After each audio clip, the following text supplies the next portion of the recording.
Welcome everyone. Hello. How are we all doing today?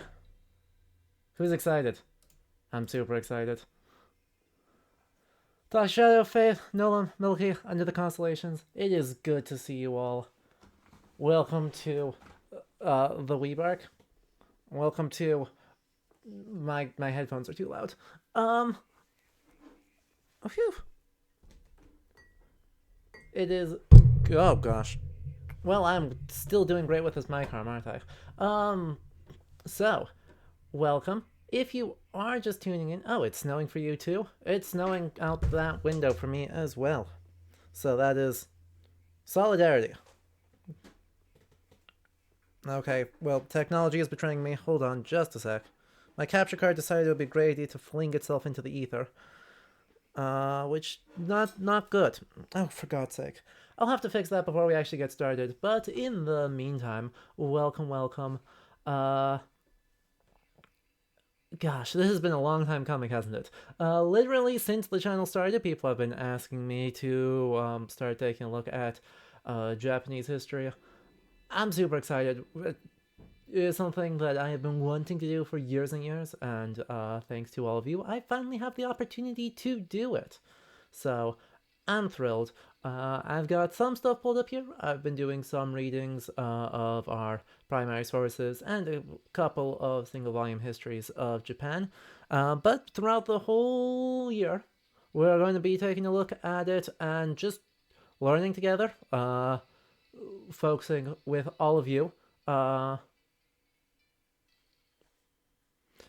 I've been suffering with the translation with the fact that there is not a single good translation of the Kojiki, but that's okay. We're doing the best we can. JCDC, thank you for the 10 months of Prime. Did I can't rewatch old streams? That's spooky. Uh, I'm not sure why that is. I didn't change anything that should have affected that, so I will take a look at that after the stream. Otherwise, I've got everything downloaded, and it should be going up on YouTube real soon, so you should be able to watch over there. Thanks, Mr. Basil Chamberlain Hall. Yup. Okay. Also, Math 707. 7. Thank you for 39 months of tier 1. That's a lot of months. And thank you for getting that hype train started. Thank you so much for the support. Go grab your laundry. We will be here. But yes, there is a newer translation. By oh gosh, I had it. Actually, I've got a 1969 translation by Donald Philippi instead of the Basil Chamberlain Hall one. It's still bad. But there's another new one from 2012, but translates the names completely. And so Susanoo becomes, was it, impetuous August greatness? And that's just really tough. It's really tough to keep track of who's who when we're dealing with like 32 adjective long names. So we're gonna talk about that a little bit, but I've got a translation of the Kojiki and a translation of the Nihon Shoki, and it's not. Luckily, we don't have to get very far into them because, you know, the Okami is based entirely and exclusively off of one story. Gustav Helt, that's the new one. Thank you. And Hino, thank you for the 5 months of tier 1. You're here to watch Good Girl Goddess Nago save old Japan with her annoying little bug friend. True. I'm so excited, y'all. Okami is a phenomenal game. I am so unbelievably happy we get to look at it together here. And I'm so happy that this gets to be where we're going to start looking at our entire grand history of Japan. So, I suppose I should actually go into a little bit more detail as to what the heck we are actually doing here with our Japanese Grand Tour and or Weebark, depending on how you want to look at it. So, just a reminder, folks, I did detail all of this on the website, but we're going to go through it together real quick here. As soon as I delete that one so you don't hear extraneous background noise like I have. And voila. So, we are basically throughout the year we're going to be going through all of formatting typos. First thing I do, immediately catch one. Dang it. Um. Anyway, we're going to be working our way basically in chronological order throughout the year, starting here with the Jomon period, and working all the way through to probably around here. I'll be honest. This is just going to be the World War II needs its own event. There's If we can get to the end of the Meiji Restoration, I think that is going to be already phenomenally ambitious. We'll leave World War II to do its own thing. So we're going to be working our way through very slowly through all of these time periods, looking at material culture, history, literature, art history, political history, all sorts of stuff, with a huge variety of content. For the most part, we are going to be looking at games, but as I detail in the post, games have a bit of a bias. Namely, there's a moment right around here that everyone talks about, for very good reasons involving the Edo period. Uh, and then there's a whole bunch of stuff right in here in the Sengoku Jidai, and then there's nothing. Luckily, we're about to get a bunch of Bakamatsu stuff with Rise of the Ronin. We're going to get AC Red for more Sengoku Jidai. We're going to get the Kamakura period, sort of, with Ghost of Tsushima, though that's going to be a whole event. And so it's going to be a really good time. We're going to go through a whole bunch of stuff. We're not just going to be looking at games. Over here on the website, I am going to be looking at Kurosawa films and other stuff. So we'll be branching out into other media over on the thing. But, terms of service means that co-streaming, react contenting, Kurosawa films is a big hot no-no. So we may watch some stuff together on the Discord, but for the most part, look for stuff on the website to help support that. And AC Esquire, thank you so much for the tier 1 sub for 18 months. That's pretty great. Kamakura Period Warrior Monks, yeah, it's gonna be super fun. So this is the overall list of games that I'm going to be looking at. So we're starting here with Okami.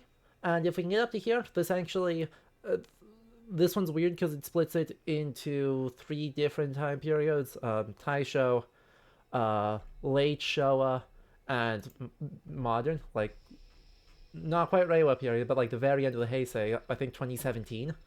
So this one's a super weird game. I'm super excited for this. This is a Korean game, so the horrors of colonialism. You know, lot of historical lessons. Not all of EU4, mostly just the Japan history lessons. Whole bunch of stuff with the Sengoku Jidai. 1, 2, 3, 4, 5 Sengoku Jidai games. But it's going to be a really, really good time. I'm super excited. And so, in addition to just me rambling at you all, we're going to have some PowerPoint content. We're going to be talking through some stuff together. We're going to be taking a look at some, having lectures on sort of various folklore traditions, art styles, some of that stuff. And I'm hoping to interview a bunch of folks who are more experts than me.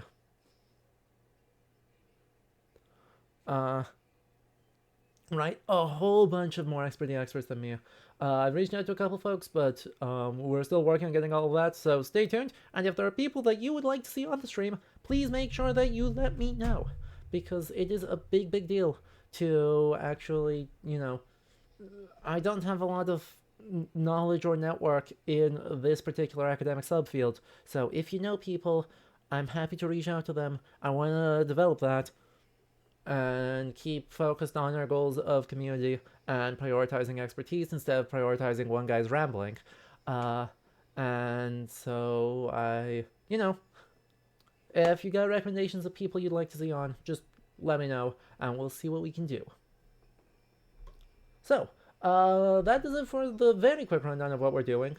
So we're going to be starting off today and over the next couple of weeks, looking at the mythic origins of Japan. So, there's the historical reality, which we'll also talk about, but there's also the mythic origins that get codified in the Nara period, and then further reinforced in the Heian period, looking at Izanagi and Izanami, and Izanagi's kids, Amaterasu, and Susanoo, and Tsukuyomi, but Tsukuyomi appears for like 3 paragraphs and then leaves. So it's going to be absolutely a great time. Um, so we're going to talk about that, and we're going to talk about the actual history of the Jomon period between this and Age of Empires 1. So I hope you were all very, very excited for that. If you do enjoy this, of course, one, make sure you tell a friend. Bring people in. The more people that are around, the more fun we have, and the more fun we have, the more stuff we can do. So if you like this, of course, do let some friends know that I am doing this, and hang out and chat.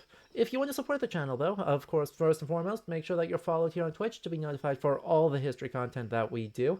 And then do consider joining folks with that hype train to subscribe here on Twitch, cheer bits, hang out, or you can head over to Patreon, where you can support the channel for as little as $2 a month and get all sorts of extra perks relating to both the channel here on Twitch, emotes, game suggestions, and stuff with the blog, voting on or suggesting blog post topics for that. JCDC, is there a reason why this year especially is Year of the Weeb? Basically, it's just that there's a lot of games coming out, right? With AC Red and Rise of the Ronin, both coming out this year, supposedly. Rise of the Ronin, definitely. AC Red, maybe not. We'll see if it gets delayed. They haven't been announcing very much. It seemed like a really good time with all the new releases sort of drawing our attention towards Japan for the first time since the channel started. Really, it's a good time to revisit that, clear out some of the backlogs, clear out some really long-term suggested games. And it's something I've been wanting to do for a while, and basically, new releases give me an excuse to do that, and if we're going to do that a little bit, we may as well go all in on it. We're really hoping it's not Faith. I mean, the leaks have suggested that it's actually going to be different. Like if the leaks are correct that one of the two player characters is just Yasuke, that's going to be spicy. That's going to be fun. That's going to be spicy. And the other one is supposed to be a slightly fictionalized daughter of the Iga clan's leader. So, we might get some real spicy perspectives on stuff, which I would love to see. I would love to see that. So, yeah, I mean, most of the Iga clan's history is mostly fictional, but don't worry about it. We can talk about the Iga clan when we get to the Sengoku Jidai and you talk about we'll spend like a whole day talking about quote-unquote ninja, and how they are abusing their own mytho-history to negotiate the sort of political disorder and decentralization of the late Muromachi and Sengoku Jidai.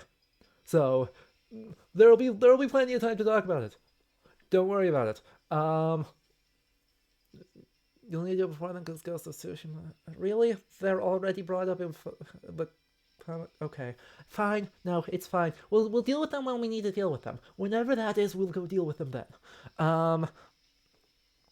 Point is, there's a lot of fun stuff coming up. There's a lot of stuff happening, and importantly, this is not a I am an expert, let me talk at you stream. I am quite transparently not an expert. I started researching this 2 months ago. Well, right. I started researching stuff for this only 2 months ago. I am by no means an expert. I know more than I would say. I probably can muddle through more than average just by virtue of having good historical research jobs. But I am by no means an expert in everything that needs to happen, so couple notes with that. First, if you want us to look into stuff, I am 100% willing to go look into stuff. We've got channel point redemptions. Use them liberally to get me to talk about stuff. Correct me when I screw up. All that sort of stuff. Look into things I say that you think we should look into further. Also, on that note, I want to reiterate, if I say something and you think I'm wrong, call me out on it. We can look into it together and it will be much more fun than just letting me be wrong. You don't think anyone expects to leave the stream being ready to start their doctoral thesis on feudal Japan? I would certainly hope not. But at the same time, I am keenly conscious of the fact that there's a decent sized classroom of people watching right now. And the structures put me in the position of professor, and that's real uncomfy. So, you're built different, Retworst? True. So, I know for a fact some of you know more than I do. So if I say something and you're like, nah, please chime in. It is way more fun when we're all actually learning together instead of me trying to learn at you. So, take that to heart, do what you need to. You know a thesis on what do people mean when they say feudal in feudal Japan? True. I can probably also write that thesis because it's weird. And also, they so often include the Tokugawa shogunate or the Edo period. Same thing. Same difference. When they say feudal Japan, and I don't think that makes any sense at all. So that's, I got nothing. But they don't include the Heian, which has a much stronger case due to the importance of personal familial relations to the imperial family in the Heian. I got nothing. Don't worry about it. Zoe, thank you so much for the Prime Gaming sub. As a reminder, chat, Prime Gaming subs are free every month. And for the 17 months of them. That's huge. And I'm so glad you can make it too. I'm excited. So, I think that's enough preamble. I think everyone have some vague, nonsensical sense of what we're doing.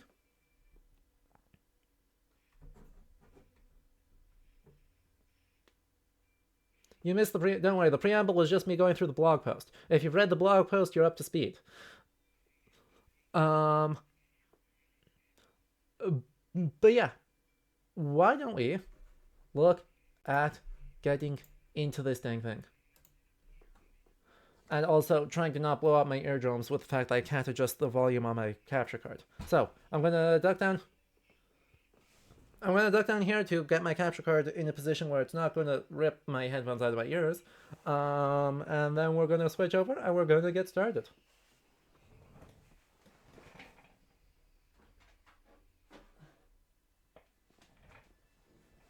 By the way, I'm so excited. I played Okami when it came out on Wii, and I have not played it since. So, I am so dang excited to be going through this again. This game rules. We're gonna have a great time. Oh god, it's so loud. Okay.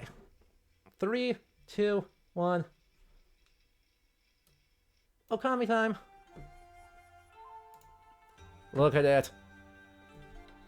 Also, I should hit this button so I can actually see what the hell I'm doing.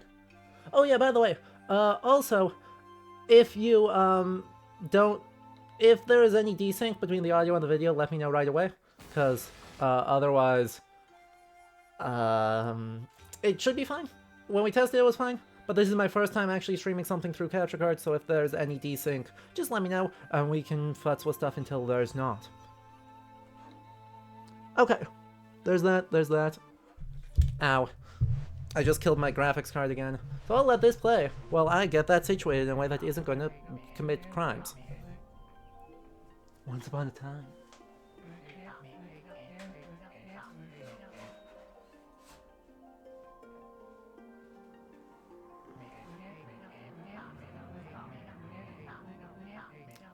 It's such a pretty game. Getting desync between your image and voice? That's weird.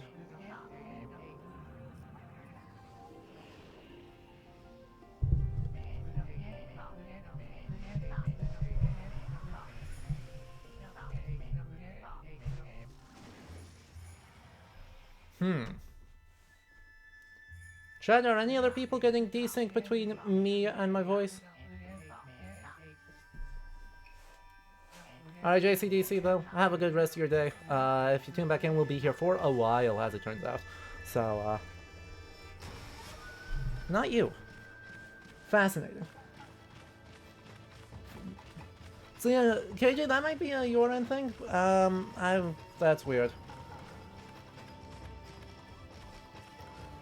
Oh, prisoner, I didn't see you come in. Good to see you. This art style rules. This art style is just great. I adore it. You can't tell as you're supposed to be working. We love that for you.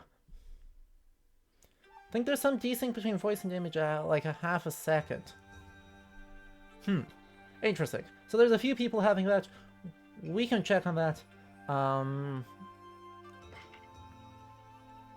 We can check on that.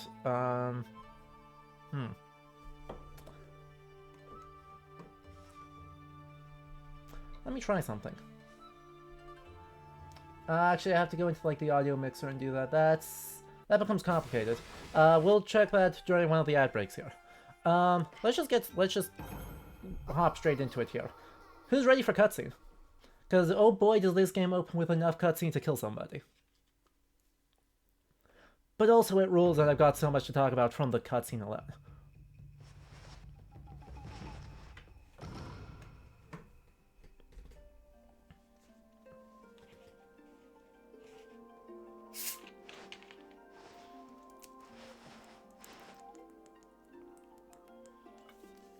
Like, I love the silk scroll painting style that they use for the cutscenes. It's so very good. A tiny hamlet known as Kamiki lay nestled in a grove of proud and beautiful cherry blossoms. Each and every tree around the quiet burg was honored as a god. What?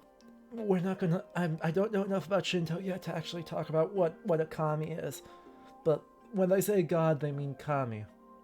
In Japanese. And that's a complicated sentence. However, the village was not without its dark secrets.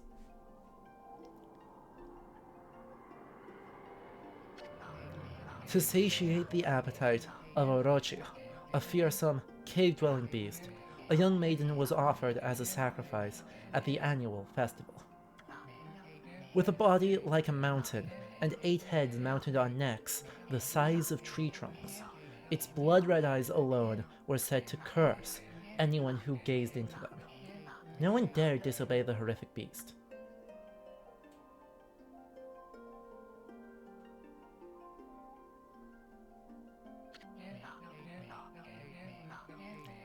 When the night of the sacrifice drew near, a mysterious white wolf appeared outside the village.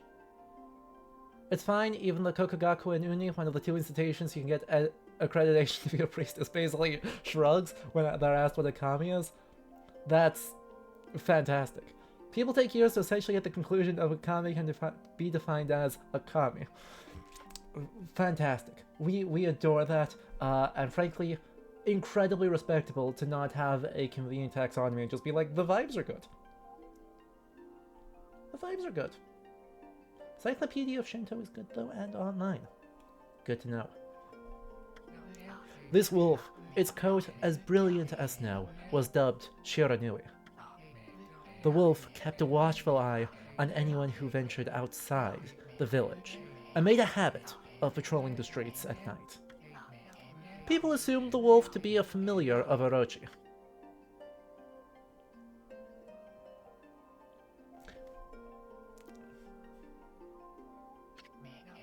This is just your media bias showing by the Orochi design just immediately hit, oh yeah, that's King Ghidorah, but given that King Ghidorah is explicitly based on Yamato no Orochi, that's a full Ouroboros of character influence right there. One villager took it upon himself to face the fearsome Shiranui. The warrior Nagi attempted many times to challenge the wolf, but his attempts were thwarted by Shiranui's swift movements.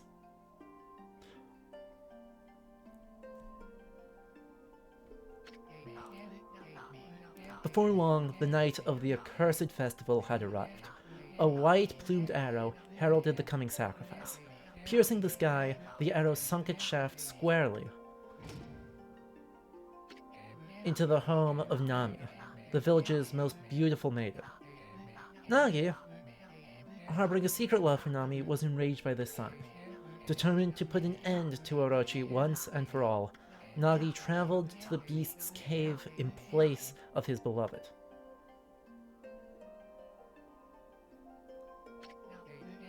The Moon Cave, a place as dark as evil itself, served as Orochi's home. As Nagi stood bravely before the entrance, a beast appeared, eyes glowing crimson, upon 8 thrashing necks. Orochi stood tall before him, anxious for another sacrifice. Nagi leapt with incredible grace, swinging his blade valiantly. On and on he sliced, well into the moonless night. But Orochi's hide was like steel. The blade left nary a scratch.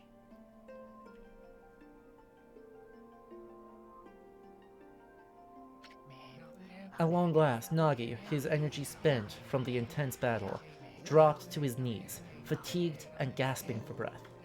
He knew he was staring death in the face. It was then that the wolf appeared. As if to protect Nagi, it stood its ground before Orochi. In the darkness of the cave, the wolf's coat shone brilliantly. Alas, it was Shiranui, the wolf that dwelled outside the village. Bearing its fearsome claws, Shiranui leapt towards Orochi. Orochi reared its terrifying heads, readying its fangs for battle. The two beasts struggled wildly, thrashing in the darkness.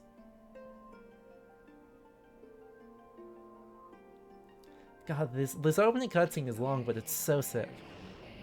Mysterious and terrifying, the spectacle continued. Shiranui summoned gusts of divine wind to counter Orochi's flames.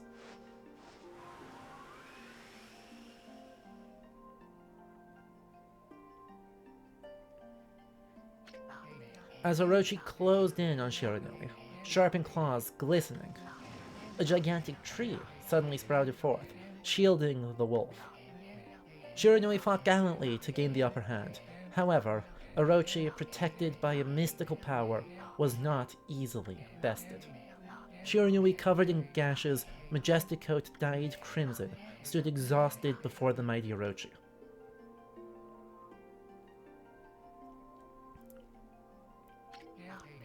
Orochi saw a chance to strike what would be the final blow. But Shiranui refused to give in. With his last ounce of strength, the majestic wolf gazed heavenward and unleashed a mighty howl. Suddenly, the black clouds overhead dissipated. The light from above glinted off Nagi's sword as a beacon of hope.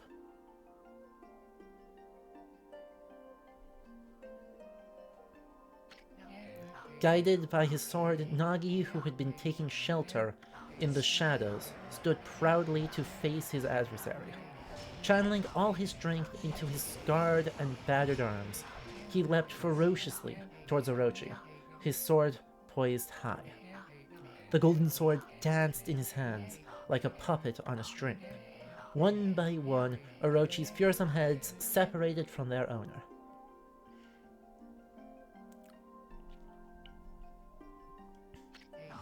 Orochi's broken body collapsed in a lake of its own blood. In that instant, the curse that plagued the villagers was lifted. As the battle subsided, the sun shone once again in the sky. Shiranui had succumbed to Orochi's poison and struggled to breathe. Nagi scooped the beast into his arms and returned to Kamiki. When they reached the village, Shiranui was no longer moving. The village elder gently stroked the wolf's head. In response, Shiranui let out a hoarse and pitiful bark, then closed his eyes and drifted off as if into slumber. We're still in the cutscene. It's so long. Peace had at last returned to Kamiki village. In honor of Shiranui's heroic exploits, the villagers erected a shrine and placed a statue of the wolf within it. Nagi's sword was christened Tsukuyomi and placed inside the moon cave. The villagers all looked forward to an age of endless peace. However, this is not the end of the story. There is more to this tale than most people know. Hey, cutscene number 1 done. Oh boy, I need a drink. Hang on, that was a lot of talking.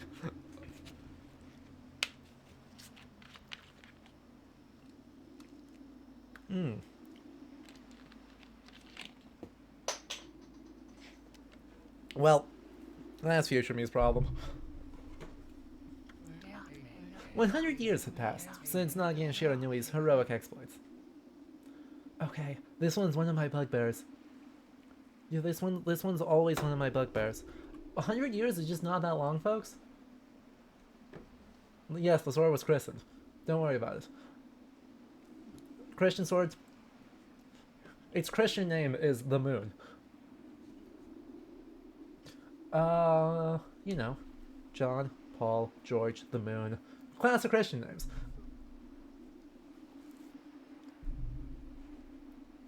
Anyway, let me pull up the Nihon Shoki here to give you a sense of what the actual time periods of Japanese mythic history are. So in Book 3, which is telling of the first Emperor of Japan, Kamiya Haribiko, the names are all like this. When he's the age of 45, he addressed his elder brothers and his children, saying, "Of old our heavenly deities Takami Musubi and Orohirome, pointing to this land of fair rice ears of the fertile reed plain, gave it to our heavenly ancestor Hikoho no Ninigi no Mikoto.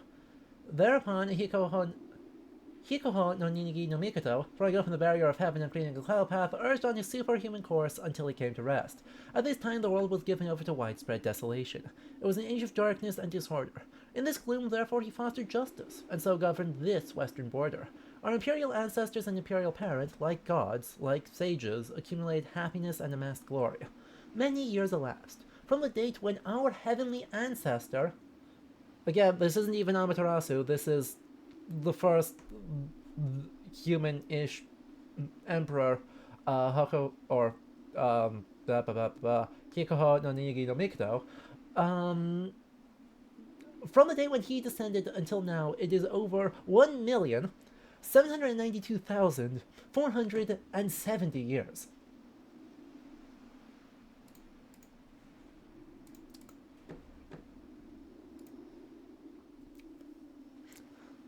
You know, 100, 1.7 million, same difference.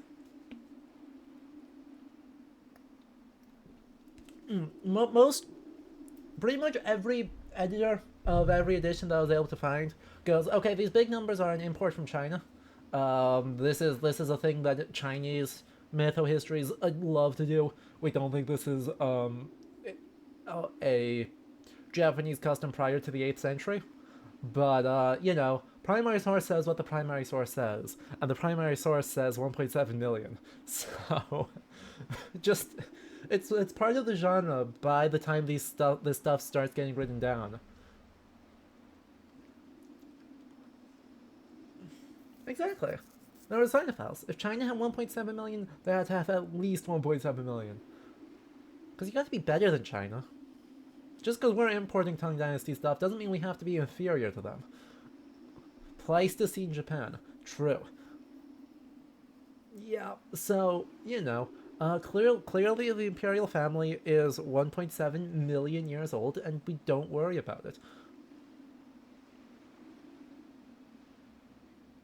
Yeah. And also, yeah, that's an indeterminate amount of time since Amaterasu. Like, it does not make... The second book of the Nihon Shoki really does not make it clear how long passes between Amaterasu and the imperial family, just that Amaterasu is the direct ancestor of the entire Yamato imperial family. China had a warring states period. They also had a... Anything China can do, we can do better. We're also sadly not going to get Susanoo Goes to Korea. Because that's apparently. Kuni might just. Right, Susanoo travels to the underworld, and to get there, he vacations for a while in Korea. Ah.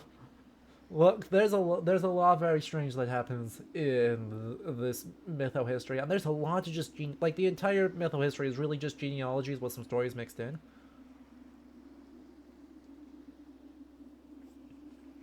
Um, but there's a lot of genealogies. Getting through book one of the Nihon Shoki is pretty intense because you're like, well, Izanagi and Izanami had these kids, and there were 18 of them, and we're going to list all of them. And then such and such happens, and then some of them marry each other and have kids, except maybe not because one of the ones who's supposed to get married gets murdered by Izanagi, because it's the fire goddess or the fire god. And look, it's we'll go through it all in more detail later, but keeping track of it all was very confusing, and I need a chart. Okay, back to the cutscene. The, actually, stylistically, there is one other thing I want to point out with that, which is that the shadow puppet style that they're using, also I think is a case of the game accidentally doing a good, because as far as I can find, well, there's actually a very vibrant shadow puppet scene in contemporary Japan. I was not able to find much evidence of a deep historical one. That doesn't seem to have been particularly popular. There's a different puppet tradition that emerges in the Middle Ages, Muromachi period.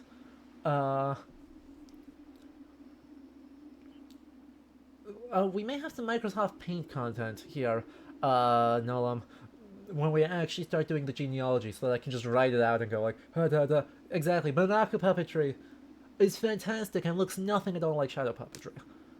But this might be a Chinese import, right? Because yes, obviously Wayang Kulit is the best puppet theater, but there's Southern China also has a really vibrant shadow puppet tradition that shares influence with Wayang, and some of that appears to, or I should say, perhaps more accurately, using that style calls to mind the sorts of Chinese influences that permeate these very early sources for the mythology.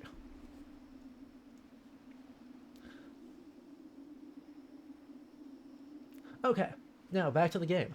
100 years have passed since Nagi and Shirinui's heroic exploits. Yeah, exactly. This is cutscene 2. We finished the Shadow Puppet cutscene. Now we have the style of the game cutscene. It happened so quickly that no one in the village even took notice.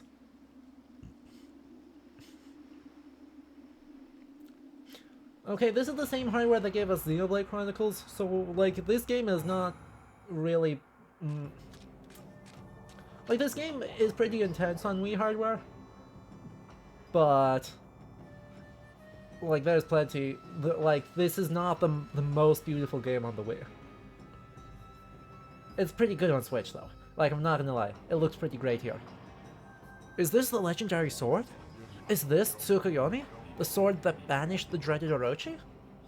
It's got the moon on it, what do you think, dude? No, it couldn't be. It's just a legend. Nothing but a fairy tale.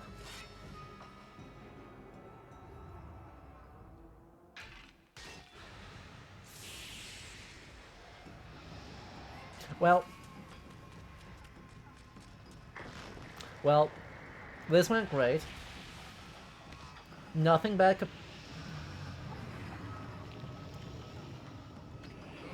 Oh, he who seeks power, he who has broken my bonds. Speak the words. I wish darkness unto the world. Utter that prayer unto me and unleash my power.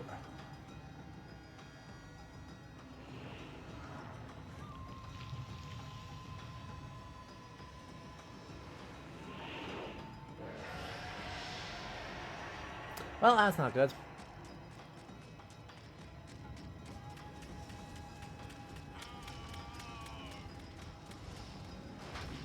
No, not the shrine.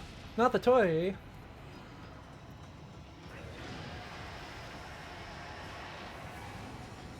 At least he didn't say the I mean...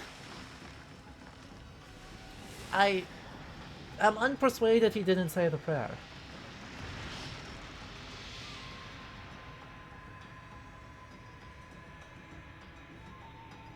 Aren't pretty bad. Okay, there's cutscene 2. Time for cutscene 3. A horrible tragedy suddenly swept over the land. However, there was one village that seemed to escape the terrible curse. The tiny settlement of Kamiki Village enjoyed the protection of a sacred tree. It is here that the real story begins. You feel like the contingency planning here was somewhat lacking. Yeah. They seem to have missed the part of cutting off the heads didn't kill it.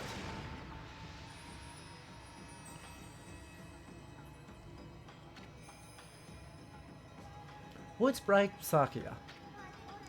How troublesome. This is just like that ancient prophecy of doom. What has transpired to bring about such calamity? We must act quickly. There is no time to lose. My power has diminished over the years I've spent protecting this area. I don't have much time left in this world. Amaterasu, now is the time. Ah yes, the Kami of Mount Fuji. Ah, yes. We have never needed your power more. Okay, so this is a lovely little reference. In the Kojiki, supposedly, Amaterasu is born from Izanagi after his escape from the land of Yomi. When he ritually cleanses himself, he has a bronze mirror, and when he holds it up to his, I think it's his left eye, that becomes Amaterasu. And then from his other, it's either, I don't remember which eye it is. Let me check that. Is this searchable? It doesn't matter. I can just scroll down farther. Where are they? Then he washed his left eye, and there came into existence a deity named Amaterasu. Next when he washed his right eye, there came into existence a deity named Tsukuyomi. Next when he washed his nose, there came into existence a deity named Takapaya Susanoo no Mikoto. So, that the bronze mirror here actually ends up being part of the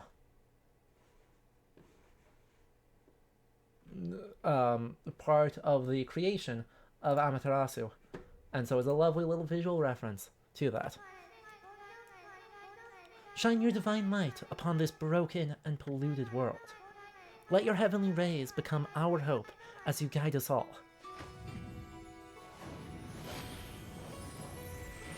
Boom.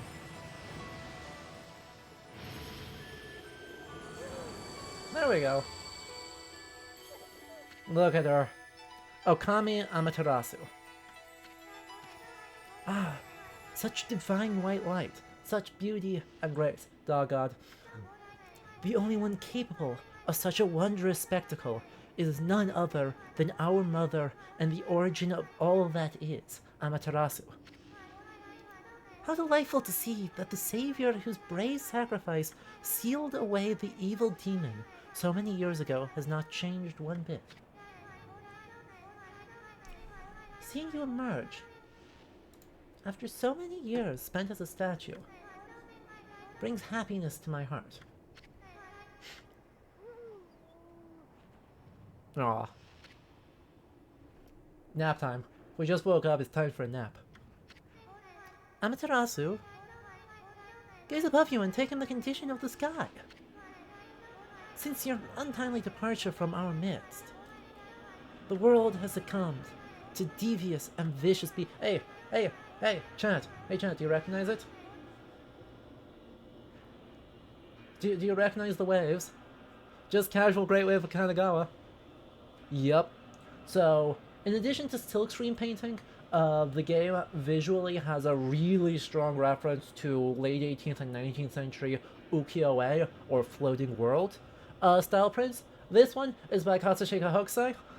It's called The Great Wave off of Kanagawa. It's one of his views of Mount Fuji, and probably the most famous Japanese artwork in existence.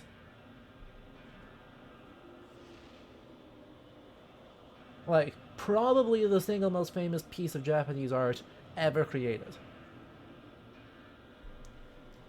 The museum I used to work at had a whole exhibit about it.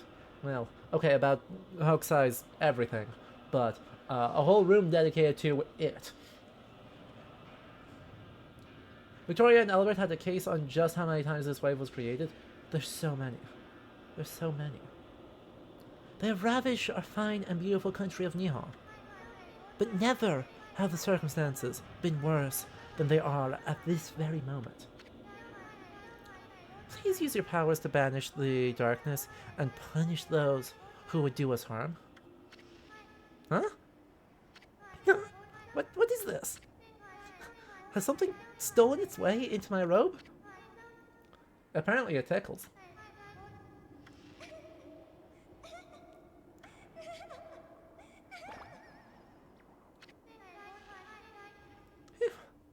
What on earth? Every time you see Nippon written this way, you can only think of Glorious Nippon Steel Worth on your name. That's fair. You again? Ow, ow, ow, ow, are you nuts? Boy, for a little thing, you sure make a big fuss. I was just trying to make the conversation a bit more interesting, that's all. Were you napping in my clothes again, Bug? Bug, I told you 1,000 times not to call me that. I'm a wandering artist. The name's Isun. Everyone, boo this man. Boo this bug.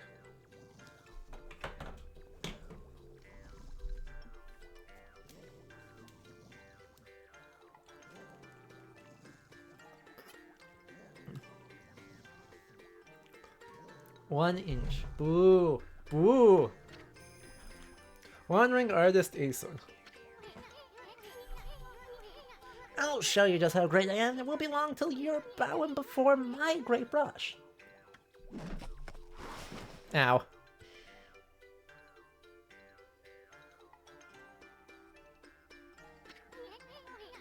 Well, what do you think? Even cuter than the real thing, no?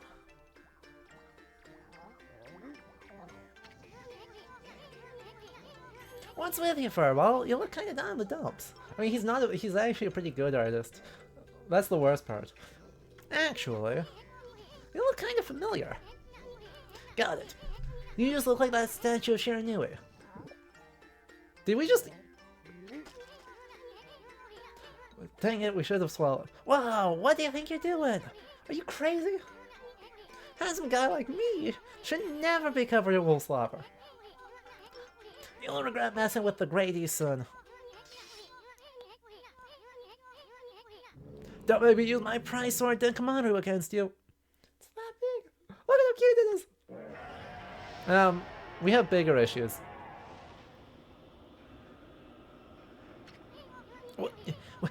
What's that growling sound? And why is it so dark anyway? Oh, great god Amaterasu. I've used all the power I have to protect Kamiki Village. The village lives on. Their spirits lie encased in my fruit. Cut it free, and the village will be reborn. I trust in you. I know that you will lead us down the right path. Only your awesome power can restore life to the world. The trees return to normal, huh? That Sakio girl sure said some weird stuff. The villagers' spirits are being kept inside the fruit? That's the fruit. The girl said that if you cut it down, the village will be restored. But it's awfully high up there. If you don't use some kind of special power, there's no way you're gonna reach it. This darkness is really getting to me too. A lot can happen while you're taking a nap. Hooray! Finally! It only took us almost an hour. Oh, camera's locked. Boing. Oh yeah. Oh yeah, those are good boings. Look at this go. Look at this go.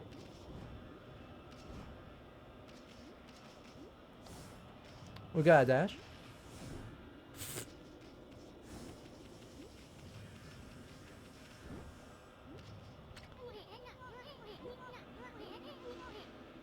Well, if the background of the Banjo-Kazooie talking sounds are really painful, yeah. Ah, fruit sure is growing in a high place. The only way we're gonna reach that with some kind of special power. So we got a dash, we got a jump. We got a dig. Oh, look at this dig.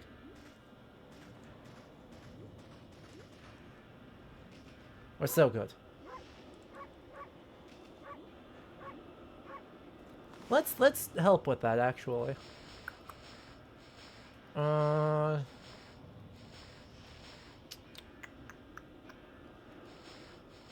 That's not helpful. Give me sound settings.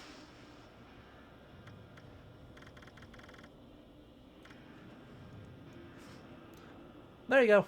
That should help. Nope, come on.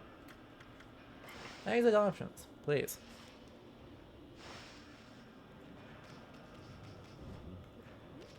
Alright, let's head into the bright glowy light, I guess. I guess we can head into the bright glowy light. Oh, where are we? It got awfully quiet all of a sudden. I don't remember any place like this in the village. Well, we better keep our eyes peeled. Use the right stick to look around. That little changes your point of view. Boy, you really look so helpless. You're sure you're gonna be okay?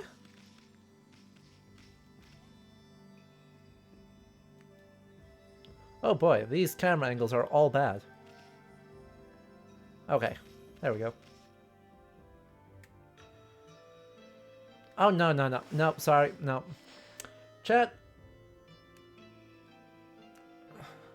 Left and right are inverted. Well, actually. No. No, they're not. They're just being weird from that angle. Oh boy. Hold on. That's an origin mirror. They say once your reflection appears on its surface, your memories will be stored in the mirror for all eternity. You know, in all the details of the game, you have fully forgotten somehow they gave Konohana Sakayakime a butt window? Yeah. Let me give you a little advice. You should save a number of game files. That way you can always go back if you get stuck or something. Gotta be prepared, especially while you're still learning the ropes. Wow. Multiple save file advice? We love that. You had not forgotten. Yeah. Don't.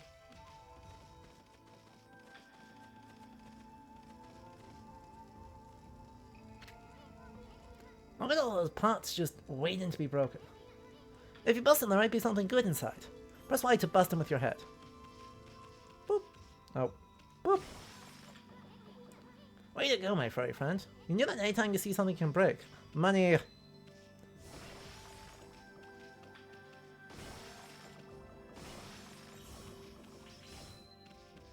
That was a lot of money. It's not actually a lot of money, but we'll pretend it's a lot of money. Beautiful. See, we found Wolf Link? True.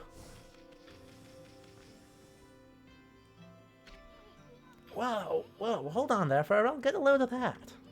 That chest looks mighty tempting. Let's go check it out. Got that high ought to be a piece of cake.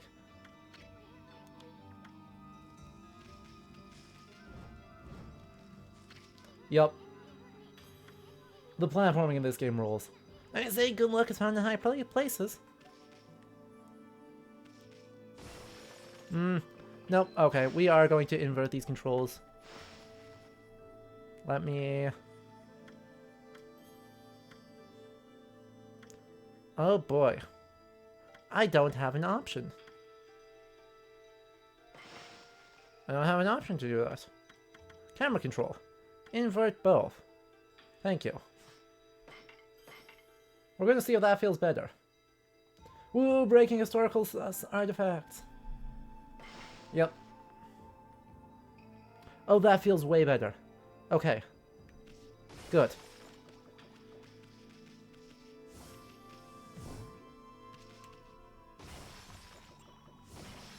Because that was not doing it for me.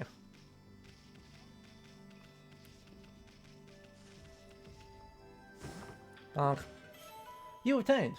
Holy Bone. S. Amatona's favorite snack. Restores 3 units of solar energy. Incredible. Oh no, I broke the horse. Oh no. Chat, I'm so sorry.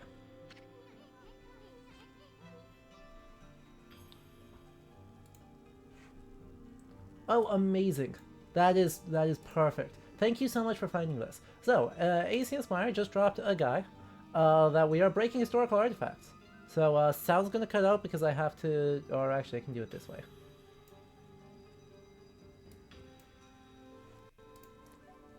Helpfully from the map, so therefore, open public domain. We adore that. Open access public domain. A flame-rimmed depot, or Arcane Doki. From the Middle Jomon period, so about 5,000 years before present. 3,000 BCE. And it's a fabulous example of something we're going to talk about next time in more detail, which is going to be, Jomon material culture, and just how utterly gorgeous it is. But thank you so much for finding that. That is awesome, and it is very funny that we are just shattering historical artifacts. You know, like we do. Looks like the bridge is out. It shouldn't be too hard. Amaterasu, was it? That's kinda long. Mind if I call you Ami? Listen, Ami, I've heard of the spirits of the brush. Good brushwork has its own soul, at least that's what they say. Just watch, it'll take all day to explain. Picture's worth 1,000 words, right? Ooh. Nice, huh? Just a little technique I've mastered called Rejuvenation. One of the many brush techniques they use to find power. It's a brush god power that can restore broken or missing things. I've practiced really hard just to master this one technique. But there are 13. Each one has the power of one of the 13 brush gods. Originally all 13 were a single powerful deity. When the deity died, its power was split into 13 separate gods. The gods now dwell within objects all around us, but god or no god, how could anyone have the power to master all 13? Well, the skill issue. Asun, I'm pretty sure that's called a skill issue.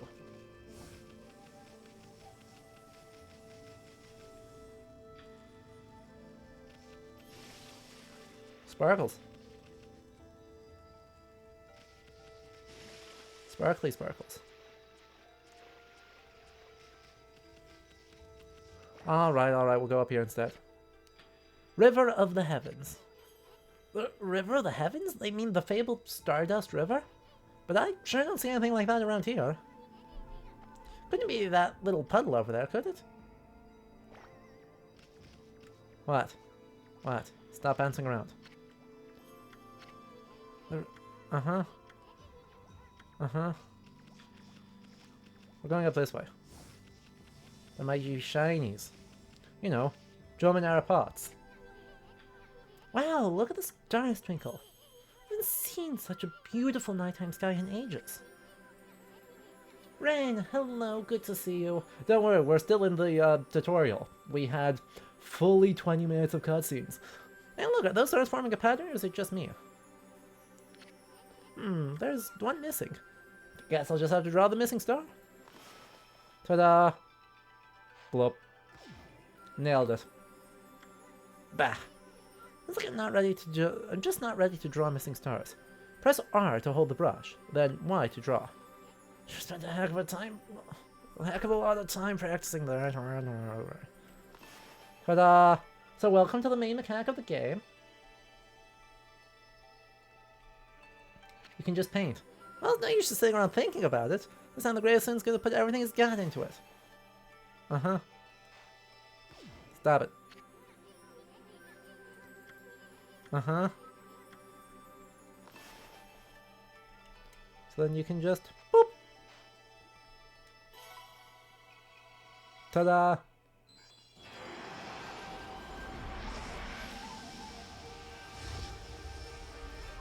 And that turns into the Great Dragon.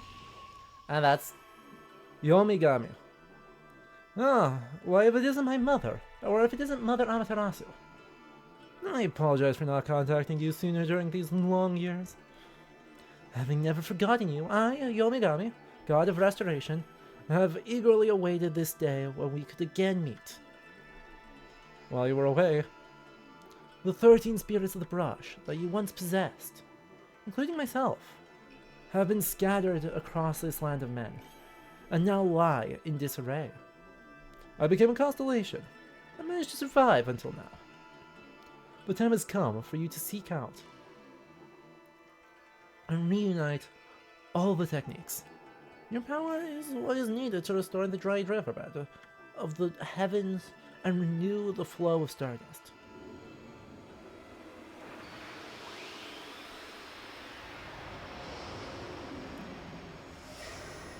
Boop. Look at him go. Wow, that was Yomigami, the god of rejuvenation. Wait, so you have the power of rejuvenation? Can you really use it to restore the river of the heavens? That would mean you are as good as a brush as yours truly. Nah, couldn't be true. Let's get master this incredible god technique. Me. I can. With all of my money. Okay, maybe that's not the right takeaway. Yes, yes, yes. Thank you. Uh-huh. We're just gonna try it in. Are we being rewarded for destroying historical artifacts? We sure are.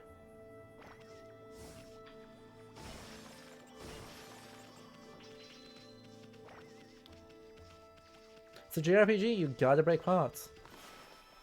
You'll understand perfectly.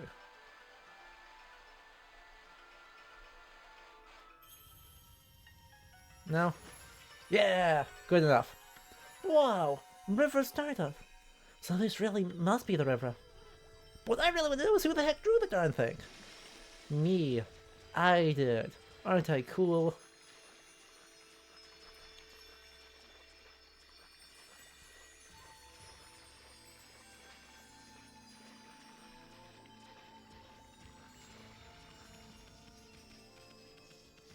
Whee! Oh, try that again. Whoop! You obtained Astral Pouch. Look what you found, Fireball! This Astral Pouch here is amazing and swallow up lots of food. Then when it's full, it can revive its owner if he or she dies. Let's start feeding with whatever food we can find around here. Break. More money. More money. Look, is this ethical? No. But... Nectar-filled sour apple fills the Astral Pouch a little bit. You consumed a peach. Juicy and fragrant peach fills the Astral Pouch a little bit. Peaches are sacred, so this is great. You consumed an orange. Orange with a sharp citrus taste fills the Astral Pouch a little bit. Money. Money does not fill the pouch.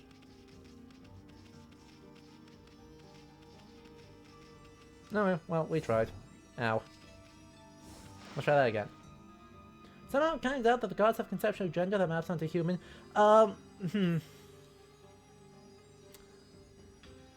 So, about that. They sure do. They sure have exactly the same conceptions of gender. And in fact, Izanagi and Izanami are the originators of the concepts of gender.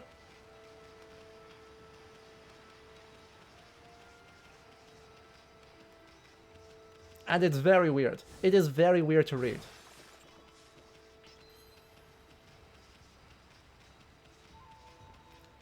Hello, hello, Dragon Wolf.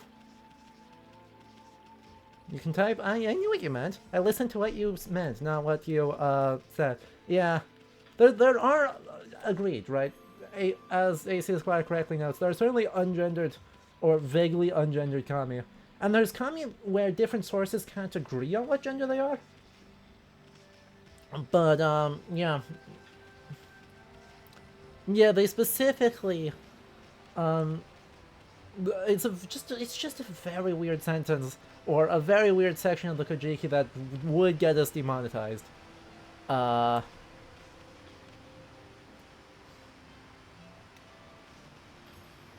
to look at how Izanagi and Izanami create the first land, or I should say the second land in the world, and the child that they disown immediately.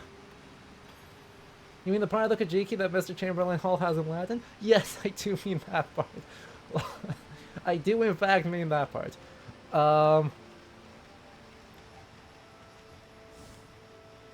But given that they say, oh, wow, our first kid, well, disability rep in the Kajiki is rough. It's real rough. Because Izanagi and Izanami's first kid is disabled and is compared to a leech, and is immediately disowned and put to sea, and is not counted among their other children.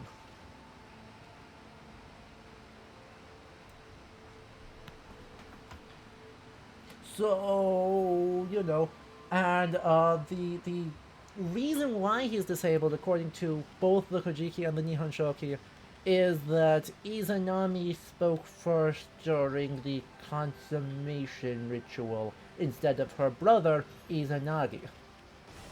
Yeah, it's weird. You consume dumplings? Doughy balls made from grain. Let me kill the horse. Understandably, this Kami now doesn't go to the family reunion due to the beef. Where do you even start with that one? You don't. Please observe, we are not starting with that one. We are simply acknowledging that it exists and going, I can't touch that with a 15-foot pole because, oh boy.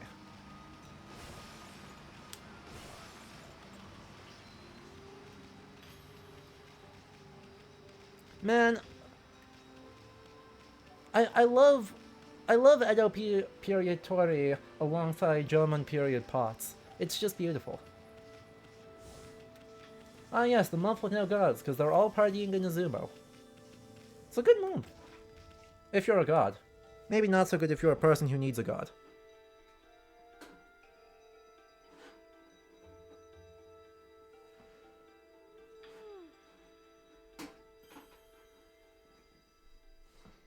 Hang on, my capture card just fell off my computer again. I'm gonna disappear for a moment, BRB. Oh, hang on, no. Sit there and you can watch Amaterasu be real cute.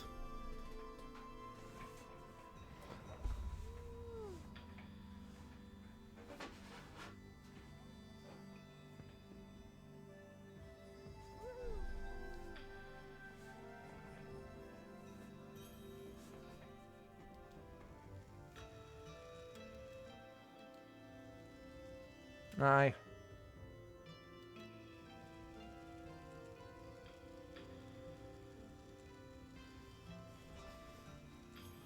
There we go. Aw. What a good doggo. Hello. Frankly, did not expect you or the wave to be so fraught for me with regard to disability and genderqueer shit in our primary source. It will get much better and more nuanced. But yeah, unfortunately, mythology has a complex, at the best of times, has a complex relationship with enforcing normative social roles, and our Japanese mytho-history is really, really egregious on this. Is this a legendary shrine? We must be in the cave of Nagi. The legendary hero Nagi is enshrined here. He vanquished evil 100 years ago with the help of the White Wolf Shiranui. First the River of the Heavens, and now this place. Where the heck are we, Furball? Boy, this place is a wreck. See, that sword's in really bad shape. The gun sure didn't do much to protect this place. Yeah, the sword's not in great shape. But then again, that's probably, that's a... Hey, Ami, doesn't Nagi's broken sword there bug you? Don't worry about it. We've got pots to break. I mean, there must be something we could do. Nah. Nope, can't think of anything. I can't think of a single thing involving the power of paintbrushes that we could possibly do about it. No. Okay, fine. Okay, fine. That works. I knew it. You can handle a brush. Now try again. Draw more carefully. Shut up.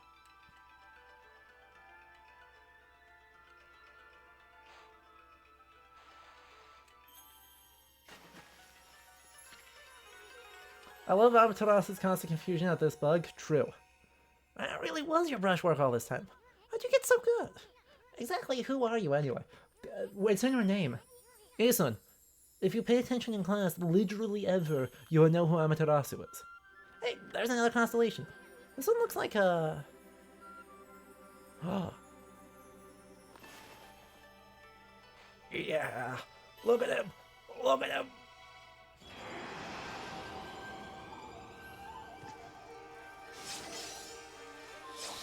Look at it, it's a rat with a sword.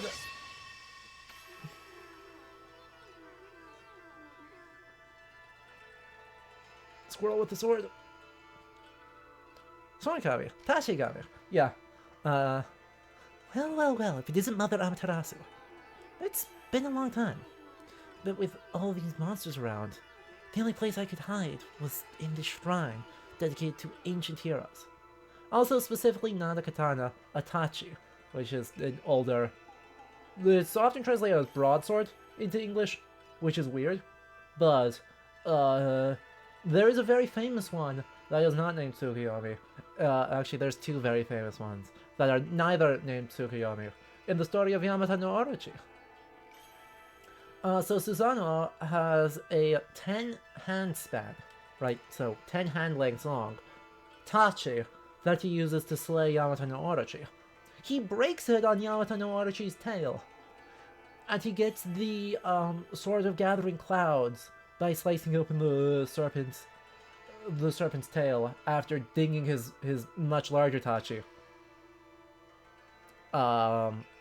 against it, and it becomes later known as the Grass Cutting Blade, and it's one of the Imperial Regalia, because of course it is. If there's anything I can do to assist you in your endeavors, I'm at your service. Make good use of this sword, as it was designed to conquer evil.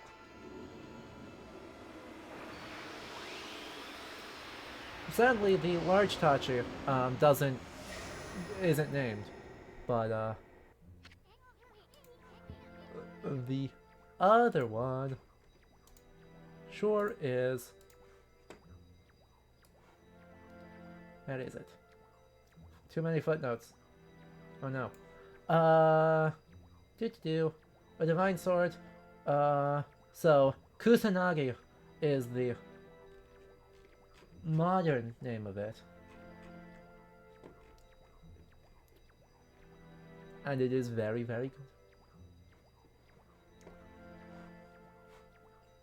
It is a very, very, very famous blade. Actually, you can sort of see it. You can actually see it here in an Edo period woodcut. Another ukiyo-e print. Browser. There you go.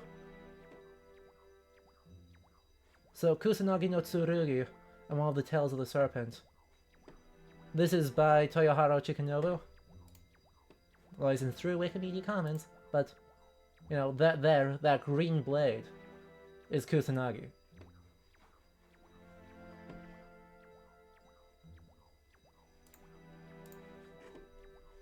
Hello, Gazishin! Thank you. This is a much better layout. I enjoy it much more. Anyway, you went to the shrine where the swords kept in Nagoya, which is definitely there and not under the sea and Hanawara. Oops. Hey, that was the god Tachigami, master of the power slash technique. Wait a minute, if you're getting all these powers, then you're just like that Shiranui. Isun.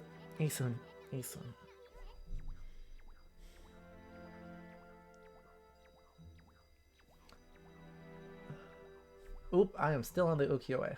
Thank you. There you go.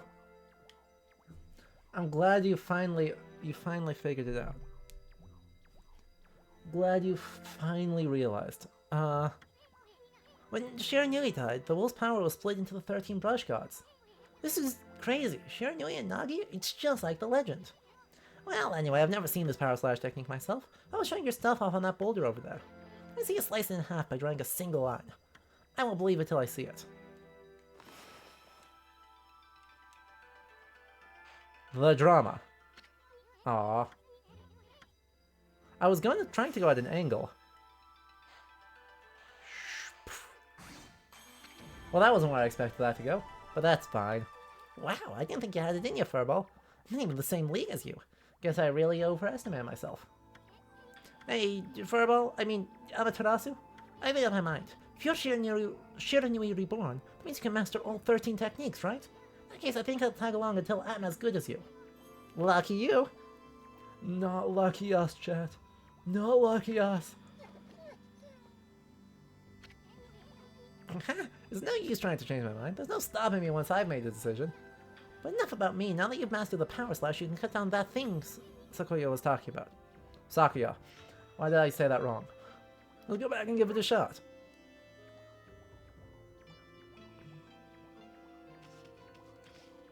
Please don't lock my camera. Please stop blocking my camera. I wish to see you. Well...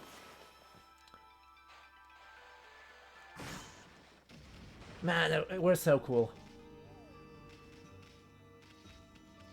If only a convenient hungry bird could wander by. True.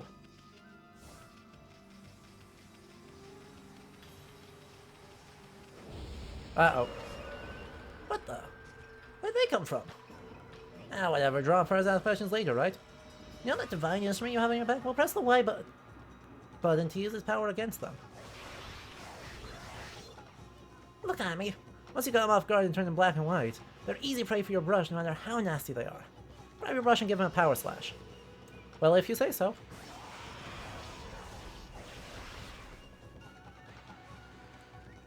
Oh, not yet.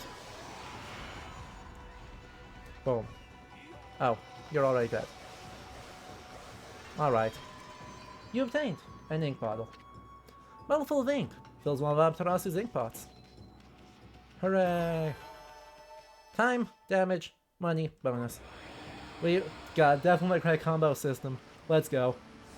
I did forget that the combat was like, very of this period. Pretend we're being Platinum Games. Have a bunch of like combo meters, and actually rate your combat performance. That's very funny. Oh, and give him a power slash.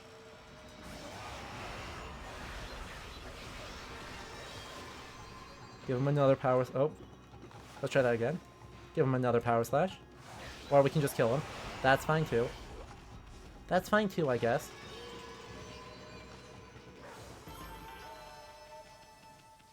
Combat's a bit janky. Hideki Kamiya did write the story. You know, fair point. You make a... Quickest draw in the East. Yeah. Yeah. Hello, Sonia. It's good to see you. The slash has to be across, but the brush is so drained. Aw, but I can't do dramatic Kurosawa diagonal slashes. If it's exclusively across. Fun diagonals. Give me fun diagonals. Break historical artifacts.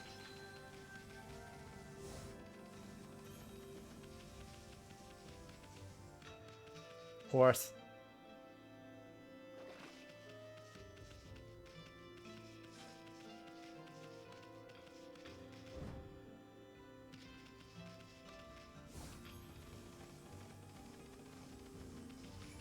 And we. All right, let's go take care of this. Oops. Well, that was just not a straight line. Let's try that again. Ta-da!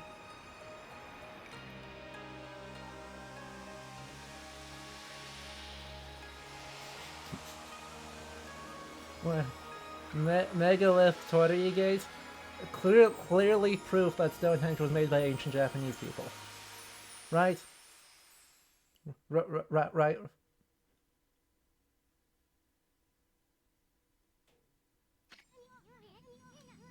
Wow, the village has been restored. Sakia came through big time.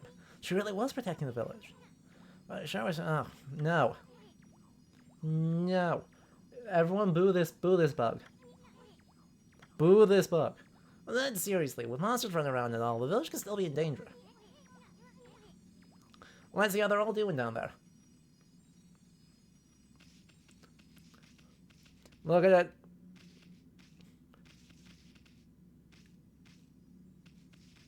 You know, German period megalithic artifacts, Stonehenge.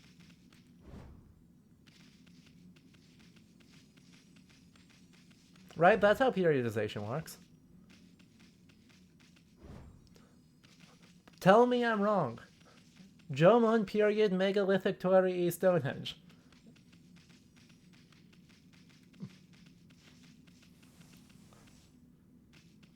The mountain is also by Hokusai? Where? Which mountain? Over there?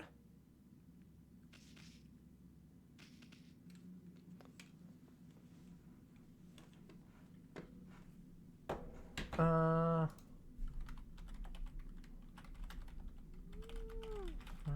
wind, clear morning.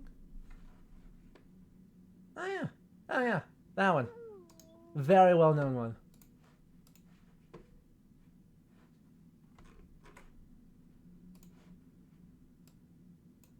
Boop. It's Mount Fuji, but from a different angle and a different location, and less people drowning to death in a giant storm.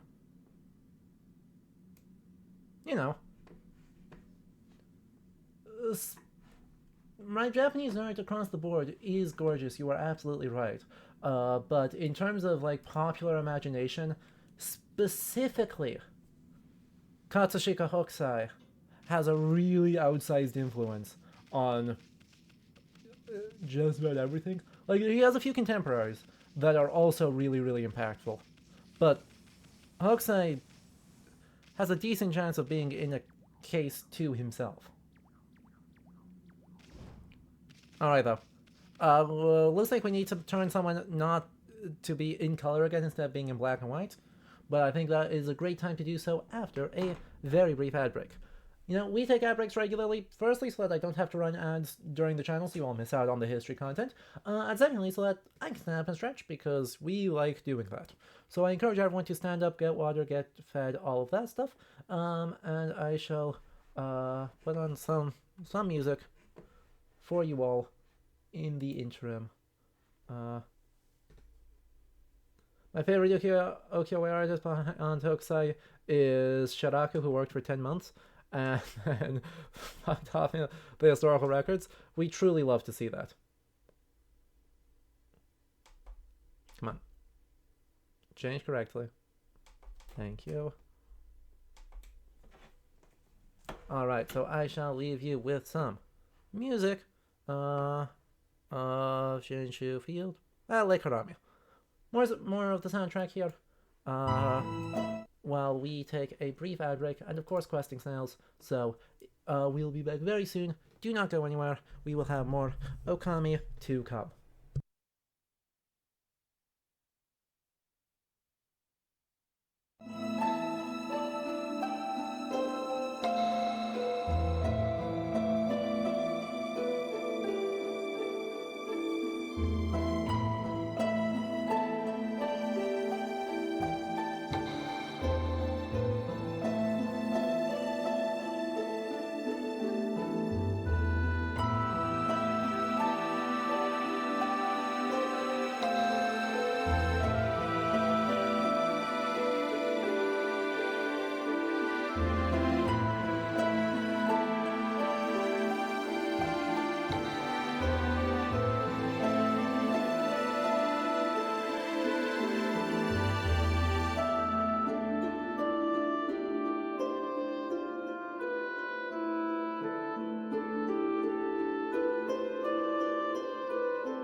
Alright, welcome back everyone. I hope you enjoyed that brief ad break. If you are just tuning in, welcome, welcome. As always, I am Adam, and we are starting off our exploration of Japanese history with some mythology.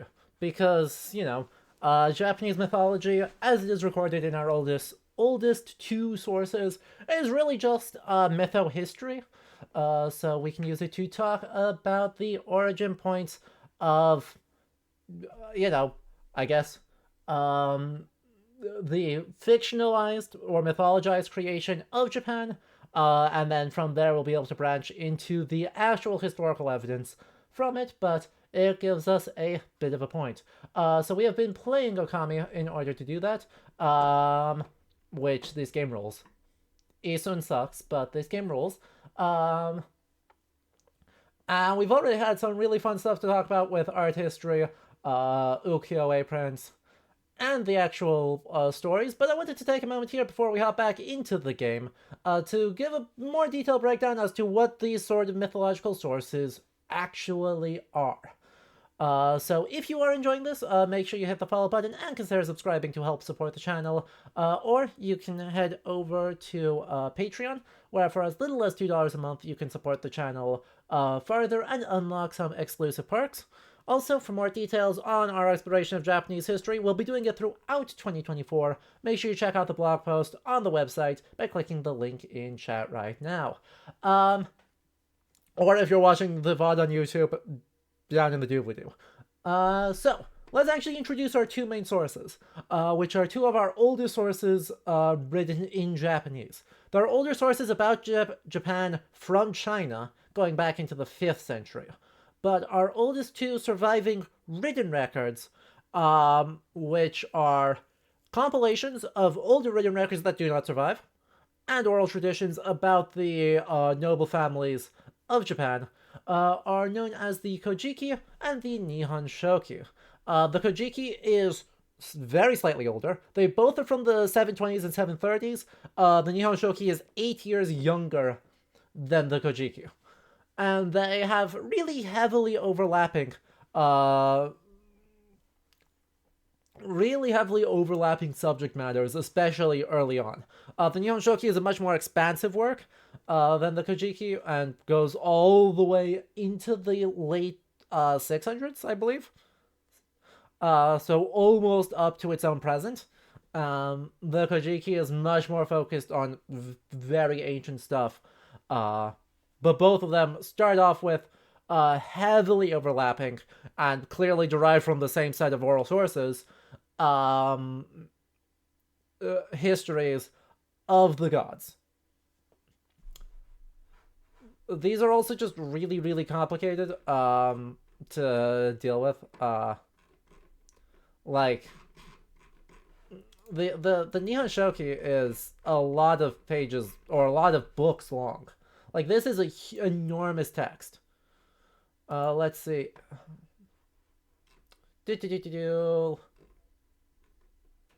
Yeah, it is 16 books long, and clocks in at about 400 and something pages in the translation. Which is, yeah. Oh. It's pretty impressive. Wikipedia has the original text. They are all in Chinese characters. True. Right. Right, this is the oldest form of kanji. It is in just Chinese characters, adapted very loosely, or very, very slightly, to Japanese phonetics.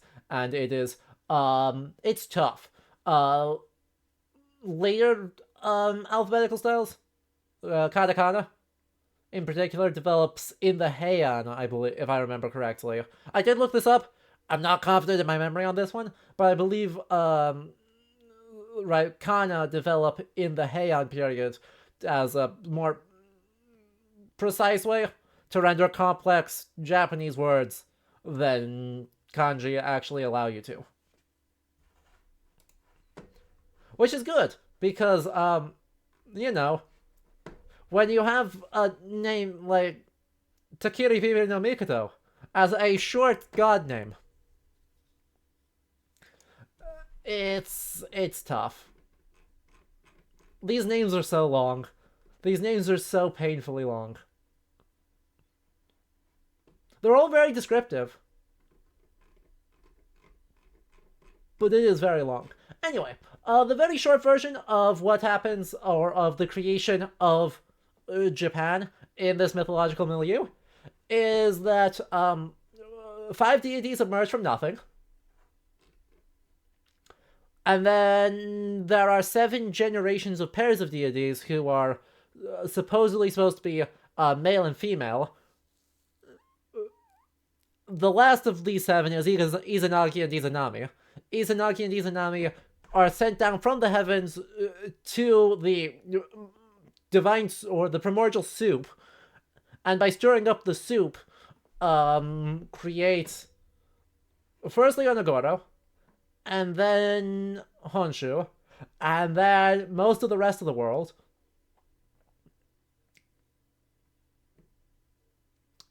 And then they fuck, and then they don't like that first kid. And then they try again, and then they have lots and lots of children. They spend a lot of time. They spend a lot of time having sex. And that's great for them, I guess. They give birth to the islands of Japan, the 8 islands of Japan, and then they give birth to a crap ton of gods whose, if you don't translate the names, you have no idea what they're doing, and if you do translate the names, you can't keep track of them. So that's a lose-lose-lose. At least as a non-Japanese speaker. It is incredibly hard to keep track of the next approximately 100 names. And then eventually one of their kids is a problem. And Izanami falls sick. And that's terrible. And Izanami falls sick. Izanagi's real sad about this and murders the kid. Which, murdering the kid gives birth to 3 more gods. So, you know. The fire god, Kagotiti no Kami, burns Izanami as she falls sick and dies. Izanagi continues to be real sad about this, because it turns out committing murder is not a good therapy session. And so, travels to the underworld, and does not like what he sees, runs away, and divorces Izanami, hence which is the cause of death and birth and population growth.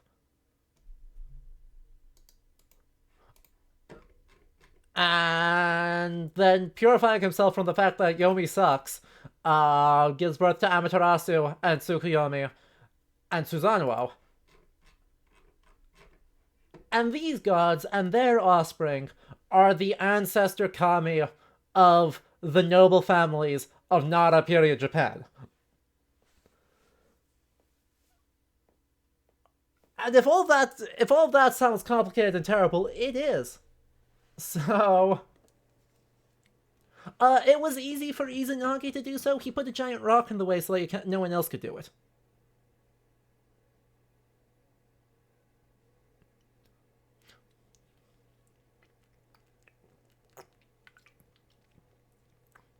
You can go to Shimane Prefecture. The entrance is just there. True. Supposedly, the Kojiki says that the entrance is just in central Honshu, so you can just go there, and it's fine. The Nihon Shoki is like, maybe not.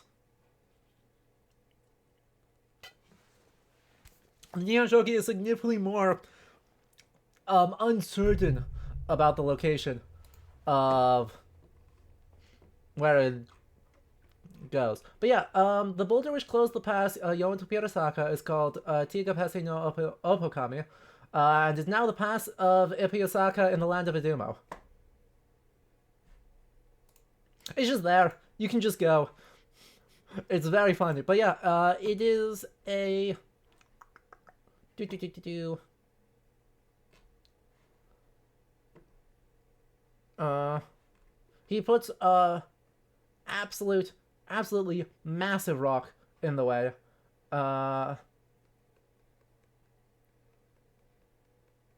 So a literally 1,000 pulling boulder. So a rock that required 1,000 humans to move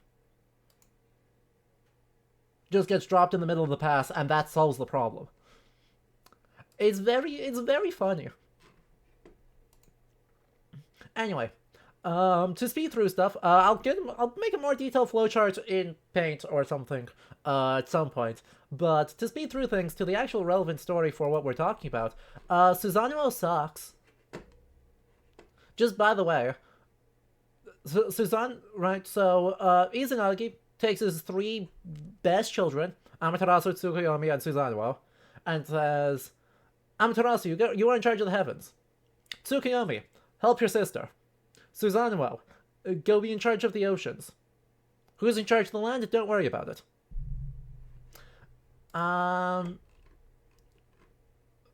Susanoo ignores this and is just very sad all the time because he's just like that. Does not keep his beard kempt, does not shave, is crying all the time, and kills everything around him when he does so. So that's a problem. This is fair. The land is the Kunotsukami. There's about 400 of them. In just like this first bit, like all of the other kids are various land deities. So his weeping was such that it caused the verdant mountains to wither and all the rivers and seas to dry up. At this, the cries of malevolent deities were everywhere, abundant like summer flies, and all sorts of calamities arose in all things. And Izanagi's like, the fuck, dude? And Susanoo was like, I want to go to the land of my mother, Nino Kuni, is the name of the land. And Izanagi's like, well, that's a dumb idea. Get out. If you want to go there so bad, get out of my land. Susanoo does not do this.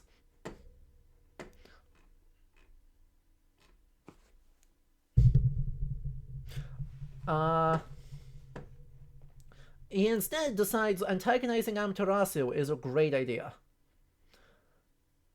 This includes flaying a horse alive and dropping it through the ceiling of her palace.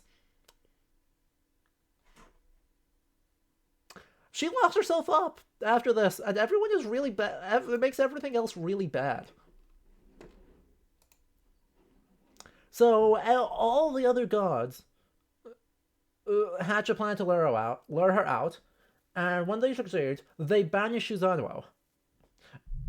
And Susanoo is like, okay, but like, can you harbor me anywhere? And they're like, no, this is the second time you've been banished.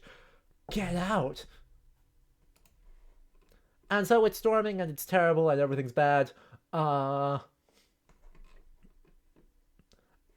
they potentially tear out his fingernails as part of the punishment. And then he actually leaves.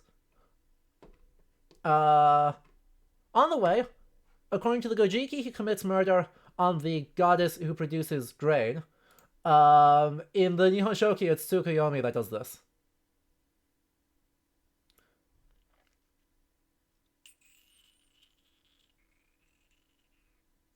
Lure her out with a striptease by the goddess of dawn.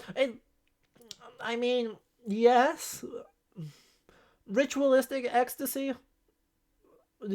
Fake laugh until you real laugh. Striptease.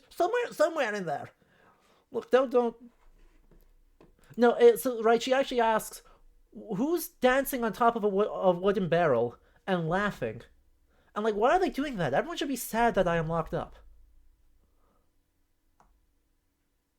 And then she comes out, and the gods go like, okay, you open the door a little bit, grab your arm and yank you out and close the door behind you.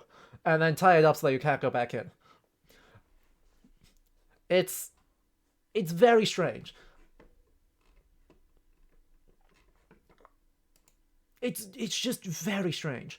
The Nihon Shoki has the more detailed one, so let me pull that up real quick.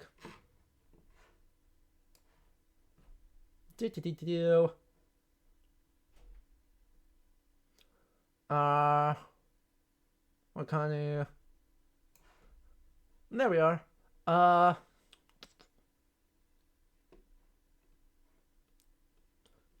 let's see.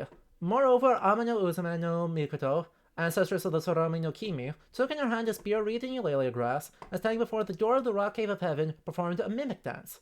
She took the true Sakaki tree of the heavenly mountain Kagu, and made of it a headdress. She took club moss and made braces. She kindled fire, placed the tub bottom upwards to dance on, and gave forth divinely inspired utterances. Now Amaterasu heard this and said, "Since I have shut myself up in the rock cave, there ought surely to be continual night in the central land of fertile reed plains. How then can Amano Uzame no Mikoto be so jolly?" So with her august hand, she opened for a narrow space the rock door and peeped out. Then Tachikara wo no Kami forthwith took Amaterasu by the hand and led her out. Upon this, the gods Nakatomi no Kami and Inabe no Kami at once drew a limit by means of a bottom-tied rope and begged her to not again return into the cave. Anyway, they banish Susanoo, and on his way down, the first thing he does is be sad, go back up to heaven, say, "Hey, I just wanted to say sorry before I leave forever." Amaterasu doesn't trust him, and they nearly come to blows. Instead, decide to have more kids, and male kid's good, female kid's bad. And Susanoo actually is not lying for a change.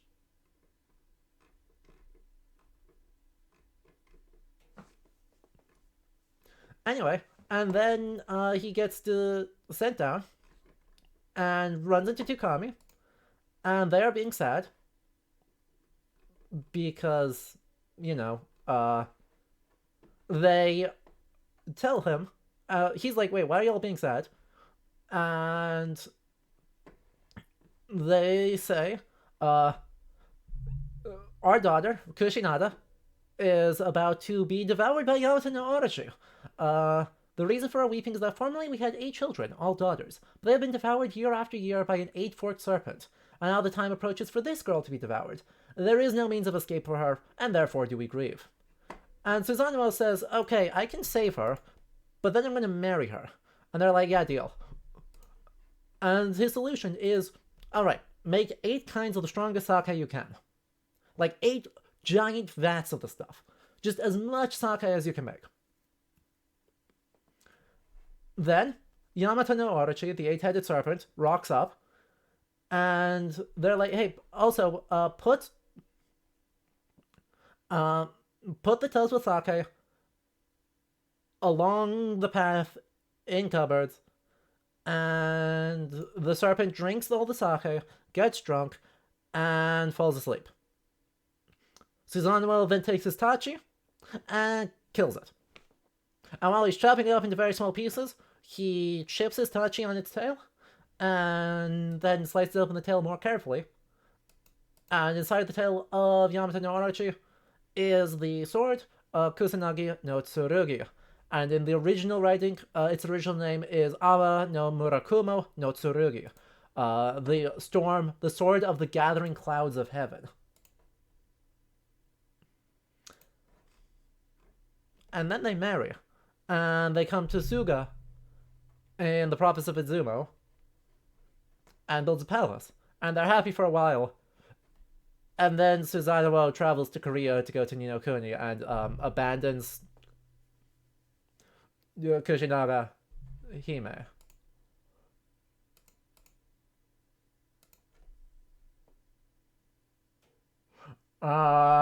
And that's all it talks about. That's the end of that story.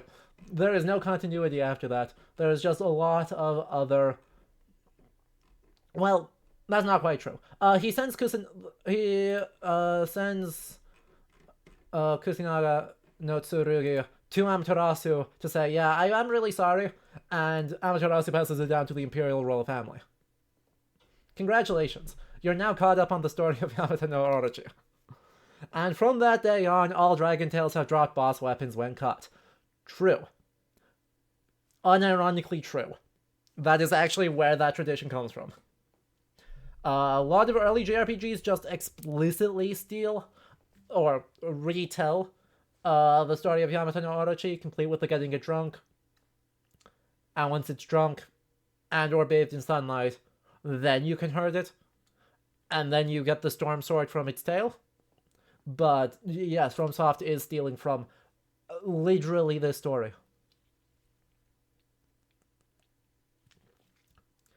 I'm sorry for throwing a horse at you. Yes. Yes, he apologizes on numerous occasions for throwing a horse at his older sister. I would think the plan is also for taking a shit underneath her throne, but, you know, Susanoo sucks. Susanoo really sucks. I don't have anything else to say there. He's just really not a good guy. So, now that you're caught up to speed on the very short version of, also barely the short version, it's pretty much just the version of Susanoo versus Yamato no Orochi, what do you say we reenact it here with more Okami? Because that's what we're supposed to be doing today. Playing Okami. We got through the tutorial, eventually.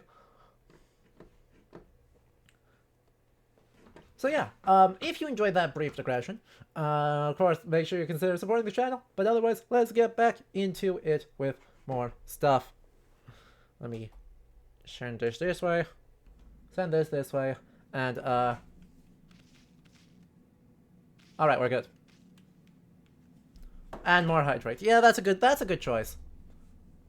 Sparkling water good, actually, chat.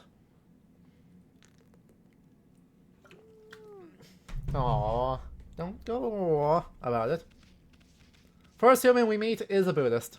Yup. Hello. What in the world? Don't remember there being a statue here. Well, whatever, let's go talk to the villagers. True. So the first human we do meet is quite obviously Buddhist, which is fantastic. We love that for us. And let's see if the second human we meet is also Buddhist and or a statue. Oh boy, we're zooming. Whee! Ah! Steering is hard. The Emperor Meiji is rolling in his tomb. I've got a bad feeling about this. There seem to be not a lot of people in this town. I'm not gonna lie. Kamiki Village is supposed to be famous for its scenic beauty. I wonder what's going on down there.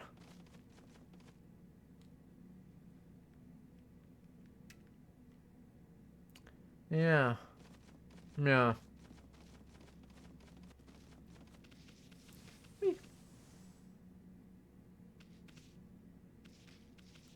Boing. Oh. Let me jump. Thank you. Oh, that just put me back there. Well, that's not good. Here I thought I was being smart. Instead I was doing whatever the exact opposite of that is.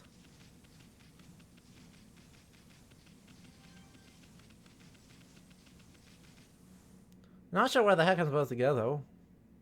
There's only been one path, and it ends right here.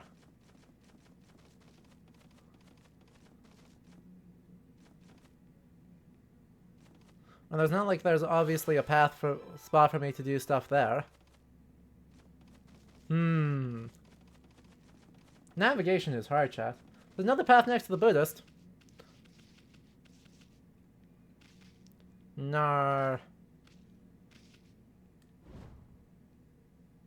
Ow. My ankles. Oh yeah, there's Super is. I'm just blind. Amazing. We love that from you.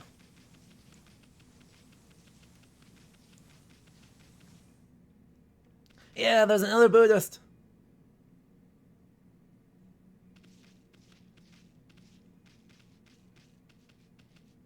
Hi. Let me in.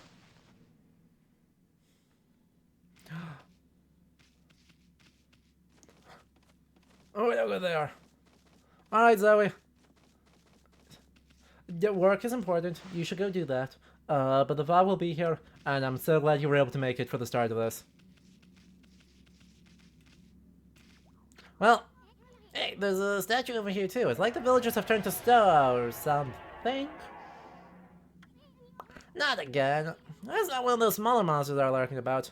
Well, like that's gotta belong to something much bigger. Yeah. Yeah.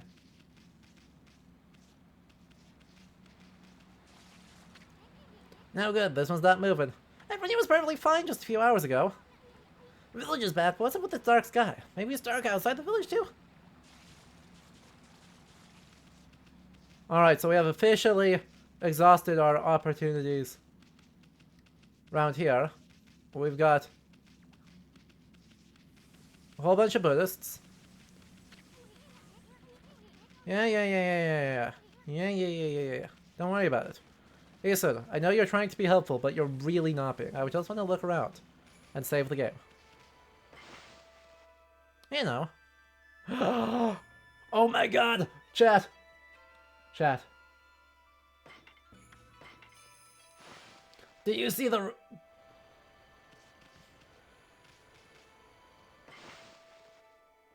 Look at him!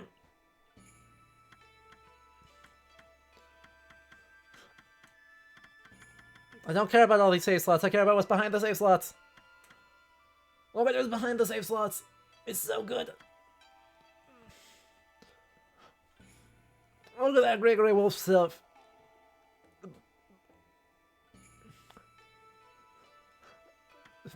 Tachigumi is so good! If you remember correctly, the background shows the god... It looks like it shows the most recent god you've got. Which in this case is the Sword Mouse. And it absolutely rules.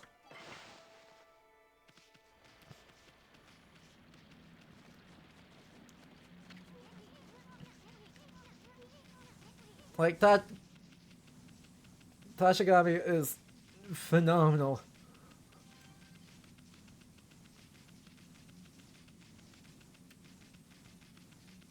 Alright, we run.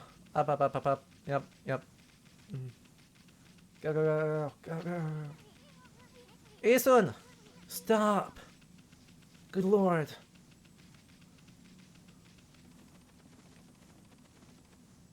Alright. Well, this is bad. The sun's not even shining. It's as black as night as far as the eye can see. Not a single villager can move a muscle. Is it some kind of curse? Did a monster do this? It's not gonna stay like this forever, is it? Only if the sun were out to light our way. If we could run a circle in the sky, we'd have ourselves a sun. But I guess that'd be impossible, even for you. Maybe better see had another brush god for help. Of course, if you had that kind of power from the start, that'd be a different story. Isun. Don't mess with Amaterasu. What the? Ah. Kind of think of it, your name is Amaterasu.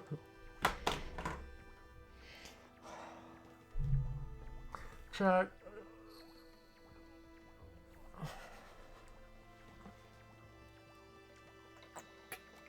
He finally realized. God. Dang nabbit. This dumb. That's the name of the sun god. Draw a second one, and a third. What a roast.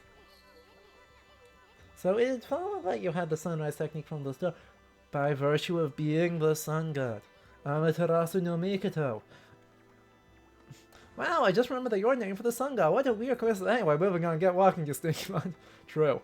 Draw an Autumn. Oh, I see. I see the oddness discourse from the Discord has seeped its way into Twitch chat again. AC, you understand that I'm blaming you specifically for this.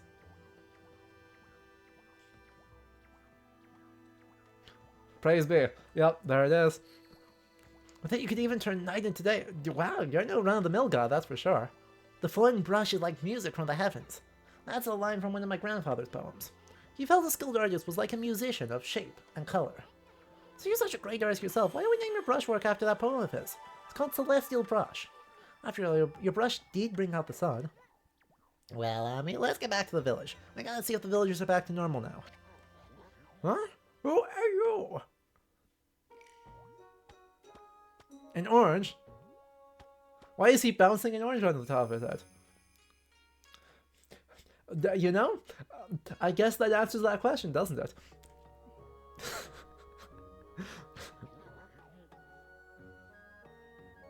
A white wolf? I'm not the one who fought that terrible creature with Nagi. You couldn't possibly be the legendary Shiranui. No, it cannot be. Sir, with how hunched over you are, there's a decent chance you were alive to know Nagi. That story is 100 years old. Still, you look a lot like that statue of Shiranui. On the other hand, you don't look quite as smart. Hey! Hey! Rude. Wow, no need to growl like that. Can you really understand what I'm saying? Well, I'm not one to mince words, I just state the facts.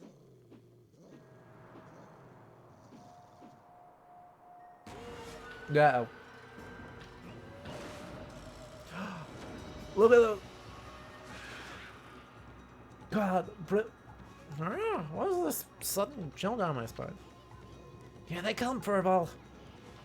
Those are the monsters that have been plaguing these lands. That was a historical piece, right? Well, actually, I don't know. Was that concept art?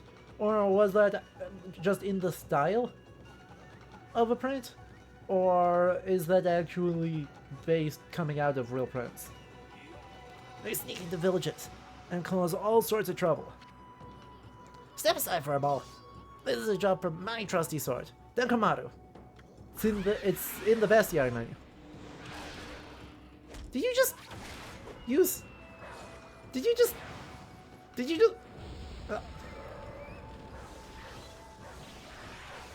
Ow. Ah, crap. I'm bad.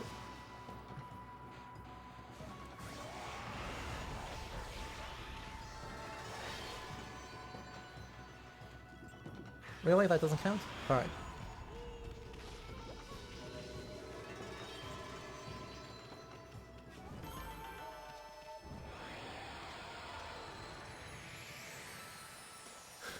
Yeah. Ooh. Wow. You get really aggressive when you're mad, don't you? Hey, you got yourself some praise. Look, see how that dry up spring began flowing again? That's because ridding an area of monsters restores the god's power to the land. People call it divine intervention. The more you restore the land to its natural beauty, the more praise you'll get. It's the source of your power. Few people believe in gods these days, and that may weaken you, but if you try real hard, your true power just might shine through. But boy, there sure have been a lot of monsters around lately. Now, Mr. Orange you tossed around up on the sacred deck. Looks like he thinks you're a regular wolf. Seems the gods have grown so weak, people can't see them anymore. Grumble, grumble, grumble. No, anyway, I'll show you around the village. I feel like we're in for an epic adventure. This should be fun, Furball. Boop. You obtained feedback. Seeds. Freshly roasted seeds that seed-loving animals can't resist. Why, you little devil, look at this sweet grub you found. Hey, wait, this is animal food. Still, we could save it to give to animals. Use it when you try to approach animals later. Something good might come out of using it the right way.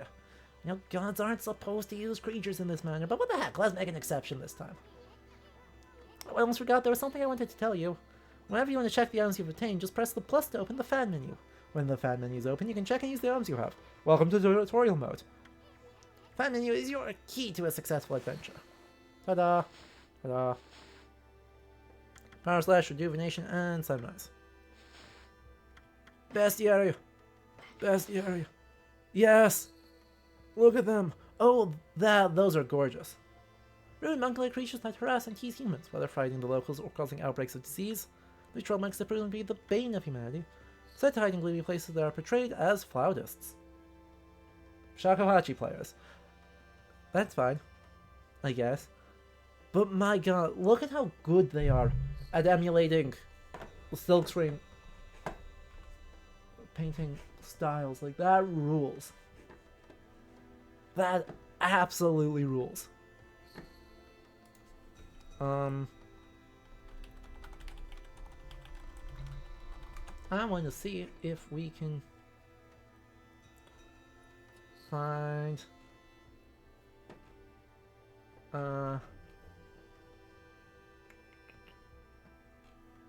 a good example of one of them.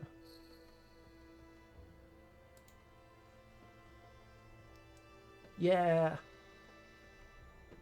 Alright, let's see if there's a painted one. No, this is a woodblock print one, but that'll work.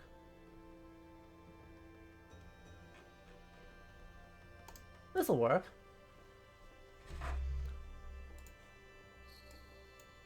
So this is, again, by Katsushika Hokusai. Kohada Koheiji. It is a woodblock print of a yokai. Of a monster.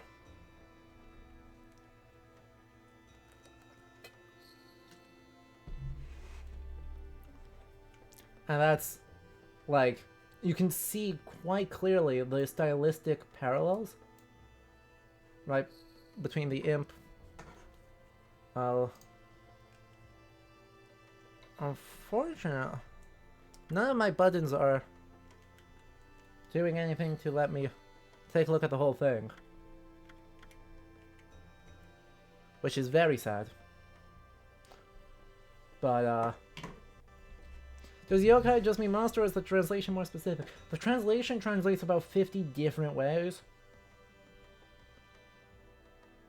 So, typically it's it's very often translated as demon or monster. But oh boy, is there not a easy way to do... Right, just like with Okami often being translated as god, defining a yokai, well, yokai are yokai. Like, they're the thing that they are. And what that thing is some combination of ghosts, demons, monsters, malevolent gods, spooky stuff, weird things, witches,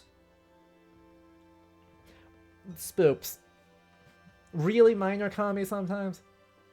Exactly. So something can be exclusively referred to as a yokai, and then its name says it's a kami, right? Because it's got that no kami epithet, or yeah, I guess I'll call it an epithet attached to it too. So the short answer is it's a mess, and the long answer is it's a mess but said slowly. The point is, art of them goes real hard, and this game fantastically represents how hard that goes. Umbrella spooky stuff. It's a good enough working definition until we get to Neo 2 and have to actually pay attention to it. Right? There it is.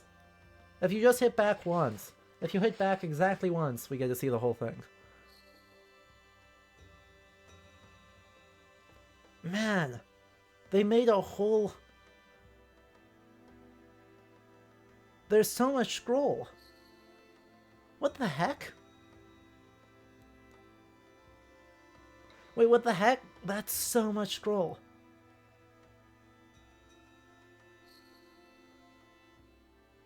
I take it we're going to fill out all of this space as we're going.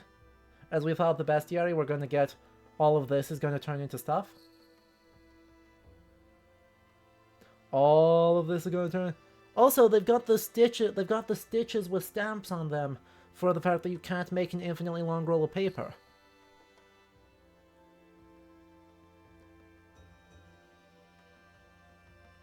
Like, that is phenomenal. And it looks like the thing has been damaged and repaired. Like, it's not one perfectly new, smooth, infinite thing of paper. It's actually got the kinds of, you know, paint and damage and alterations and dirt that one would actually expect. Like, this is an unbelievably high effort thing. I want to be very clear that there is no reason for them to go that hard. But I am so thrilled that they did.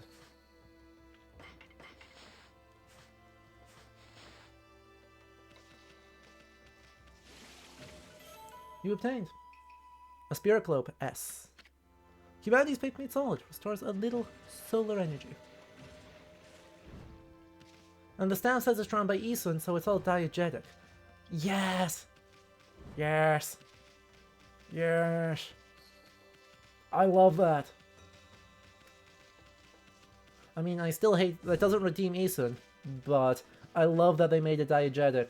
And they're like, yeah, you know, um, traditional, and by traditional I mean Muromachi period. Oh no, they ran away. Birds. Birds, come back here.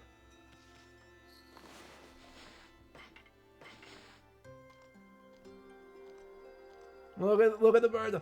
Well, that bird has 3 polygons.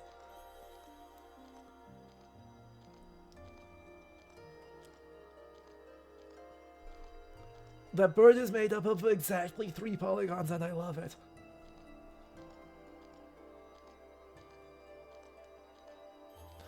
It's so chunky.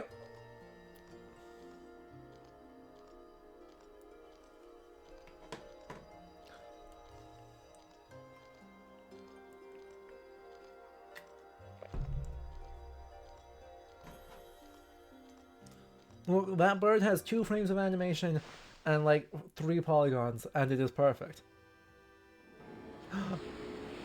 They love me. Look at it. It loves me.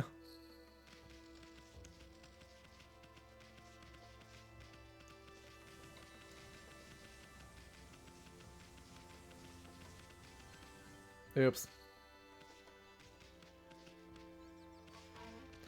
Hey, Mr. Orange. Yeah, great shirt, Nui. Oh no. Well, at least he's not dead. Nah, I feel it. I sense a foul beast all in this place. Concentrate. Look behind. You see, right behind you, right now.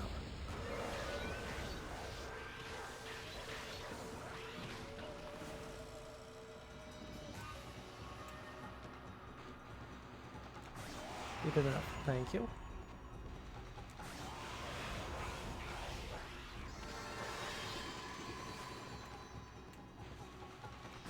Boom. Fortune, blessing, and good luck. That makes a lot of sense. That makes a lot of sense. Calling it... Humans are not witness to such battles, but I saw it. The fight went on for exactly 13 seconds. Oh! Oh, wait! Oh! Oh! I recognize that... Hello, wandering Shinto monk.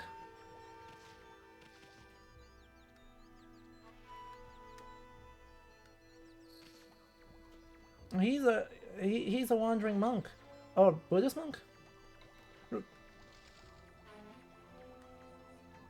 Regardless, he's an Edo period wandering monk with a shakuhachi. And he wears a basket. Kamuso is the name... Ah. Right, so Kamuso is both his name and the name of, like, who he is. Like, he is a Komuso. Okay. Oh no. With a rice bowl on his hat? So you can give offerings.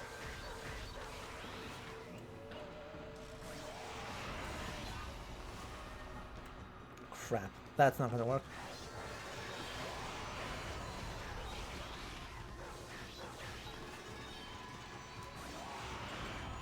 Well, that went worse. But it's great if you need fight stuff. People should wear baskets on their heads more often? True. Yeah, that was just worse. But yes, do you think that's his begging bowl? Yeah, so, right... Since he is, you know, not exactly able to see super good, he wanders around and can just take that, and people can put offerings, or alms, or donations into the rice bowl.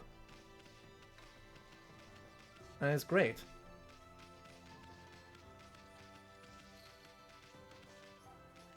Now, I'm not sure what you're wearing on your head.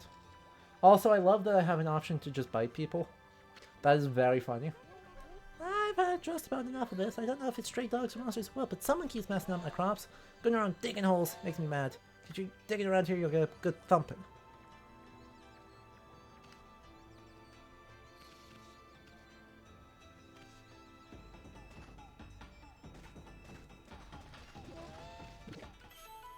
Yoink.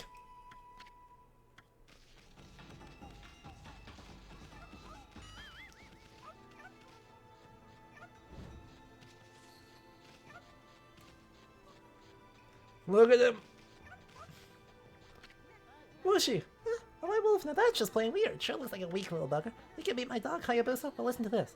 There's this field my mom attends to, you see? Well, Hayabusa managed to dig up 9 turnips in a row. Actually, 10 turnips on a field? Hayabusa picks and gets all 10. Oh, we're the worst. Oh, we're the worst, aren't we? Oh, we're going to be the... It's a daikon, yes. Oh, we're going to be just the worst, aren't we?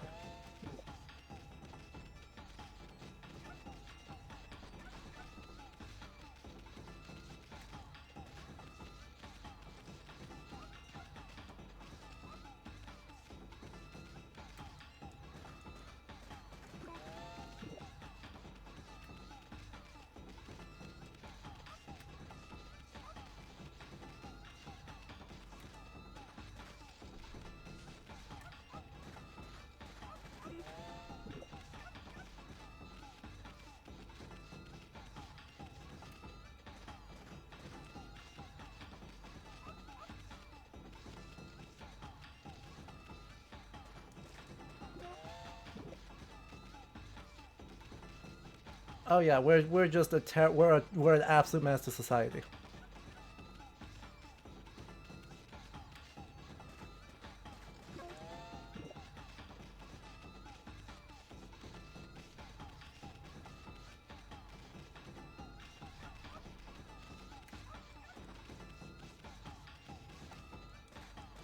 Look at him go. Look at this go. Look at this go. We're gonna get them so confused.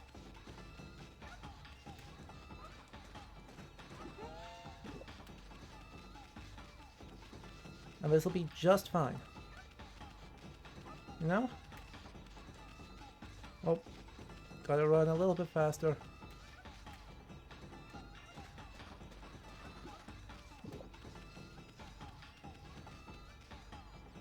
Nice.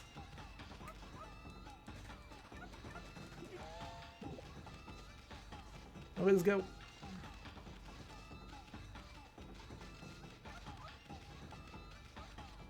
Let's go.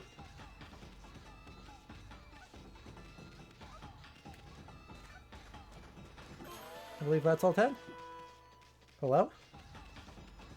Wait, that's weird. That's not a daikon. No, don't play it. No.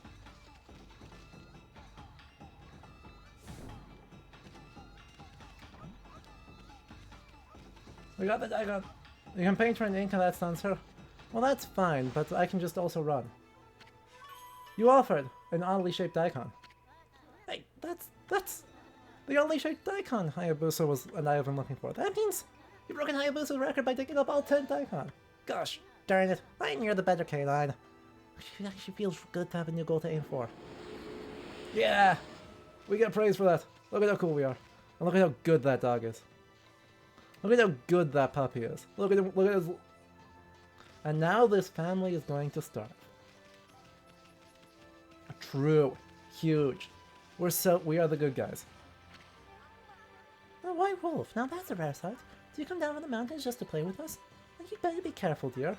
Lately some monsters have been attacking the villagers.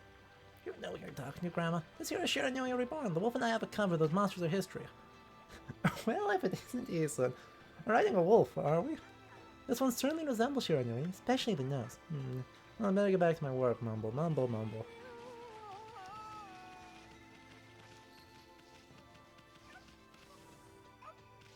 Does the kid have a firefly on a leash? He's got a dragonfly that he's...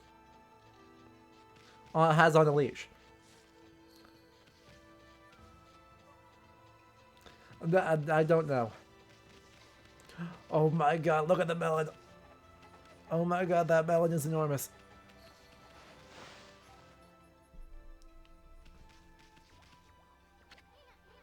This must be why she ages the sake. Smells good, doesn't it? Oops. Probably should have done that. Steal the sake or the rice you need to make sake. Kushi, well, what a fine-looking wolf. What's your name? Mine's Kushi. It's a pleasure to meet you. Sake brewer Kushi. Working in the fields again, are ya? Isun, are you and the wolf together? This is why I grow the rice for making my sake, you know. I have to manage the harvest all on my own, you say. It's hard work. Maybe I should have Susanoo give me a hand again this year.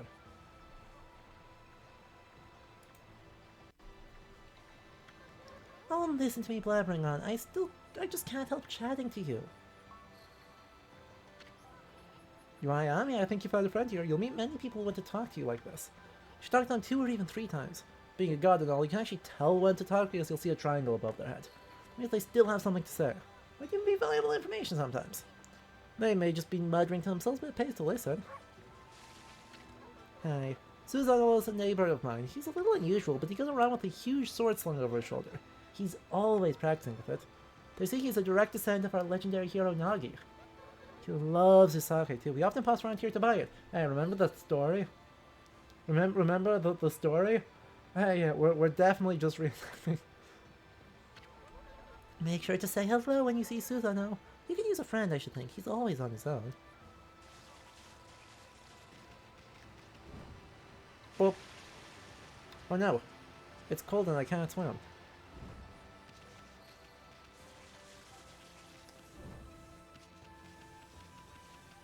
What's up? Hello, giant triangle. Here to listen to the ramblings of an old woman, are you? Well, I was doing the laundry, but when it was ready to dry, I noticed my drying pole was gone. Oh, whatever shall I do? Where did that darn pole go? Does something important like that just disappear? You think that something that should be there is? Yes, quite. Wiggle, wiggle, wiggle. Ta-da! By the power of wiggle, wiggle, wiggle. A new drying pole? Oh my, where did that come from? The gods must have asked my prayers. How wonderful. Time to dry the laundry. Yep. You're still upset? Well, I'm glad I was able to hang my laundry, but the sun seems to be so far away these days. It doesn't like all those monsters they're lurking about. If only it was shine closer, my laundry would dry in a second. Nothing bad can happen from drawing the sun right there. Divine favor comes delivered by Wiggles. My word, the sun is suddenly drawn so close. My laundry will be bone dried in no time. First I pull and now this. Will the miracles never cease? But not when you've got Amaterasu on your side. Maybe I ought to make some cherry cakes to offer to the sun. Yes. Yes. Yes. Please. Please give cherry cakes. This is not a request from Amaterasu, this is a request from Adam. Please make cherry cakes and give me cherry cakes.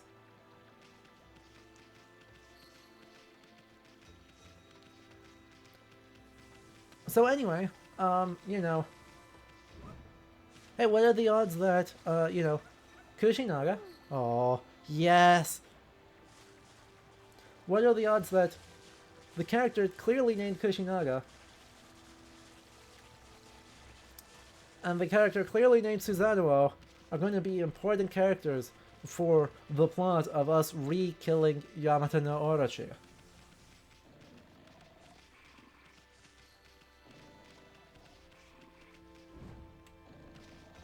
What? Subtlety? No.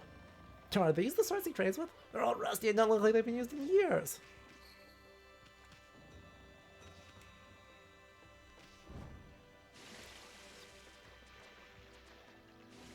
No? No jumping? No jump there. I don't want to drown. But like, I would really like to get up there. And sadly, I don't think the answer is, I don't think the answer is if I draw a squiggle in the center here. But it does stuff. Truly tragic. He's always snoring like a bear. That's the level of the 2-bit middle-aged warrior Susanoo. Oh, does this game technically fall under? It's a Zelda-like. It's a Zelda-like, not a Metroidvania. But you still go back to after you get more powers, because that's the thing you do in Zelda games too. He goes around claiming to be a descendant of Nagi. He's famous around here for his lineage, but he's awfully lazy and too off the wall to be a descendant of a legendary hero. Oh, we're making fun of the divine Kami genealogies of folks, are we?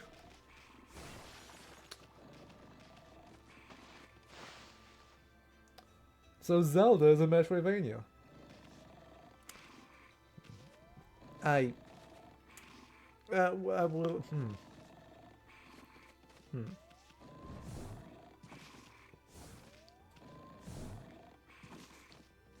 Well... Wow.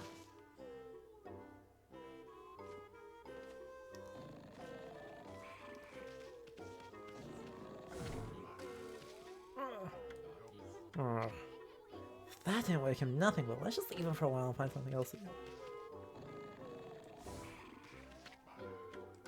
I am the greatest. So much backtracking in dungeons, but no, not in Metroidvania. Yeah, Oracle Zelda's just letting you to back. I mean, even Twilight Princess, right? And right loves to do this thing where in the overworld you'll see a thing, and that'll be fine. And you go and you do the thing, and that's fine. And then when you suddenly can't do the thing, right, you'll wander around Hyrule Field, and you'll see a spot where you clearly need, you know, a big heavy ball and a chain, and you don't have that yet. And off you do. And then there's Skyward Sword, which is just backtracking. Yeah. Who the heck put this big rock here? It's blocking the only road out of the village. Doesn't look like you squeeze through anywhere. Sometimes I don't even know if it's safe to leave a village yet. One might observe... Aww. Not the big rock.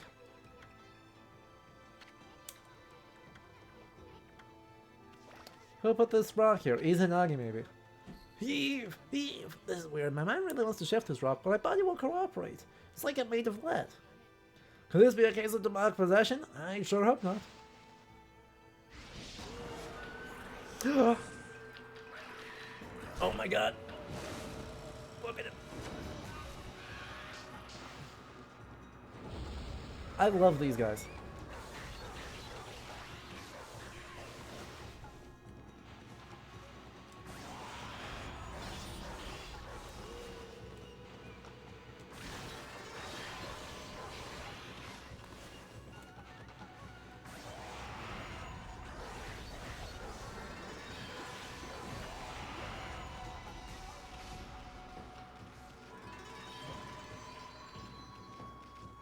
Oh, that was a Koban. We just got a larger coin, right? For the most part, we've been picking up square or round coins with a square hole in them. Japanese coins modeled on Chinese yuan. But the one we picked up was a big ovular gold coin. And that's known as a Koban. The brush is mightier than the guitar, right? Right. Whoa, Ami, you suddenly started growing. It's a biwa, which is more of a lute, or a... Yeah. I mean, technically guitars are a type of lute. If you actually look at the classification, guitars are lutes. Don't worry about it. But yes, it's a biwa.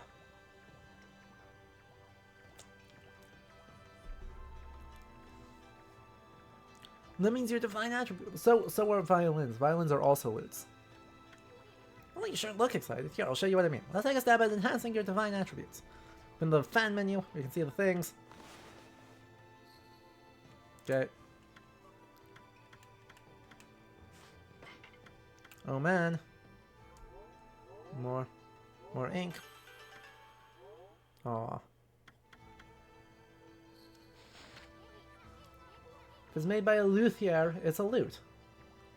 L-U-T-E, Eldritch. Well, is it all coming back to you or what? Ah, it's hard to know such a small house. I'll lighten up, Fireball. There's one big step for the new and improved Amaterasu. Keep up the good work. Almost forgot. We better go check in on that dude. I feel as light as a feather now. Satellite doesn't make it any easier to shift the boulder. We're to block the only path out here anyway. There's no way I can get back to the city now. Say, Pup, you're another here in the village, right? So you must know that guy Susanoo. Can you get him to come here? They say he's the descendant of the legendary hero Nagi. If anyone can do something about this rock, it's him. That's strange, this boulder wasn't here before. Alright, alright.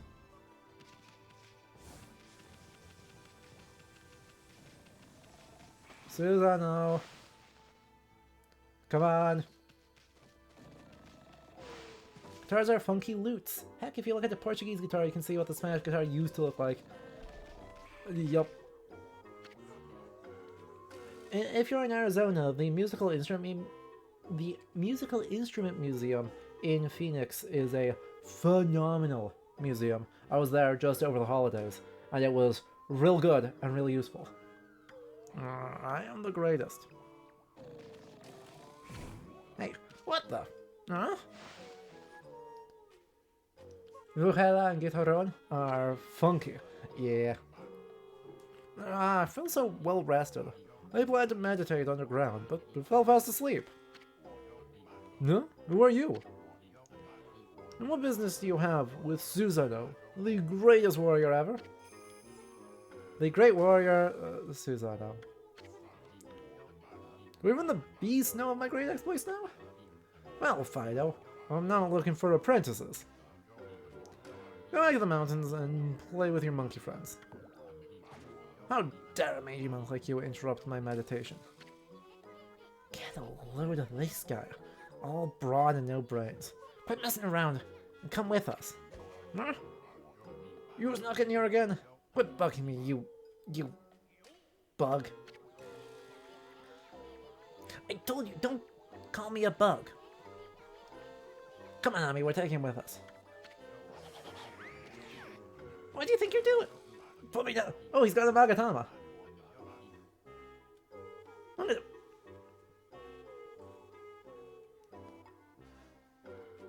What will the neighbors think? The Magatama is also one of the Imperial regalia, but was given by Izanagi to Amaterasu. Amaterasu then gives, in the apology thing I mentioned earlier, right, a necklace made of Magatama, well, let me try that sentence again, right? Remember the time I mentioned earlier when Susanoo gets exiled and then goes back up to having to apologize to his sister about it? In order to prove his, that he's not lying, they trade objects, and each of them consume the other's object, and from that, like, spits it out and they transform into young gods. So, Amaterasu eats one of Susanoo's swords, and Susanoo eats the Magatama necklace that Izanagi had given to Amaterasu. Hang on, we have a sword, we have a full Emperors at the moment. Sword, mirror, Magatama. True! Wait. Look at us. We are the Emperor. This is the most imperial behavior anyone has ever seen. So that's what... True.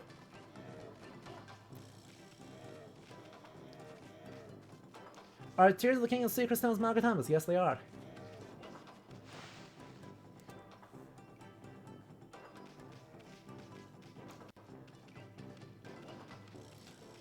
And yeah, supposedly, right, chewing up and spitting out the necklace does not destroy it, because it is also one of the Yamato Imperial Regalia, alongside Kusanagi no Tsurugi. Right, it's the mirror that creates Amaterasu, the necklace that Izanagi gives her, and the sword that Susanoo takes from the tail of Yamato no Orochi, are like the signs of the Yamato Imperial family, according to the Yamato Imperial family, as early as the 8th century. And it's, like, it's so cool. It's so cool to see those, get sort of remediated. And that's great. Eating jewelry is also quite a feeny thing to do. A person of culture, right there. Just eat the Magatama to undo Cyclops. Don't look at you squeeze through anyway. You mangy mutt. You're running all the way here just to test yourself against me? I'm prepared to taste the wrath of my trusty blade, Tohenboku. Was definitely present during Naruhito's enthronement and not under the sea at Dan-no-Ura. Nope, definitely not sunken. Nope. Hold on a minute. You're the legendary Susanoo? Yep, none other than Susanoo, the greatest warrior who ever lived. And by the way, never interrupt warriors engaged in battle. But I've got a favor to ask you. This huge boulder blocking the path is really getting in the way. Can't you do something about it? What? Come on, please. I mean, you are Nagi's descendant, aren't you? Surely one stone's no match for your mighty skills, right? Ugh. It is certainly not beyond my ability. I love that he's got the Popeye build. Teeny tiny biceps and enormous forearms. Okay, but no time like the present, go for it. Wait, a boulder of this size is not very easy even for me. This will require the utmost focus to magnify the power of my sword. Shall retire to the training grounds to make preparations. Wait for my return. I wonder. Never seen the guy train seriously, ever. Can I really handle this? Oh well, I guess all we can do is wait here. Also, short legs and a stupidly long torso. Yeah.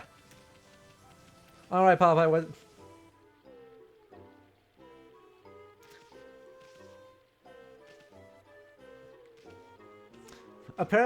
Apparently, Blockhead, incredible. I love it. I mean, describes him. Apparently training means drinking sake. Susanoo. Now, Susanoo would be the worst except Isun exists. And Isun has managed to be far more annoying than Susanoo in the past 2 hours. So, I know I told that merchant I could help, but a boulder of that size? Don't care if I'm a legendary bloodline, it's just too big. Ugh. Oh no, I can't wait to run out of sake at a time like this. Things won't do one bit. That's it for today, I'll just have to train tomorrow. Can't train without sake to fuel the fire. Training will just have to wait till tomorrow. Why do today? When what could be put off until tomorrow? That's doing things the Susanoo way. Sake? No. Oh yeah, this village has a sake brewing girl, doesn't it? Alright, meaningless fetch quest, let's go! Hey, I need your help. Hey, oh hello there, I've got a bit of a problem, you know. I have to polish rice in the mill house before I can use it, but the mill's broken. A wicked monster broke it the other day. It's hopeless trying to make good sake without clean rice. Wow, that's too bad. I should never have let that monster try my new thunder brew. Broken mill and flattened crops, that's all. You let a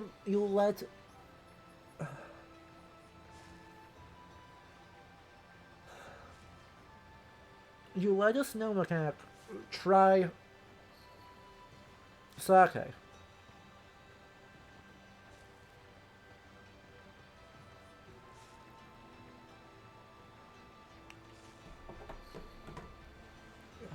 You let...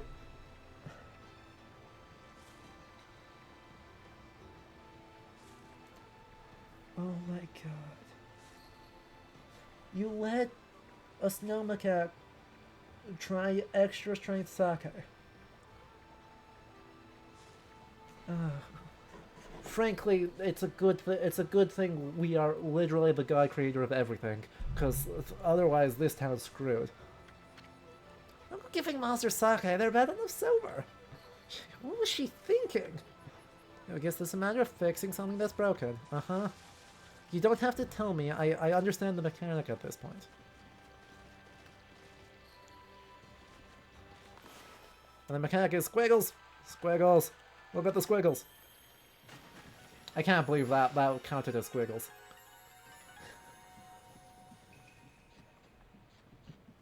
How was sake made exactly? That is something we can look into if you want. What's this? The mill's been mended. Who invented that? Completely given up on the idea of making my sake. But now I can get on with polishing the rice. Well, no time to like the present. I'd better get started. With those teeny tiny... she seems...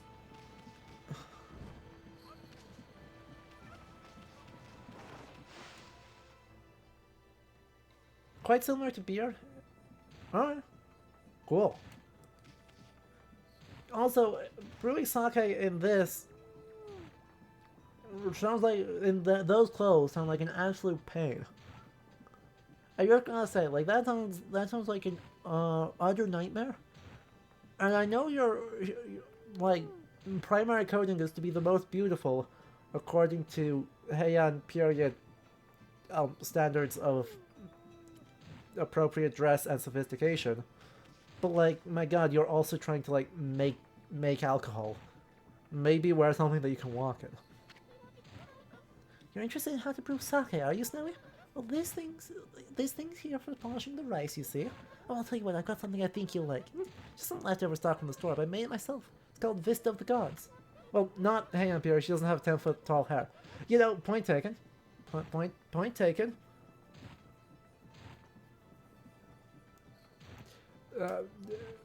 Truly, the fashion competitions of the Heian are, a lot.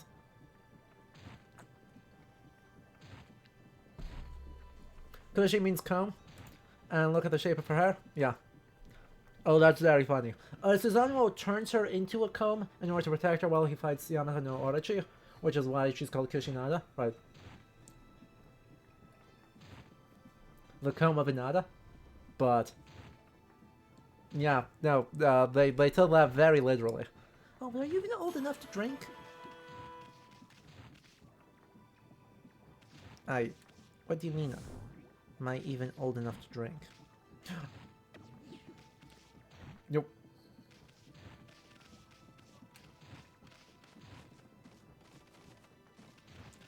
I am literally at 1.7 million years old. What are you talking about?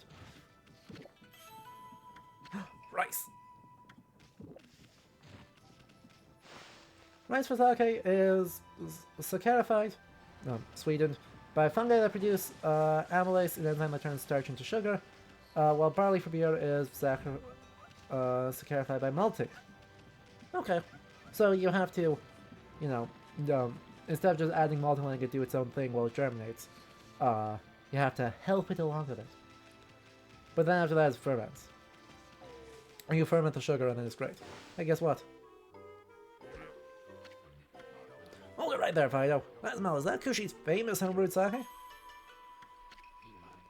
Fido, my friend, do you think you bring me some Kushi sake? Sake? Oh, what a glorious day. Tell sake that you start the fermentation by chewing and spitting it out, which is traditional. Traditional. Ah, good old sake. Now that drink is like a warrior without a trusty, so... This guy. Chad, little history does not condone alcoholism. Vanya said that Nagi himself relied on the power of sake in his battle with the dreaded Orochi. It's also clear now. Let the training begin. Just try a bit of my usual routine. Okay, here I come. Oh god, he's got the Kurosawa super slice.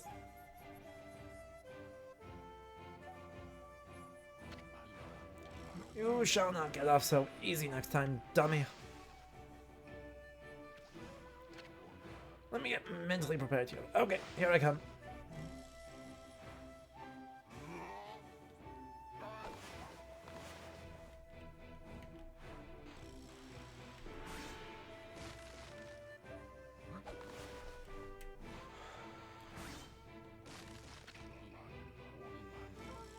Feast your eyes on this! Susanoo style! Exploding implosion!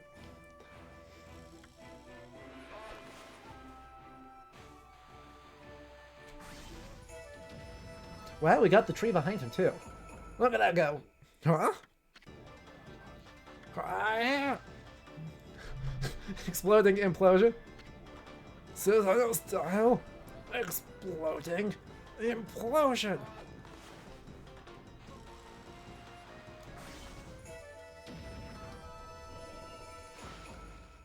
If only Susanoo style was Susanoo style instead? True. That's amazing! You sliced that huge rock clean in half! You really are something. Wow, I didn't think you could do it, Pops. He didn't do it. I did it. Me? Either. I mean, of course I could. After all, I am Susanoo, the greatest warrior ever. You weren't just showing off when you said you're Nagi's descendant. Someone like you would have no trouble fighting monsters off, huh? Well... Anyway, thanks a lot. Now I can start doing business again. Did you say monsters? Oh, of course, no problem. This is a job for the most skilled warrior. and all of Nippon. Yes, I shall rid these lands of their vile presence. Just sit back and watch the great Susanoo work his magic. He shouldn't get all puffed up. He's nothing without us. Think he'll be okay? Monsters outside the village are nasty. Ah, glorious Amaterasu. We're going to assume that that is just a peach pattern and not a window. What a pleasure to witness your heroic deeds. I am in awe. When you cleave the boulder into two, my heart skipped a beat. To see your skills with the brush is to be witness to great art. Yeah? So do we get a reward or something, lady? I hardly think your participation had any impact, little bug. It's Isun! Isun, stop calling me a bug! I'll crawl back into your kimono if you say that again. My word. Oh, relax, lady. Furbal's here more comfy anyway. Yep. No. Let's get back to the ward thing you were talking about. Come on, Ami. Put your paw up or something. Go on, shit. I must apologize. I would like to reward you, but I'm, immortality symbol, it's exactly. Sacred protective fruit. I'm afraid I haven't the power. I can barely muster enough strength to make a flower bloom.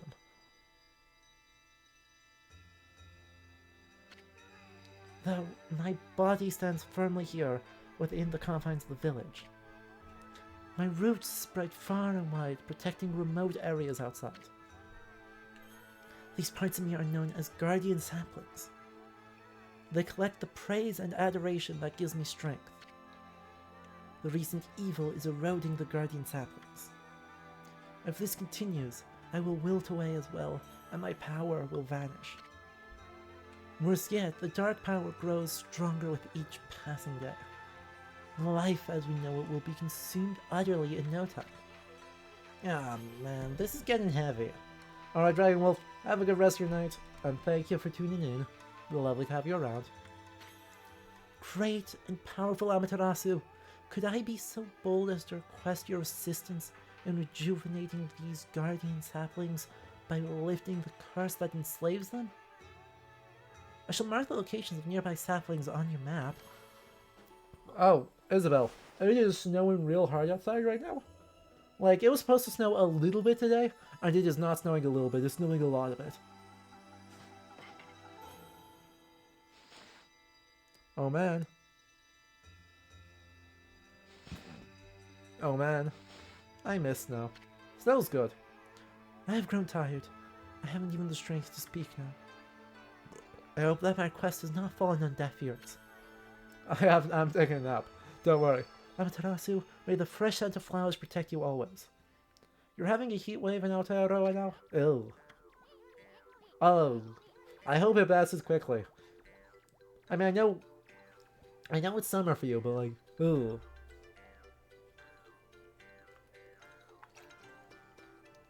I'm always itching for a good fight, but I sure don't want to poke my nose into this mess. Still, I'm stuck with Furball here till I get all the brush skills. Boing, boing. Anyway, Ami's a god and all. What could possibly go wrong? Don't say that. Don't... Isun! Did you listen to her, Furball? You got the rest of the brush techniques to save the world. And I'll steal and learn them. Yeah, that's the ticket. Alright, let's start by following those marks on the map.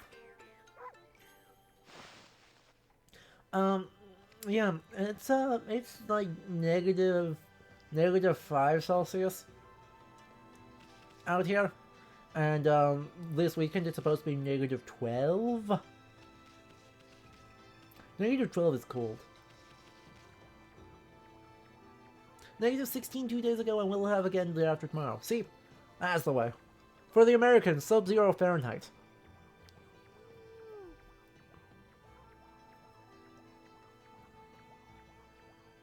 Right, negative 16 Celsius is about, I think it's 1 degree Fahrenheit. -20 is -4 Fahrenheit. It's bad. Oh. So we know how warm Minnesota is right now. Don't worry. We're going to fix that this weekend. Actually, I don't know if the Twin Cities is going to get the same thing as South Dakota is going to get. Okay then, Beth. Guess I better offload some stock before heading back. Feel free to take a look if you've been sent to do the shopping. Feedback. Feedback, feedback, feedback. A vengeance slip. An exorcism slip. Steel Soul Sake. Holy Ben. Well, let's get a couple of them. And a couple of them. The important thing is feeding the other guys. Right, clearly, that is what is important, right?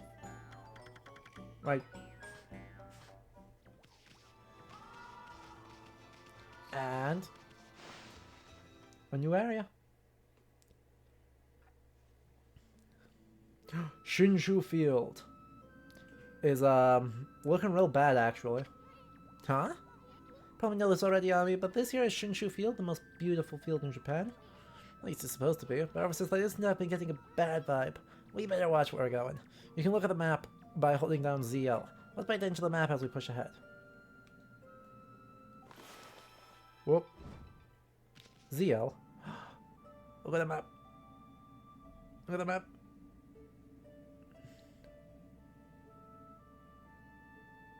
So many good options. Oh, we're so cute. Alright. This is, however, a great place for us to take another ad break because I do like standing up and stretching. I think that's important, and I encourage you all to do the same. So I shall leave you with them, and I shall put back on some tunes.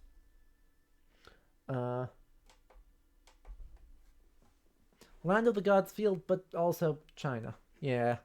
So we shall even give you Cursed Shinshu Field as our soundtrack, since that's where we are.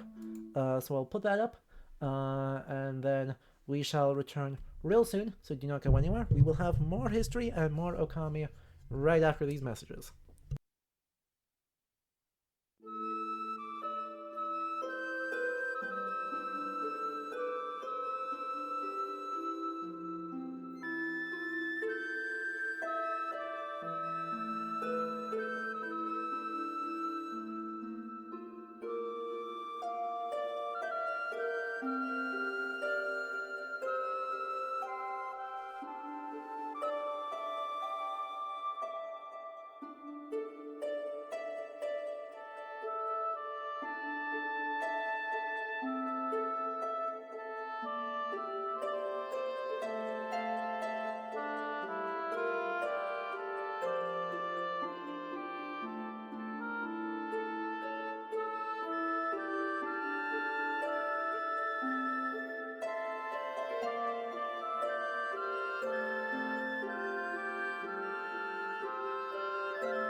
Alright, welcome back everyone. I hope you enjoyed that very brief ad break. If you are just tuning in, hello and welcome. As always, I am Adam. We are starting off our exploration of Japanese history, which is going to continue all the way through 2024 with some Okami. So we're starting off firmly in the realm of mythology and the mythic origins of Japan, but we'll also use this as a chance to talk about sort of prehistory more broadly in future streams of this game. If you enjoy this and are excited by the idea of going through all of Japanese history up to the 20th century, 20th century is a mess, we may have to do that one separately. Over the course of 2024, including all of the brand new releases, Assassin's Creed, Team Ninja, a Yakuza game, you know, lots and lots of fun stuff in this project. Make sure you hit the follow button so that you're notified for all of those streams and all of the other history content that we do here at Ludo History. And if you want to support the stream, make sure you hang out in chat and get to talk to... Apologies. We'll fix that. Let's try that again. Sorry, I can't hear things. I can only hear this. But yeah, we are still continuing with Okami.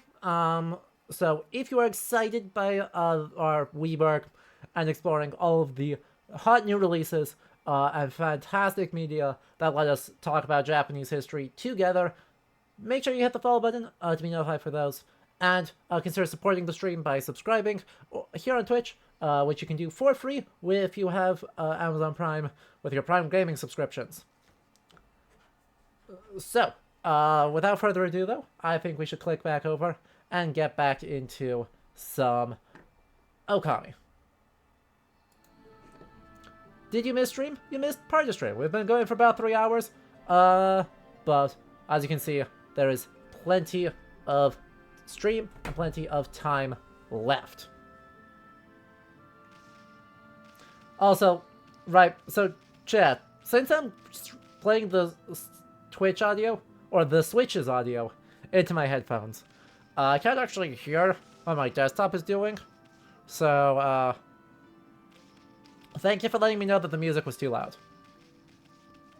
Alright, let's go kill this guy. Now, that's the first Guardian sapling marked on our map. It's supposed to be a place for travelers to rest and recuperate. But just look at it. It looks like it'll fall over at any moment. This place is definitely cursed from the looks of it. Places where evil is taken hold, luring monsters from far and wide, are known as cursed zones. But I've never seen one this big. It's with all the plant life in the area, even that big tree. It'd take a monster with powers beyond even a god to do this. That tree is an offshoot of Sakya, protects nature in the area. Maybe the natural beauty here would return if we revived it. But how the heck could we do that anyway? We're gonna kill somebody. Go.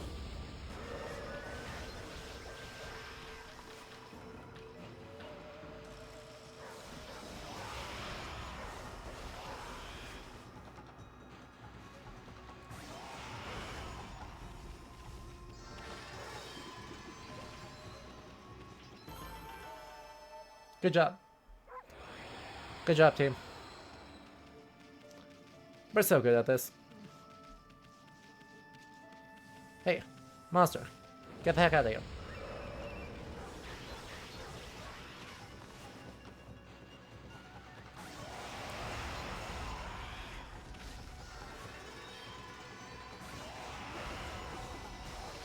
Oh, we won. Well, that was fast. That we got a lot of cash off of that. Holy moly. Well, who's the sad looking face over here? Oh.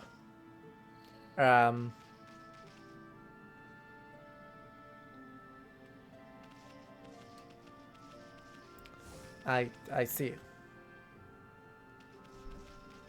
So are the monsters made of bamboo? The monsters are made of monkey. They're snow monkeys. Hey, look at that on me. There's Guardian saplings a wreck. So that's why Sakya is hurting so bad. I bet the natural beauty would return if you revive that tree. Give me a special power that can make a weather tree blue. Maybe in Flower Valley. Hey chat, what do you think the odds are that the place named Flower Valley is going to solve our problem? Hana Valley.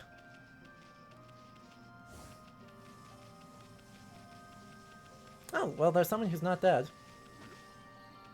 That's something. Hello.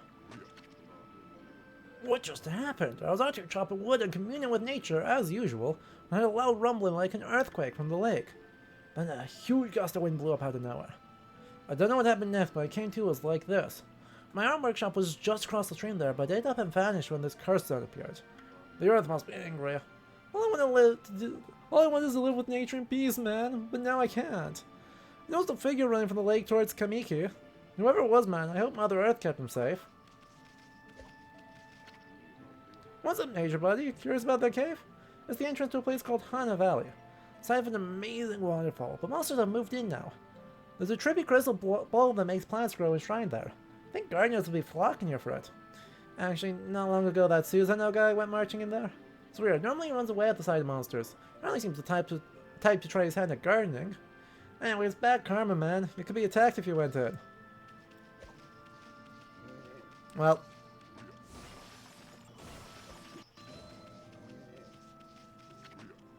Nameless Man's House. One of the men who protected Hana Valley live here. Interestingly, with bamboo, despite the aesthetic and historical associations and Orientalism, bamboo is actually an introduced plant species. True. As is the type of rice cultivated across Japan now. That's also not one of the native rice species.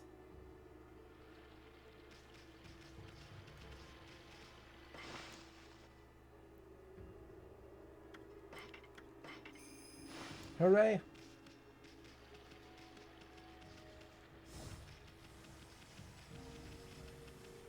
Boop.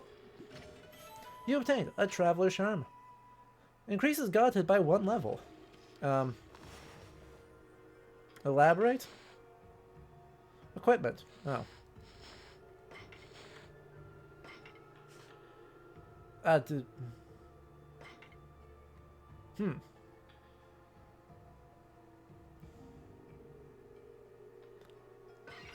Amaterasu's godhood has gone up by 1 level. You know, point taken. It's your shield in battle. That's the thing I was needing to hear. They're just having some music. Well, we are sadly uninterested in having fun. So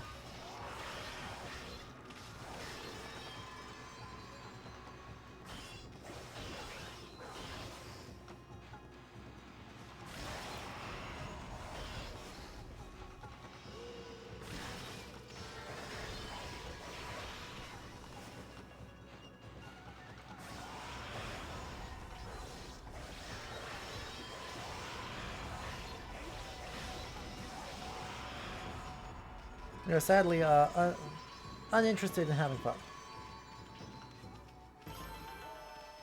No music for you.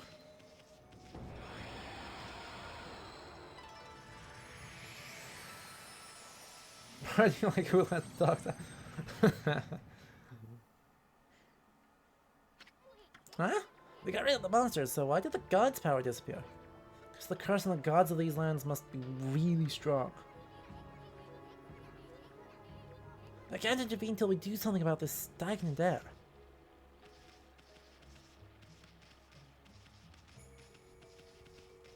So are we going for 2 powers?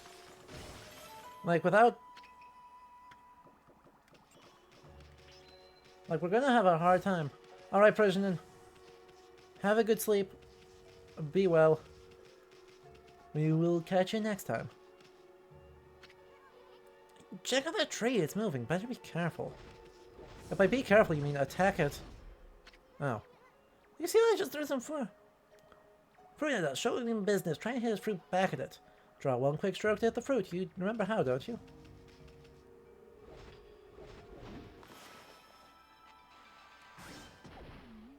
Nailed it. Look, you stunned it with its own fruit. Let's pass on by this creepy old tree while we can. Oh, too soon. Boop. Darn sentient trees. How dare they? It's such a big cow. Oh my god, look at how big it is.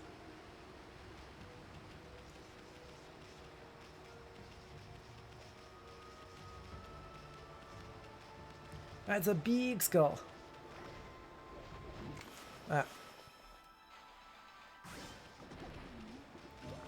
Thank you. Ooh. Is that? Hold up. Ow. The statue's all dirty. I feel sorry for standing in a place like this. That didn't do anything. Fair enough. Come on, stop winding up and just throw it at me. Ow.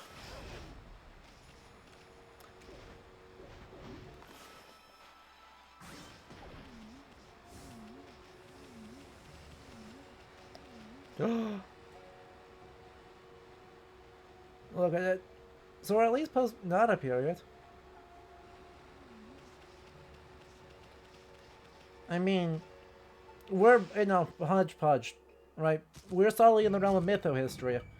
And the joyous thing about mytho-history is that it uses the aesthetics of bloody everything.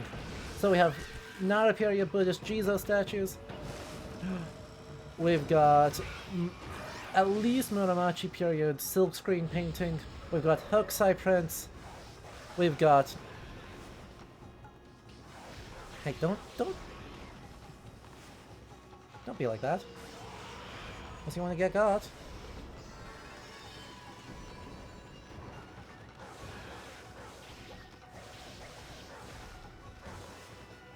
Ow. Ow.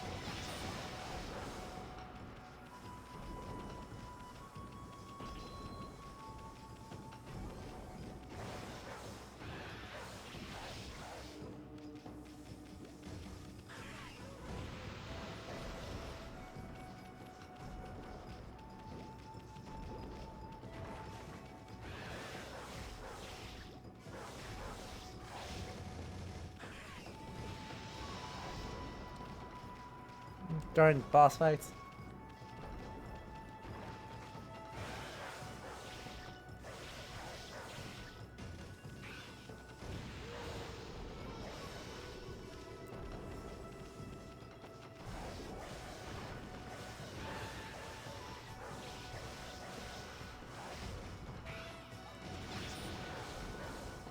There's definitely something I'm missing here.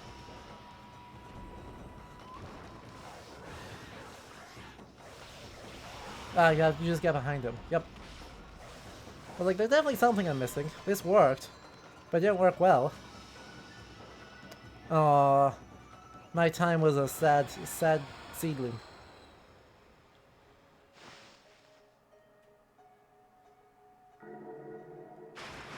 Okay, there we go.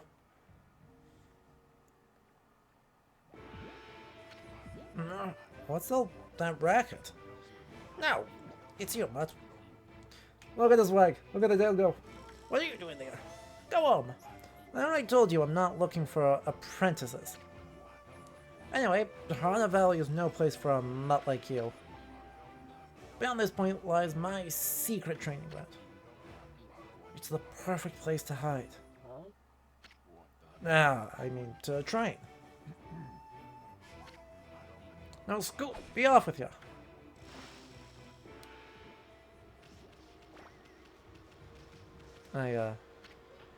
Wow, check out that wall painting. That crystal sphere that makes trees grow is enshrined somewhere around here. Based on this painting here, I say the rumor must be true. Still, something's not right. Do you think there's something missing from this painting? I sure do. No, that didn't count. Fine. Let's try that again.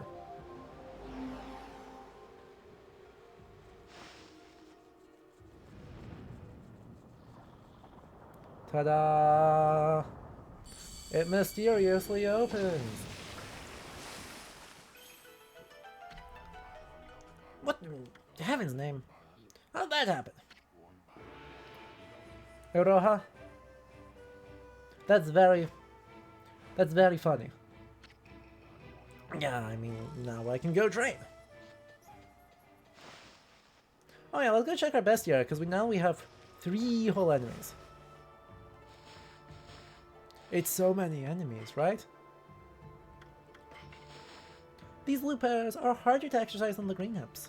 One night a man heard lute music and went to find the source. Heading in the shadows he saw imps stop playing and drink sake. Seeing his chance to attack, the man struck out, severing the lute strings with his blade. The imps disappeared in a wisp of smoke. It is advisable to cut the strings with the brush.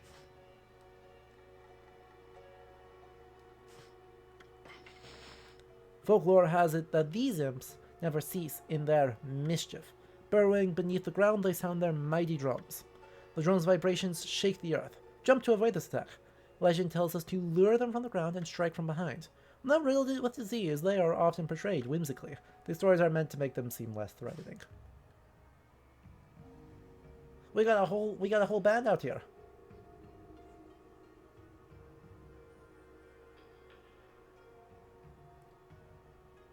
We got a whole band. Look. We got them. And they're running around playing. And then we've got these guys. And then we got more of these guys, and we got the other guys.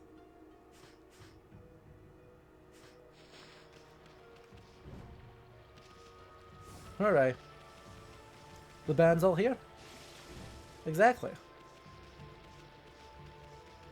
And we should have the ability to just boing. Oh.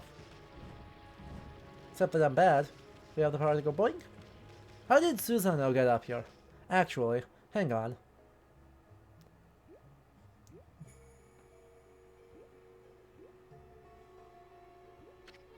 What a strange place. It's really the secret training ground Susano mentioned. Speaking of, where'd Pops go anyway? Sus? No. Oh no.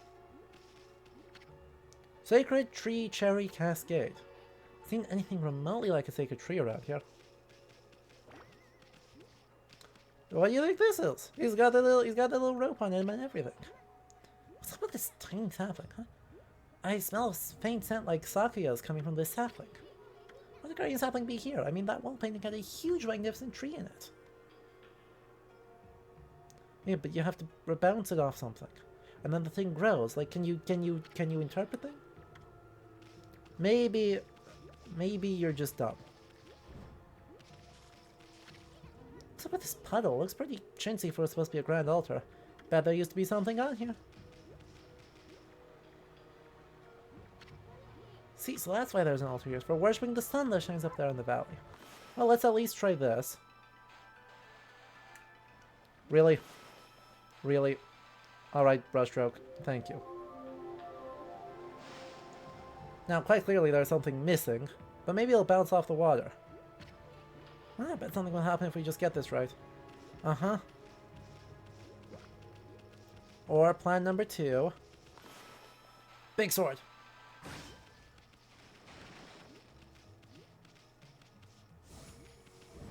Look at that. A save point.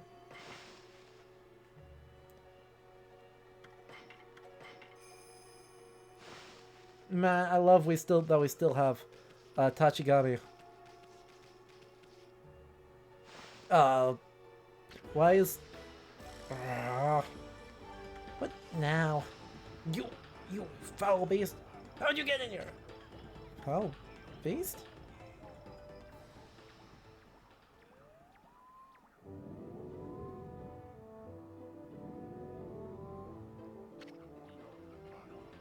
You have some nerve sneaking into my private training ground. Now you shall get a taste of my new secret technique. Your foul beast looks like an ordinary sleepy bear to me, Pops. Enough talk, my blade thirsts for battle. Here goes nothing. Susano style, Susano! What?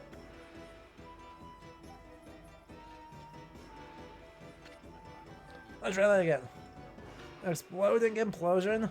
Susano style, Susano!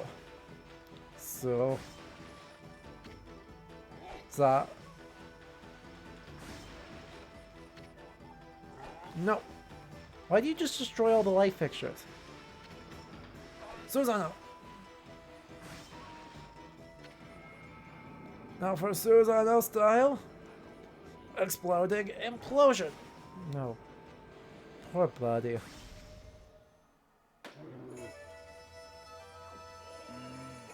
But does sleeping bear on a ball come from anything? It always strikes me as such an odd image. It does. I'm not sure. It does strike me as an odd image too.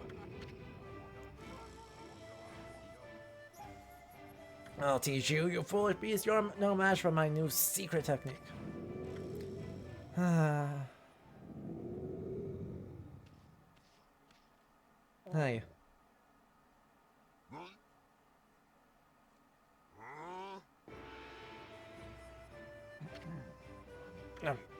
Oh, oh. Rest in peace, troll beast. Generally, birds in mythology mostly were an Ainu thing. Huh. I guess that checks out. Not a lot of bears on Honshu.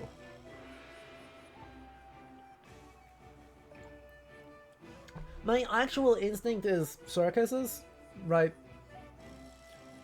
My actual thought, right, or my immediate thought, is that this is probably just trying to be silly, right, and so it was using circus imagery.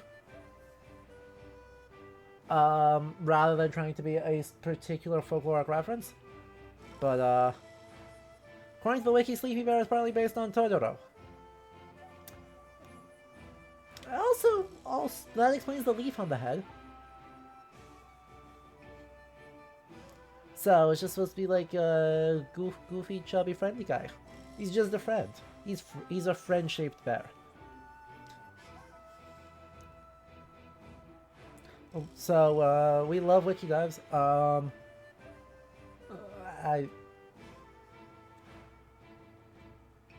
Exactly. Right. Like, the game is not trying to be too riddled with obscure references. It's mostly just trying to be lighthearted. He's just an EP friend. The Great Warrior, Susanoo condemns the offense, not the offender. Anyway, there are other monsters I must deal with. Uh-huh. He's still...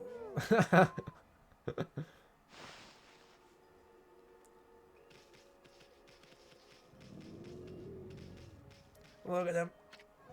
Sheesh, still sleeping like a... well, a bear. This snore makes Susanoo sound like a kitten's purr. Look at him. Look at him. Boing. Ah, I want to bounce on his tummy. This crystal sphere is filled with leaves. Is this sphere used in a ritual for a good harvest or something? Didn't that wall painting have a sphere-like object in it?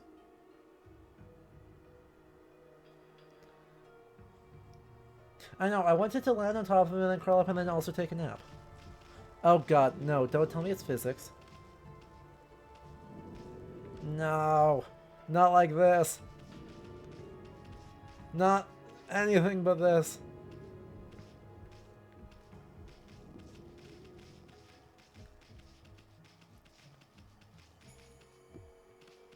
Her blank wolf face. My face with Susan knows that. Look, the fact that Amaterasu just, like, can only barely emote, frankly makes everything infinitely funnier.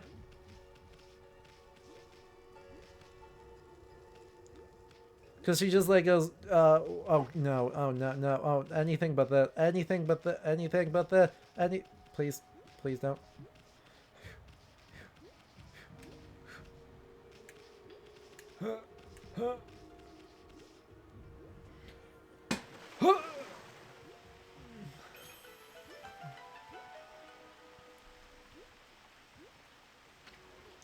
Wow, somebody had a lot of time on their hands to think all this up. So this was the sphere of that wall painting. You got it done faster than 11.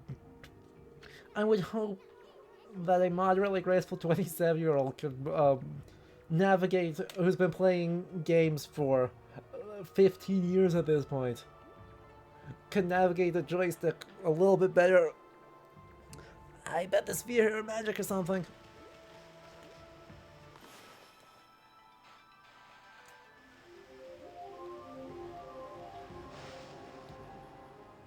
Yeah, Isun has a bad habit of wildly over-explaining things, huh?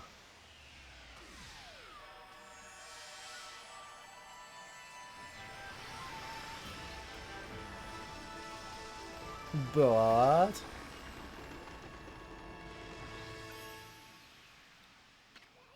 Hey, is this a guardian sapling?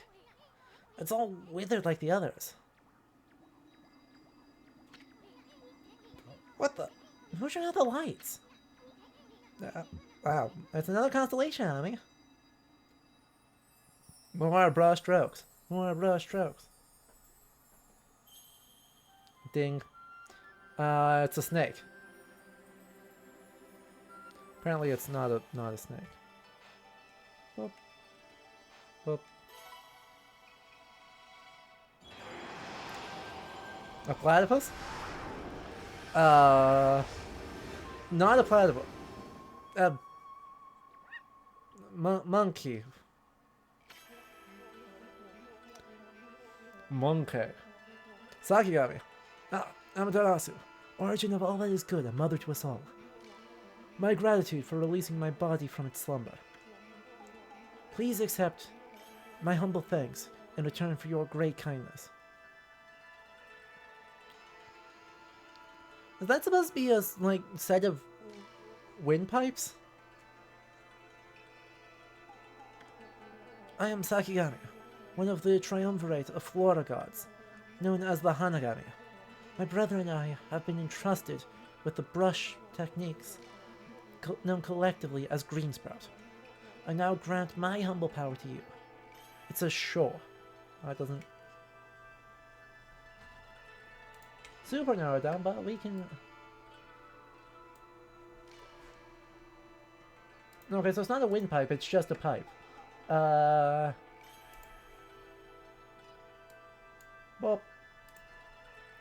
So, free reed musical instrument introduced from China during the Nara period.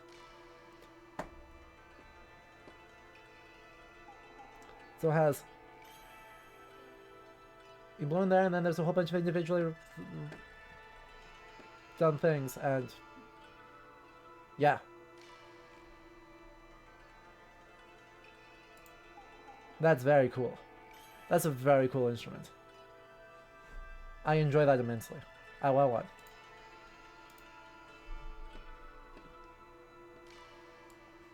But yes, yes, one of the traditional... It's playing right now in the OST. Well, that's always helpful. I should actually put in my earphone correctly, even though it's gonna hurt. Oh, that sounds fantastic.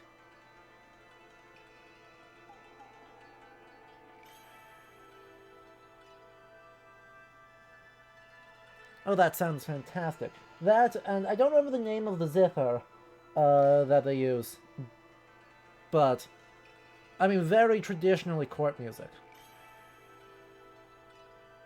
Right, we've got solo shakuhachi as the flute melody. We've got the drone, we've got a drum, and we have a zither. And that is about as court music as you get.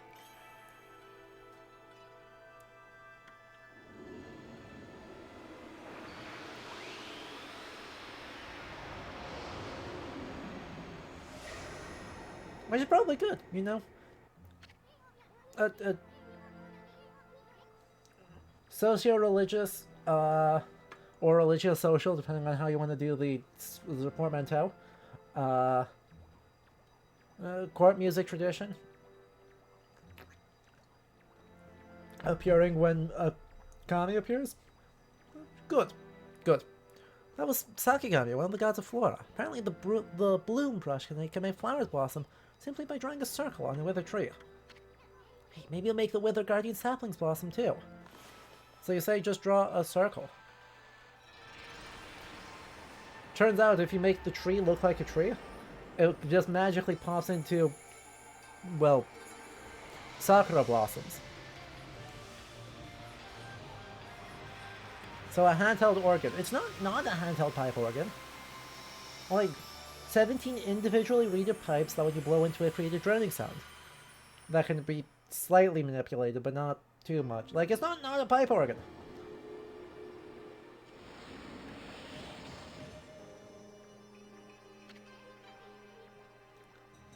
Yeah, look at how everything grew back so quickly. Saki wasn't kidding about the power of the Guardian Saplings. So this is what Hana Valley is supposed to look like. Seems Sakia's garden sapling has lifted the evil curse. Not sure how weak the gods have become recently, but it must have taken some wickedly strong power to suppress this magnificent guardian sapling. Even if you are Shiranui reborn, we might be up against more than we bargained for. Hey, Ami, what about that withered guardian sapling outside? I bet you could revive it like you did this one. And by bringing that guardian sapling back to life, we might be able to lift the curse there, too. What are you waiting to? Leap before you think, right? Right. Yep.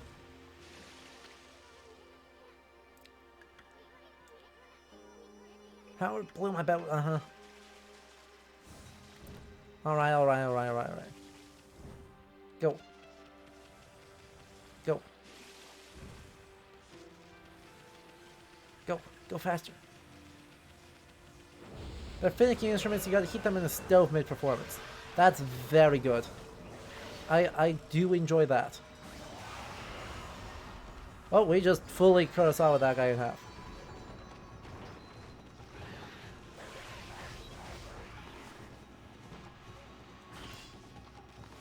What, that didn't count? Get wrecked. Oh yeah, look at it. Wow. Okay, that was a great look at the Koban. Look at it. Oh, no.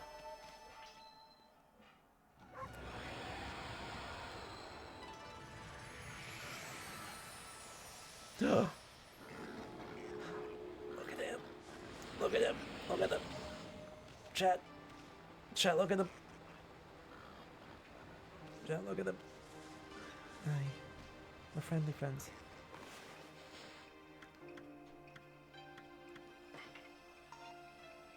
This food has spurred no interest.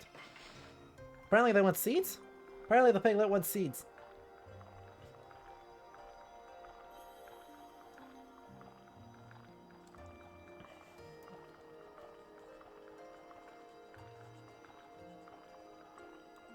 Pig. Boars. Uh-huh. We are a wolf. We are a predator.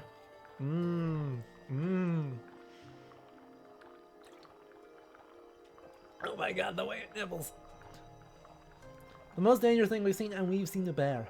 That's true though, I wouldn't want to be up against a sun bear. Like, they look goofy, but I wouldn't actually want to be up against a sun bear under any circumstances. Look at him. Look at him. Oh my god. They're so good. They're so good, chat. Ain't that bad. That's a lot coming from the Great Eastern. Some bears are legitimately actually terrifying, even though they look real silly. Maybe old tree just won't give up. Maybe you can just fruit back at it. Once done, you can use bloom. Now that's a thought. Really? That didn't count.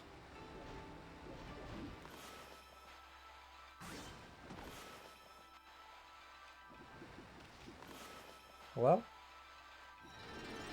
Ta-da! That's so much fruit. That's so much fruit. Okay. Statue's all dirty, but that proof has been watching over us for ages.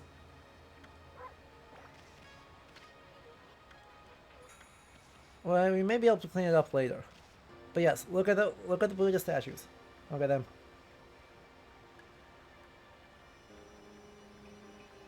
Look at the little tiny Buddha statues. I love them. My DM Tiny Heights, one of your players was a sun bear. She drove the getaway car. Oh, I mean, hold on. My body looks so much better now, but what about this gloomy pasture grass? Alright. Well.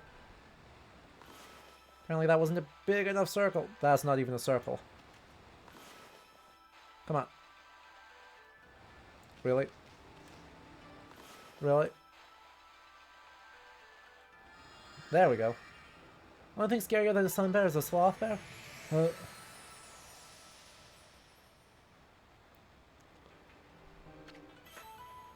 Because we'll just kill you if they're upset. Oh, okay. Travel tips. Green sprout tips. Green sprout technique, poke holes in the grounds with the dogs. The ink becomes a seed and trees sprout forth confounding foes.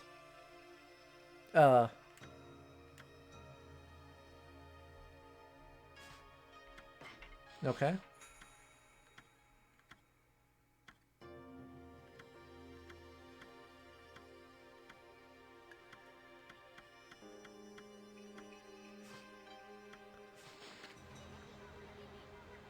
There's a scroll here too, eh? I mean, this looks like the travel guide. It's an ancient record of a pilgrimage across the land. If this were the real thing, it'd normally be worth a fellowship. With all the copies out there, you probably wouldn't get much for it. Alright, if you ever want to read it, just press the plus to open the fan menu. It may sound rather preachy, but it should at least help you in your travels. Well, it's not preachy to be informed about good guidance. I know that you can't do that yet. Hi. Please actually aggro on me.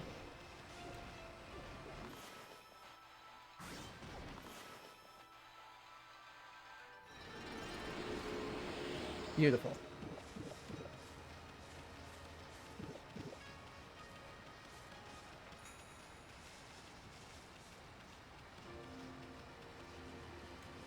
But I should actually do this though, huh? Because that's helpful. It fully heals me when I do it. That was what I was hoping for.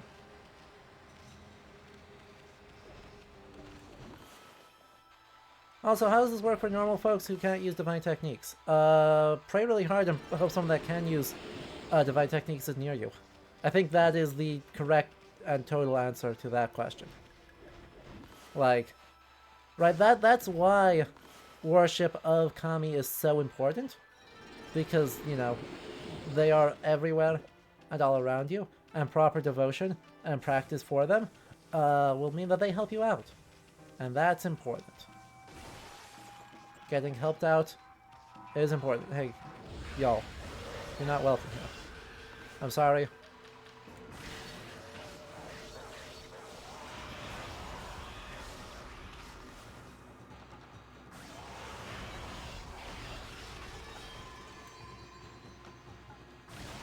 Big giant slice. Actually, you should get sliced too.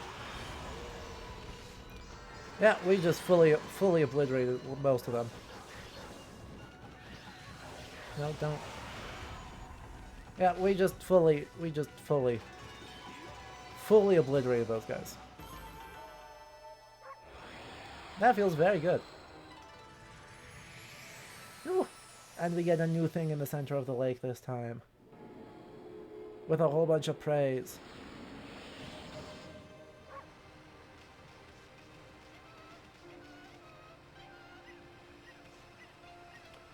Hi. Hi. I wonder. No? Meat? Monkey. Chap monkey.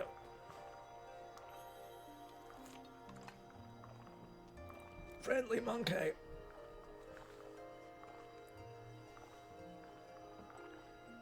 Monkey. Look at it, it doesn't even have a face, it's so low poly. I adore it.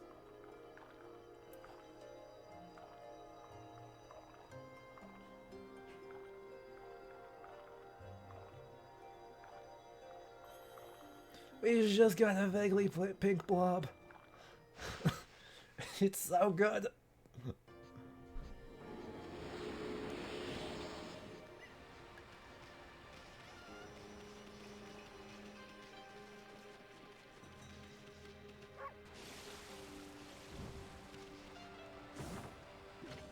Oh, digging tips. Alright, what are the digging tips? Press X to dig holes. Spots that appear empty may emit light in the darkness. Dig with X in these spots to find treasures. It's not the only advantage of digging holes. You may notice a green glow. Dig with there to find a wilted clover, and then you can rejuvenate them, and that will generate praise. Is there a place for us to practice that? There sure is. Nice. It's X. That one. And then you do this, and then you do this. That gives me 5 whole praise. The original studio was Studio Clover. That makes sense.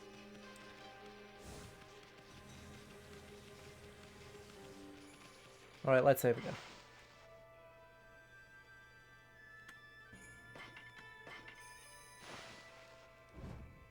Good for them. They deserve it. They've been good. They can have their creator cameos. I am thoroughly unbothered by that. Okay, that's a new brush technique in the bag. Now, Ami, before you get all excited and forget what you're supposed to do, I have an important tip for you. If you forget what to do next, press plus and then take a look at the logbook. Thank you. The important info. First things first. First things first. Question marks? Freaky, it looks like the river suddenly cleared up. I did see Susan whizzing past here a little while ago. But surely it wasn't him who cleaned up the river, was it? Nah, that wouldn't make any sense.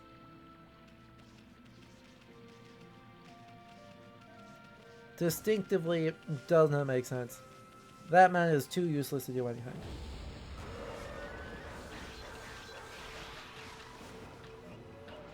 Yep. Get rolled. Actually, can I just do this real quick and break your thing? I sure can.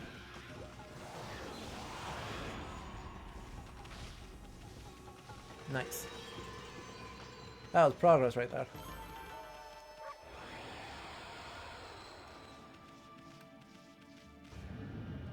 Oh, heck.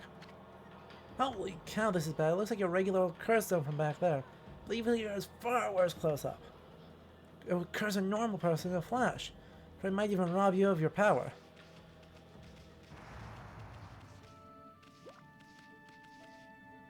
Wow. Well, that sucks. Don't go into the black and white area. Understood.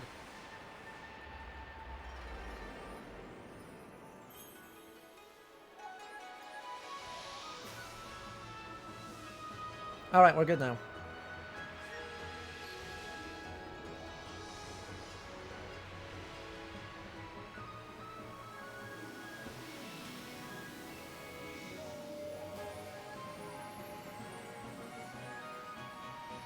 Yeah, that looks great. That looks utterly fantastic.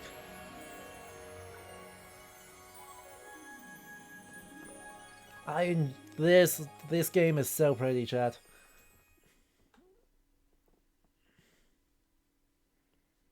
Is the gloom letters?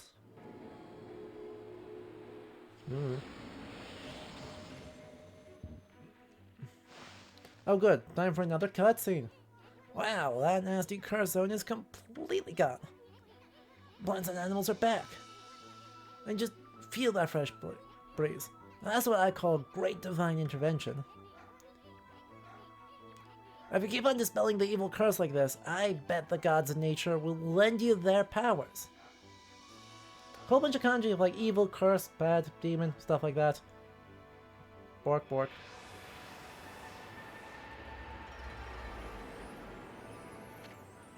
Hey, that's Sakuya's tree, isn't it? Maybe she perked up because you revived a guardian sapling. Oh my god, this game. Yeah, this game. Well, we can stop by and see her later. Probably Oni. Okay. The demon word being Oni. That works. Kind of on a roll here. How about we take a look around Shinshu Field first? You've been gone 100 years, right? Good run around the place will do you good. Oh, I want to take a nap though. I want to take a nap though. You obtained fleeing battle. Okay, but why would we do that? Who flees from battles?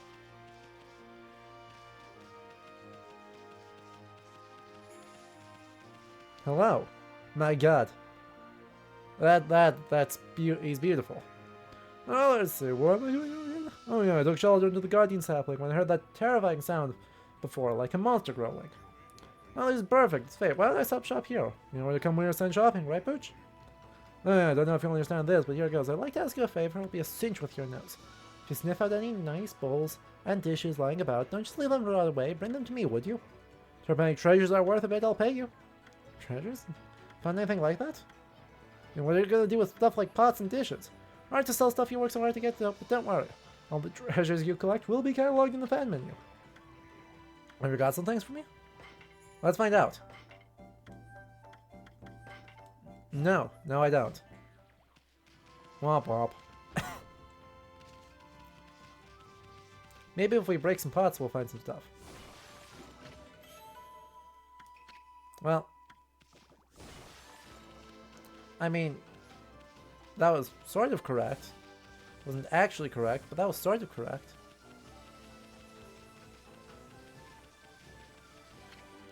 It's been ages since I've seen the river looking so healthy. That magical crystal ball must be working its mojo. True. Work your mojo. Wow. What's up with this old gate? I don't like the looks of it. Just teeming with evil power. I can feel it. Of course we are. Whee! Ow. Okay, we'll walk through it slowly.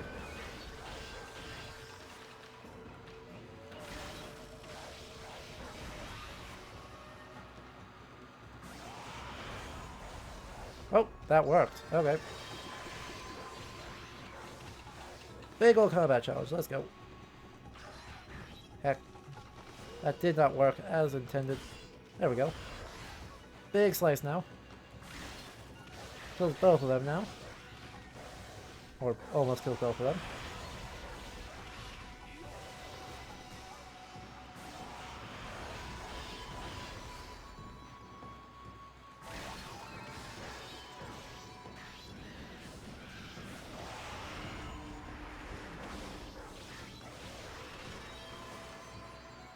Well, and you just fall into two pieces. Voila. Like magic. Problem solved. And we cleared the gate.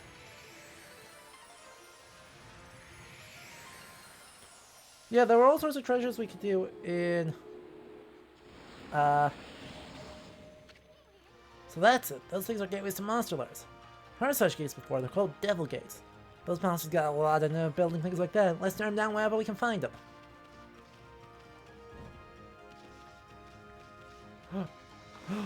Buddies!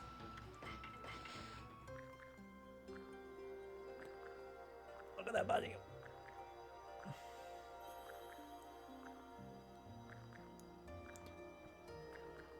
No evil kanji, just Benoit.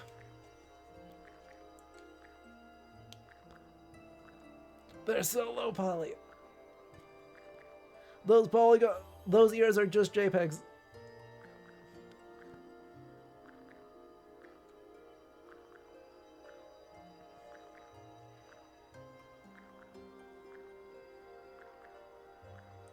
Like, those are fully two-dimensional ears and I love them.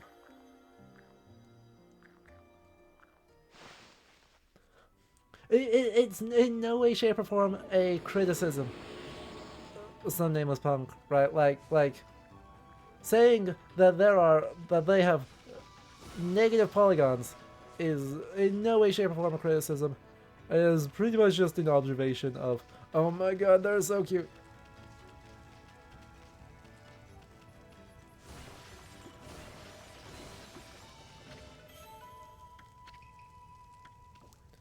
Oh my god, this is a Kurosawa reference. The sign on the gate is Rashomon. Wait, that's fantastic.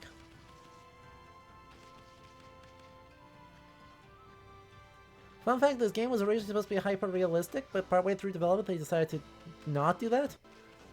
Thank you for not doing that. Like, it's far more evocative in this, like, super cel-shaded, what if you took an ukiyo-e print, right? What if you took a woodblock print with a very cel-like shade, cel shading-esque construction of one of those, and just blew it out into 3D. Like, that's a very good choice. Ida. Ow, ow, ow, what's going on? Ida of the Dangan Express never trips. He's Hermes. Fallen, I can't get up. Must be a curse. Look at his wings. Now, time for falling over. People are waiting for mail. Those monsters must set some sort of trap on me as a joke. This is a lot of guys.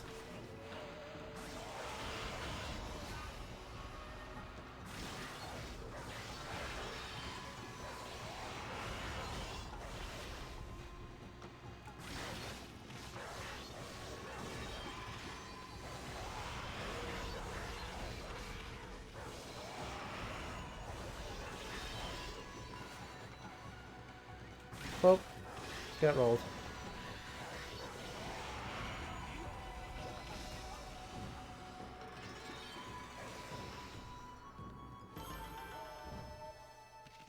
Well, you think the wiki page has a screenshot from that?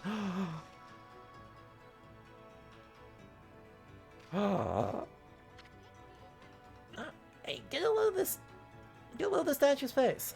It's got the same blank expression as you.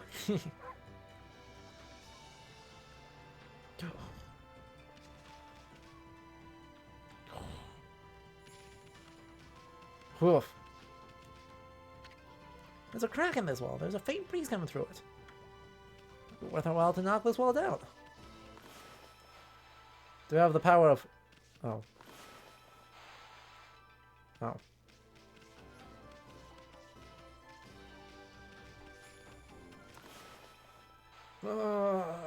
Huh. Well, that, technically worked.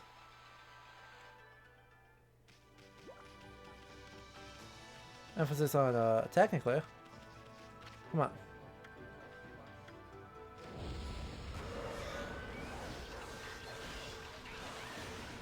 I'm gonna have to buy a traveler's charm for you.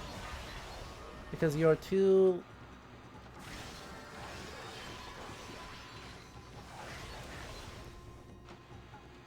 Well, that's not gonna turn into anything. Kaboom.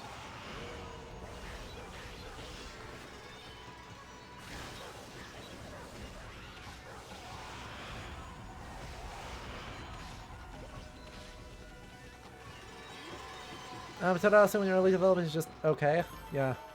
Yeah. I don't get the sense that there's gonna be a lot too like that.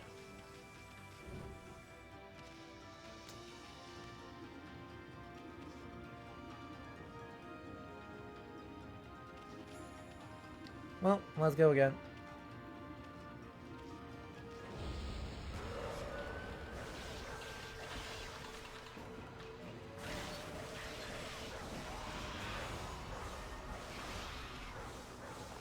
Oh, well, I mean, if we're gonna get knocked over... Dang it.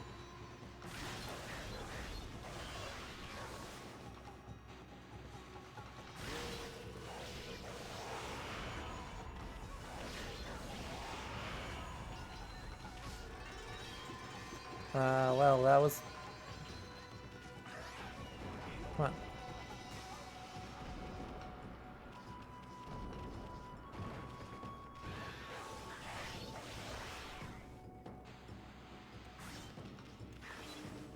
Straightforward. Oh, you didn't die. Rude.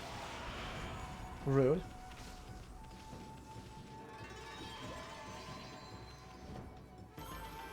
There we go. More of a noise. More of them. Hi. Give. While that's loading, let me take a look at this early.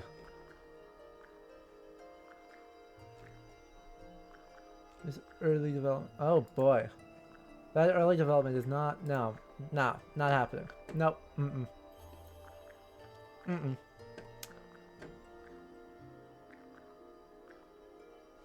I think this Inkwash Sumia style works way better. Like it changes it from just being a wolf to being something that's actually remarkable. Like once we thoroughly appreciate the Benoi, just like take a look at that.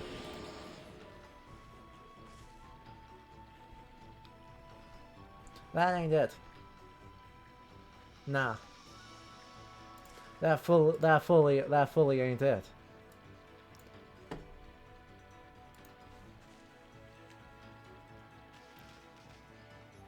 I can't even, like...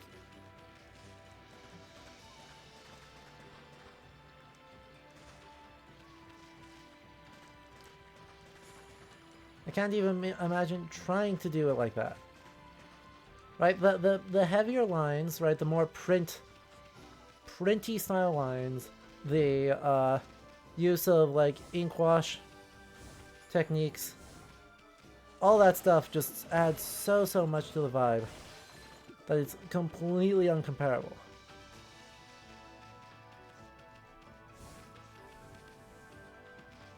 Another Benoit. So many Benoits. It's so much more personality. And it... I don't know, it's one of those where, you know, the story and the art style have to match, and there is so much cultural production around,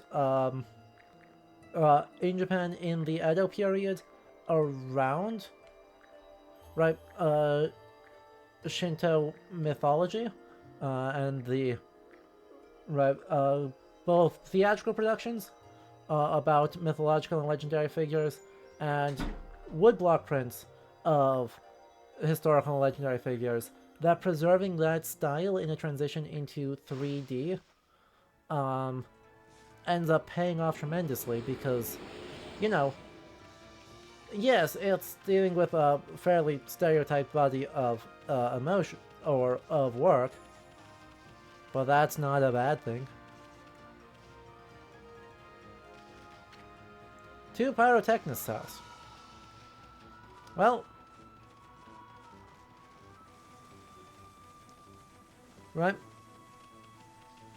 Honestly, Bad Romancer, comparing it to like Disney Renaissance versus live action remake Disney is a really good choice.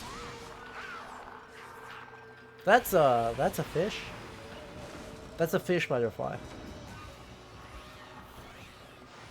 That is a fish butterfly that uses its wings as fan weapons.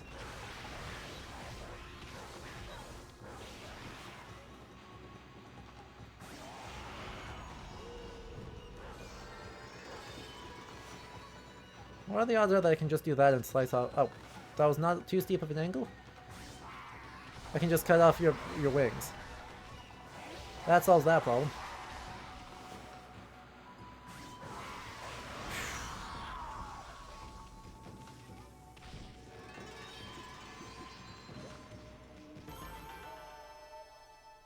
Karate fish, Kung Fin.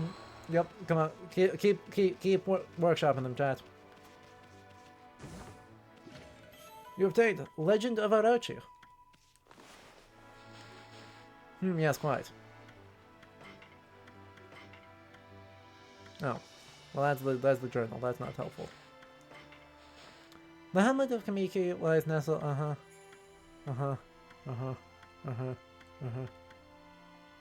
So, Orochi had only been terrorizing them for 100 years. I mean, that is a lot of years. But...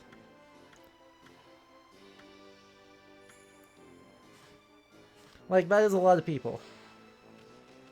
But again, it's a weirdly short mythic, right? It's simultaneously a really long and really short time. That's just always an awkward spot. Sleeping like a log, come back at night. Well, fair enough. Dig, though. Oh.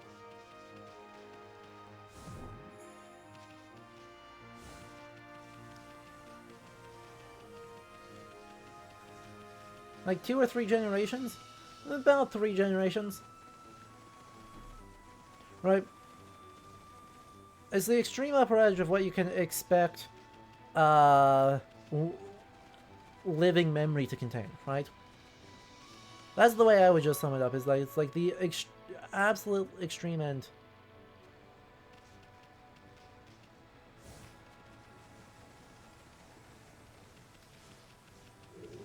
Of that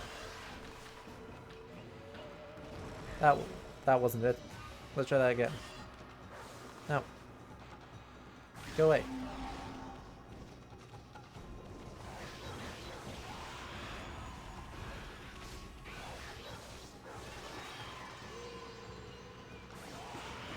Gold. evaporated, dissolved into 2. Good coinage. Bork. Bork, bork, bork. Alright. Whoop. Zoom. No. Now. Not more fish. Anything but more fish.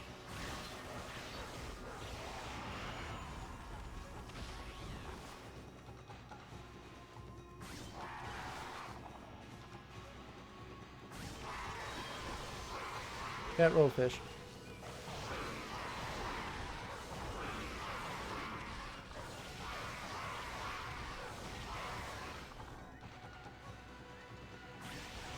Get absolutely dumpstered. Hey, what? Did that fish just explode? Did that fish just explode? That fish looked like that fish just exploded. Explosions are fun. You're not wrong. Hello. No, that can't be right. It shouldn't be doing that. No. I checked and double-checked my formula.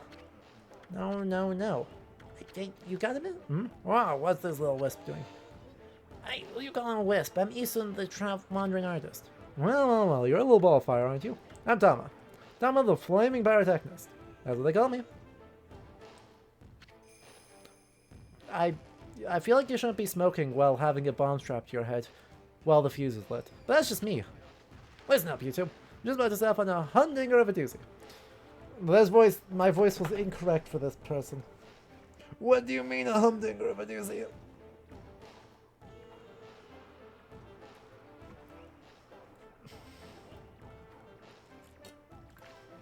What a localization. What a strange localization. Take a look at the formula I posted on the wall there. My whole career as a pyrotechnist has led to that formula, friend. It's for a little firework I've dubbed the Midnight Wonder Boy. There's only one problem. Even though I know the formula is sound, it's not working right yet. I know. Listen, pup. You've got good eyes. Fiery eyes. Smoldering eyes. Maybe your red hot glare is just what I need to set this thing off. Feast your eyes on the greatest display the world has ever seen. Hold on to your hats, kids. Here I go. The brightest constellation in the sky, the Midnight Wonder Boy.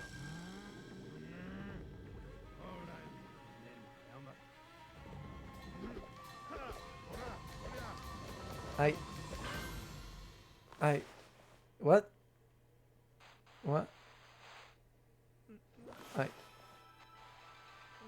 Big giant slice, oh.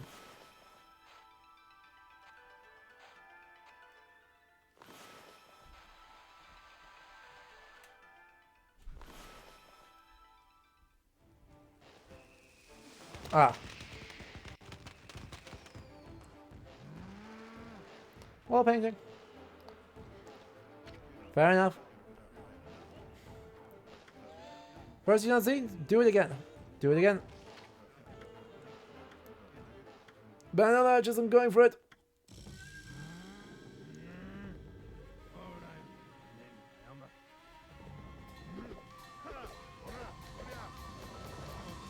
I have to draw a bomb.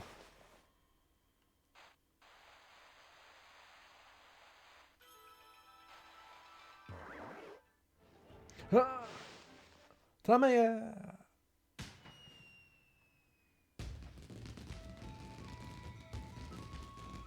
That's very good. That's a very good fireworks display. Holy smokes, that Tama may have a few screws loose, but boy can he deliver. That light again. Ooh, pretty. It's a constellation. Oh, it's another constellation now, man. That was not quite what I expected it to look like, but you know, that's fair.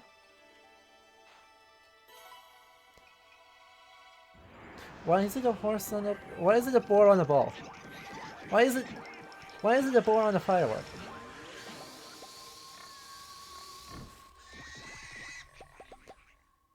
Why do the piglets have fireworks? Nah, Amaterasu, origin of all that is good, a mother to us all. Too often, it is easy to forget that which we cannot see. Hidden away, I had lost track of you, but now my soul is at ease. I, Bakugami, god of explosive force, lend my power to your cause. Use the cherry bomb to lay waste to foes and obstacles alike.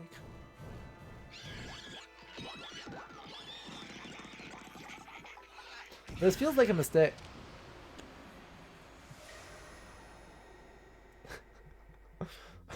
Amaterasu being totally expressionless following that is very funny. Hey, did another brush technique just come back to you? That was Bakugami, the god of explosions. This technique is called Cherry Bomb. Tama's enthusiasm must have awakened the god's power in you. Well, what are you waiting for? Let's give that Cherry Bomb a try. Alright. But, be careful.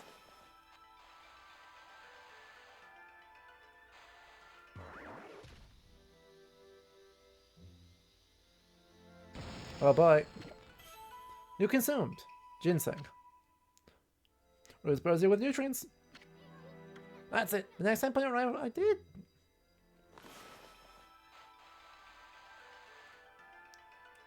Alright, fine. Alright, fine. God of Boar. True. Blast that ground wall to smithereens. That cherry bomb is one destructive technique. You just think what it could do to monsters. It's gonna be tricky handling something that powerful. I bet you'll be using it all the time once you master it. We're gonna try this out on monsters. After you obtained a rat statue. Oh my god. One of the 13 Zodiac treasures. It is posed whimsically.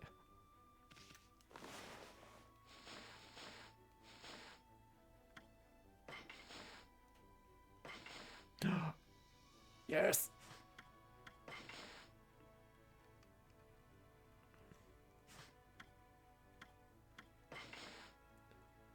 Yes. I enjoy seeds. These seeding babies can be enjoyed by identified by their stripes. Travel in groups and eat anything. You know, fair enough. Treasure tome. A rat statue. Look at it.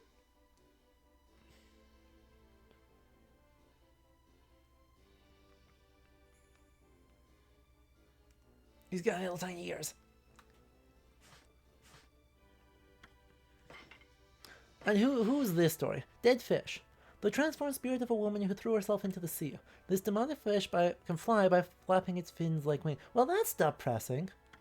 If you spot a fish carcass on the beach at night, it is recommended that you exercise the fin as if with a powerful slash. Doing so knocks the fish to the ground and sends them packing. Well, that's depressing.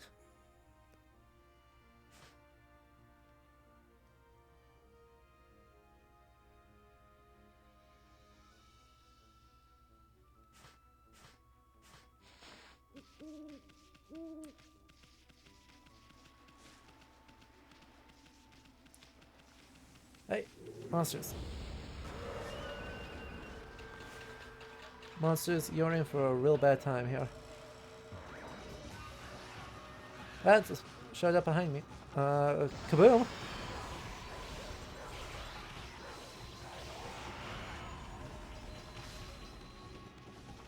Well, that worked beautifully. That couldn't have worked better if I tried.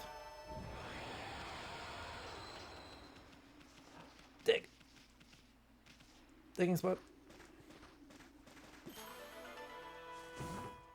Yeah! You obtained a vase. Vase's unique beauty will surely outlast any flower. Treasure tome. A vase. It's very nice. It's a little bit generic, but it's very nice. Seems very recent. I would agree. Like, at least Meiji. Very likely, based on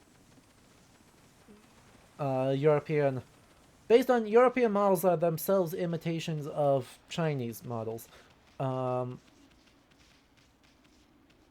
That's because that's just how it's like.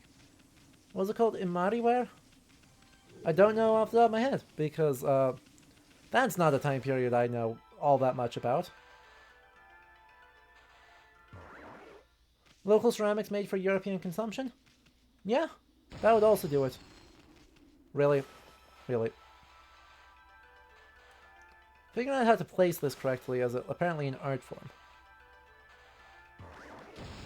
There we go. Alright, explode. Oh! You obtained an exorcism slip. Small. Paper depicting holy incantation slightly damages nearby enemies. Look at them. This is a guardian statue, but I don't think anyone's been here in years. It's in pretty bad shape. Feels kind of sorry for it. Why don't you leave an offering? How do... can I do that? How do I leave offerings? I don't seem to have any offerings to immediately leave it.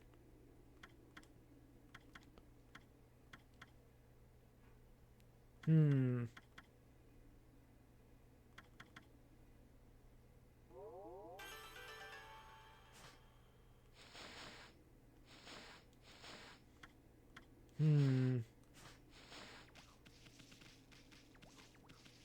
Oh. That is apparently a problem for future us. You need me to go talk to the merchant, so we should probably just go do that. Mr. Merchant. Oh. Hang on. Try that again. Mr. Merchant. Yep. Sell. Sell a vase. Sell a rat statue. Now. Bye. We've got...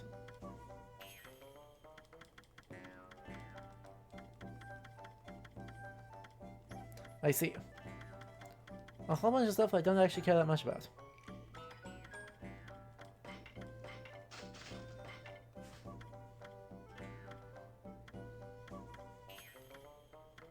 Stuff that I don't actually care that much about, but we'll buy a couple of these just for future use, because I'm guessing they're probably very good. There we go. Oh no, I got attacked.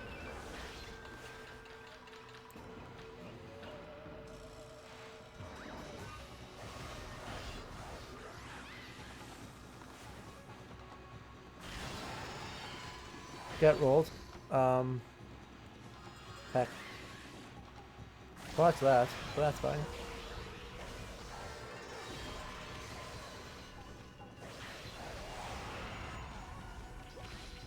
That bomb works so good. Holy moly. Like, that bomb is unbelievably good.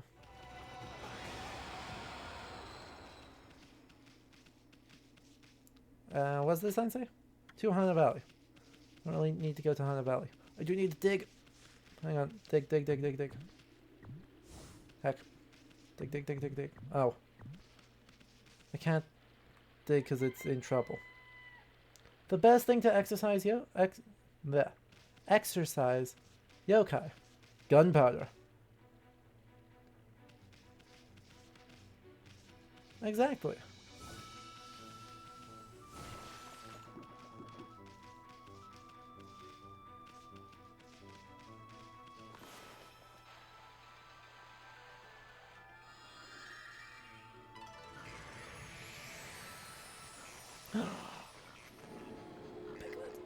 Piglets. One thing that's super interesting that I haven't really figured out with this is just like this game is real big on environmentalism and the natural landscape as a key feature of Japan, but also of Japanese culture, and everything you're doing is restoring the landscape. This feels very late to me, right? This feels like not only Edo period, but like extremely late Edo period, and in some ways a place that's very contemporary. This is a place where I think Hokusai's influence is felt really strongly, because around 1800, right? Pre-industrialization, though, in like the 1790s and first decade of the 1800s, right? There's an imperial or edict from the Tokugawa shogunate in the name of the imperial family. Like, because they technically ruled in the name of the imperial family, even though they weren't actually. I could try that, but I don't think that works. Oh, that just wasn't right at all. Big giant circles? No. But yeah, yeah, post definitely influenced by also Miyazaki. That's another just really, really important shout out, I think. Right, that in very contemporary, right, post World War II, contemporary, with the move to once again emphasize traditional belief as being environmentally friendly in a way that, you know, was not considered all that impactful in the period, but is obviously a big deal. Go on, explode.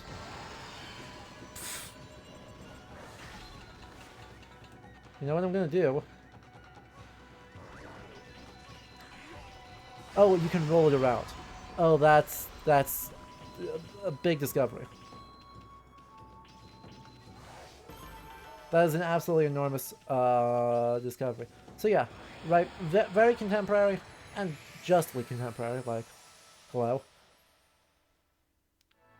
Just, but anyway, what I was trying to say, in the first decade of the 1800s, right, the shogunate, who already doesn't super love ukiyo-e prince, on the grounds that ukiyo-e is a very mercantile art form, and is just much more popular in not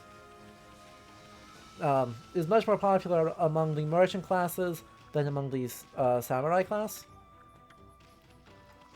And that means that there's some uneasy relationship there. Solidly middle class, but also stupid wealthy. Like, way wealthier than the aristocracy middle class.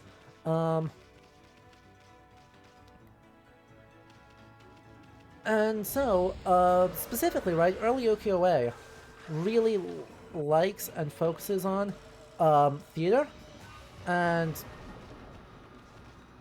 I guess, for lack of a better term, like red light courtesans, red light districts. So theater and courtesans and sort of elite, or not elite, wealthy but socially marginal people, right? And so the solution is just ban it. And so, right, there's a big push to transition ukiyo-e art styles from these portraits of people involved in acting, and often very heavily tattooed, because that's a whole thing. There's a lot of stuff happening in that period.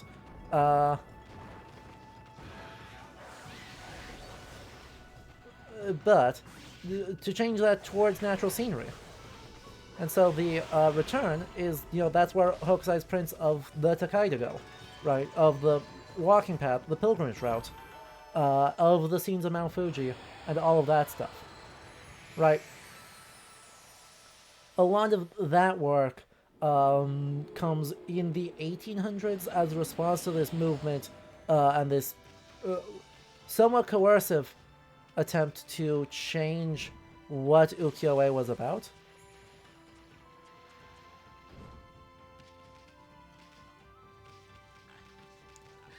What was depicted in ukiyo-e prints. Huh? What a pretentious sign. I mean, this here's a dojo. It's where people come to learn sword fighting and martial arts. But who knows if they'll train you? Maybe if you're a good wolf, they'll teach you a trick or two. And so, right, that influence, anyway, of this, I guess, environmental redirection of ukiyo-e in the 19th century feels very prominent here in how they are interpreting the creative force of Amaterasu as also an environmentally protective force. That was almost a coherent sentence, or a coherent explanation. Anyway, Onigiri-sensei. Yeah, rice balls. What have we here? Looks like I have an adorable Lupai visitor. My name is Onigiri-sensei, and this is my dojo. Fighting master, Onigiri-sensei. I love food. What business could a wolf? The jelly donut teacher. What business could a wolf like yourself have at a dojo like this? Surely you haven't come to study the fighting arts with yours truly. Sure have. I like the cut of your jib.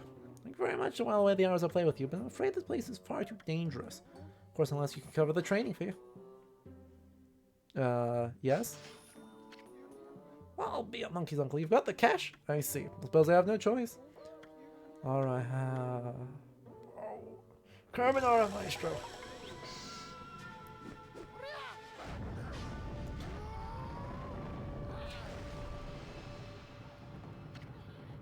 Are you mentally prepared to handle the ultimate challenge? Step inside to test your mind.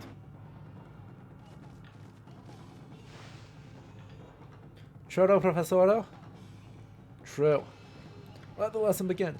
We'll practice the fleet-foot god technique. Take these tips hard and remember them as we train. As a note, that's a modern kendo practicing sword. That makes sense? Remember them as we train. Press ZR quickly and without hesitation. You can bound out of the way of incoming techniques. Amazing. Well, do you understand? Uh-huh.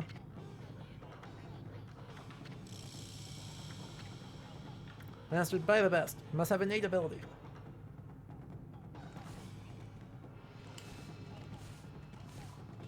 Hello. Nope. I actually got that. Thank you, Ash.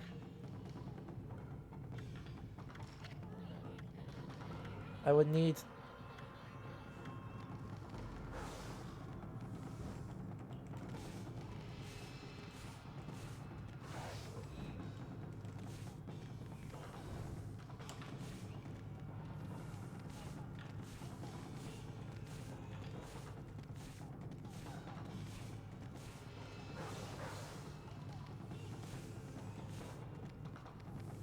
Zoop.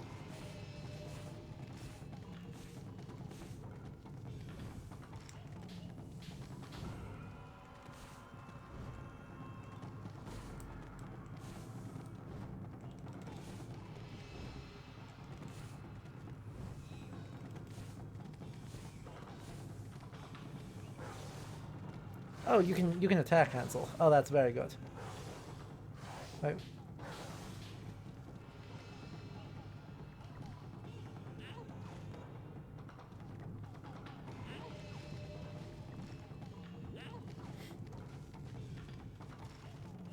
If I know my One Piece correctly, Onigiri can also be translated to Demon Cutter.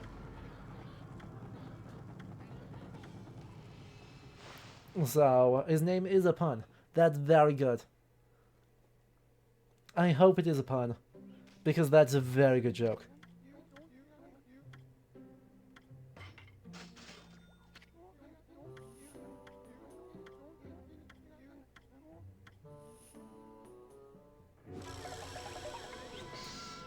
Also, the fact that his head turns upside down when he's got his business face on is fantastic. He's got his normal head, and then he's got his put on my angry eyebrows head, and it's just brilliant. 4 winds reflector technique. First, press Y to begin the attack. Press Y rapidly in succession. And then you get a 4-hit combo. Yep.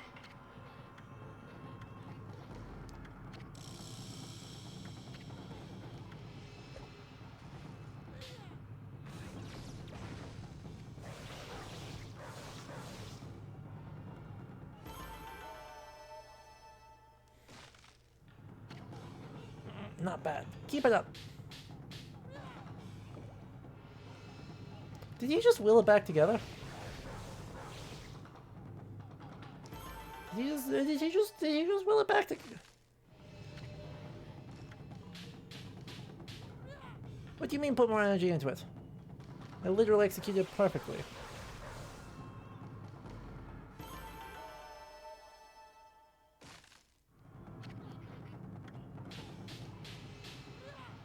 Onigiri style time wizardry.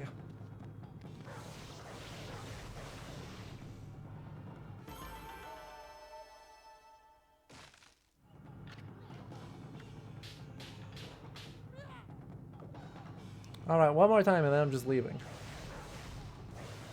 Ah, that wasn't it.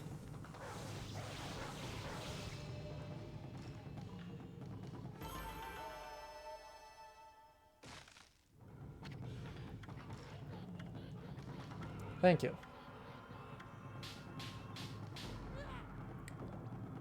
Thank you.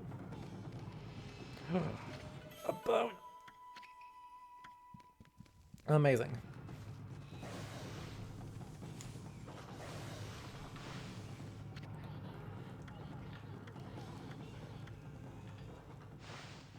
Alright. Are you done having angry eyebrows now? Can you go back to being, having a long mustache? Look at him. He now has a long mustache instead of angry eyebrows. What a brilliant choice. What an utterly inspired animation decision. Now, I gotta say, the fact that there's a giant thing there is very concerning. Because it makes me... Oh! Hello. Hello. Yawns.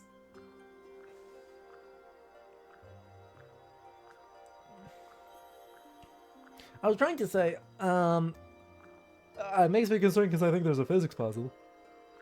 Giant rolly sphere physics puzzles. But, I got distracted by a horse.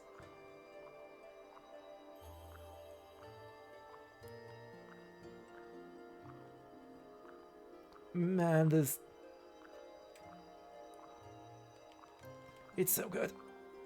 It's so good. Horse girl. True. We should ride a horse like Red 13's gonna ride a chocobo. I think that'd be very good.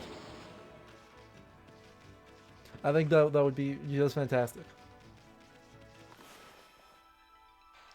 What if I drop a bomb in the middle of that?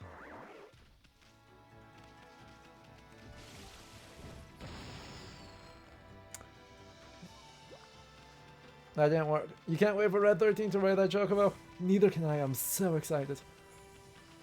February 29th. Not that long now.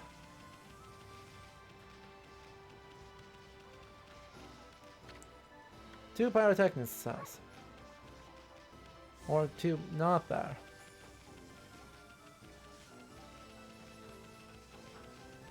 I see one more Doom spot. And then we should go check in on...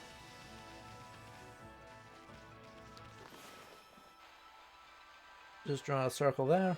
Well, technically, really? Really? You're gonna do me dirty like that.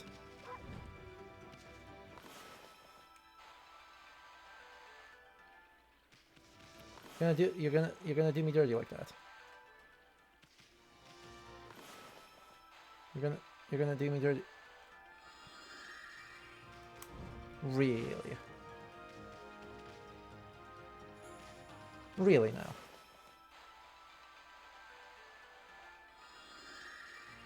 Thank you. Persona 3, February 29th. Not February 2nd. Oh, for Persona? If Persona, I have no idea when Persona 3 Reload is coming out. Ow.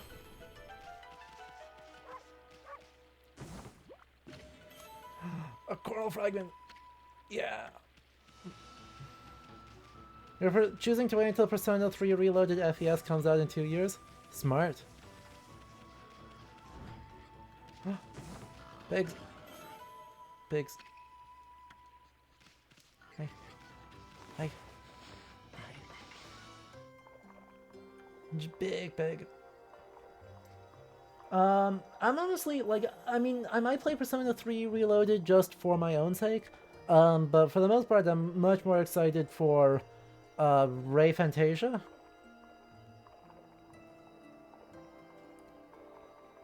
That looks much more my speed than a Persona game.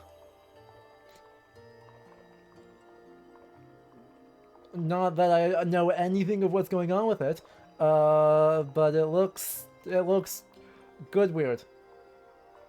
It looks good Atlas weird, and it's a new IP, not Persona.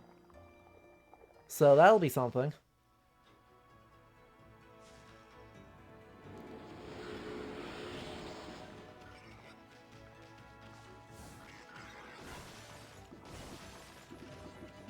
Orange.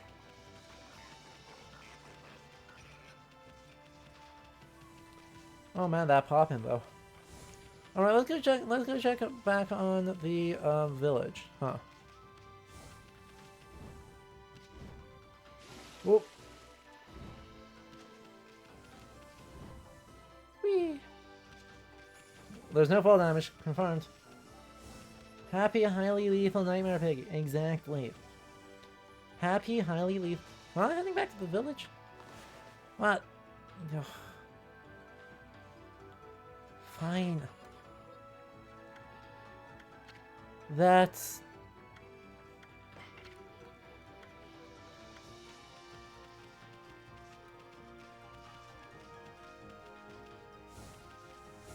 so annoying.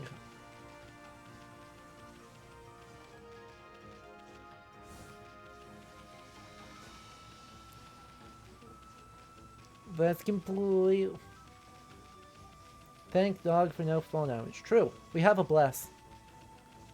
Chat, can we get a bless for no fall damage? I think that counts as thanking dog.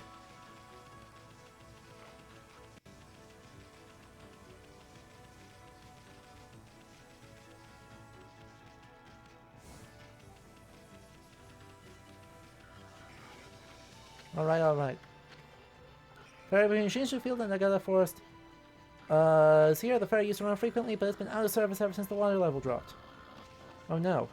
Not the water level. Not the boat. Dog-to-dog communication. True. To Nagata Forest. Green and fertile place in this region. I heard the villagers used to take the ferry to the forest long ago. Cool, cool, cool.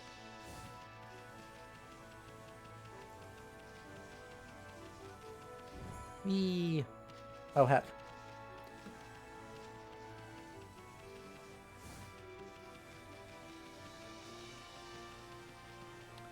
Okay.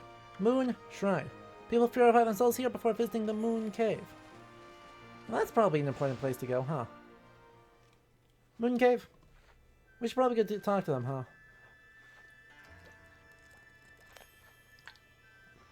And a nitpick, you're gonna do this to me?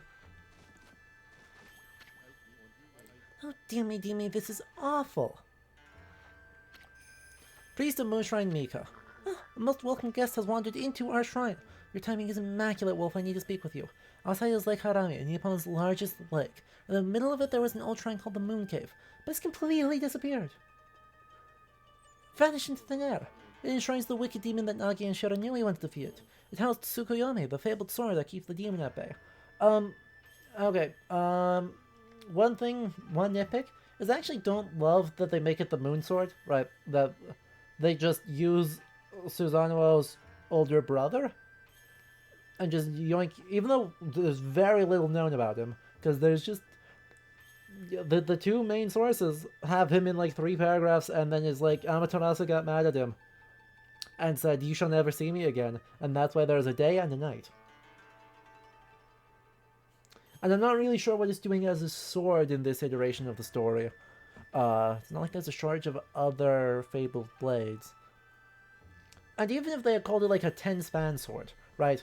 If they called it like a 10-span sword, so the thing that Izanagi and Susanoo initially use, they are still able to have Kusanagi not sort of show up later to really make this happen. So, right, there's the level of nitpick we're going for. Congratulations. That demon, its name was... No, I'll be cursed if I'll say it. Yamata no Orochi. And the point is, what on earth has happened to the shrine? It's guarded day and night by the town master, Waka. On one occasion he has to go back to the city, this happens. Oh dear. Lately there have been monsters haunting these parts as well. Those mischief-making monsters are the worst. I expect this is their doing. Yeah, okay, well maybe not this time, but they still need to be dealt with. I've already prepared a wanted list for them. Wanted list. Onimaru the Incorrigible. Biwamaru the Vandal. Okuzo the Interloper. Izo the String Cutter. Toya of the Short Temper. The gods will have marked all those wanted monsters with a sign. You'll know as soon as you've laid... I'd assume he's an Onmyoji, yeah. Oh, they're very conscious, they only come out at night. You'll put this list up somewhere obvious, Wolf. I'm sure some brave soul will step up to the challenge. We are the brave soul. This is a sweet job for us, Ami. Let's keep this list handy and take care of all those mischief-making monsters ourselves. But we're gonna run into them whether we like it or not, so we may as well collect the reward, too. It seems like they only come out at night. Let's give it a shot. So many side quests and tutorials. Oh. Nighttime. They only come out at night. Mostly. Except for the ones who don't. Okuzo the Interloper appears. What's with this monster? It's got an exercising arrow stuck in it. Exercising arrows are sacred relics for driving away evil. That means somebody really wanted to get rid of this monster. Come on, Ami, finish it off. Don't let it get away.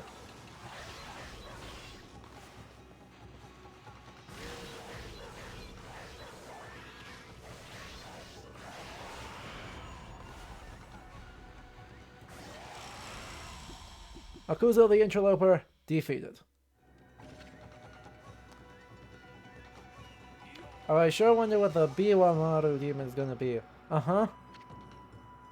Fang Fortune Demonic Hatred, beautiful and deadly.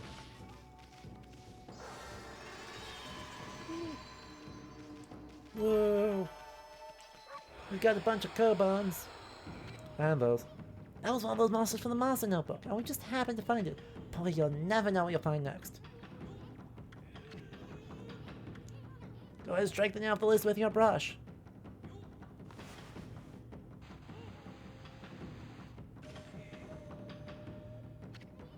That's one less monster.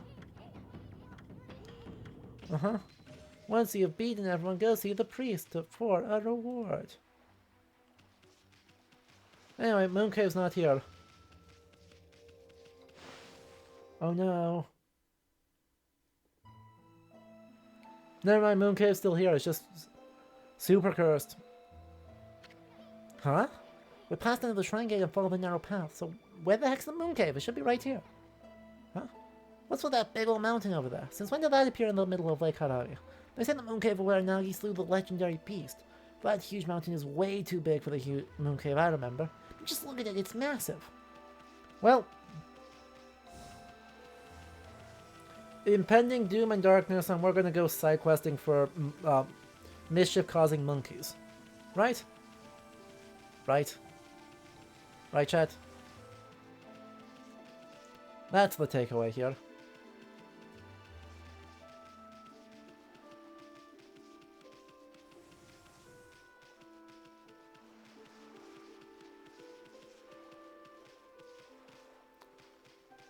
I'm sure this is fine.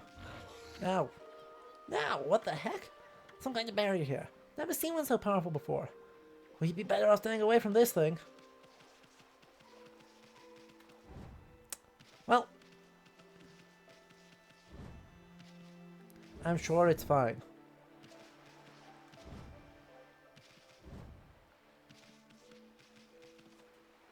I'm sure it's all totally above board.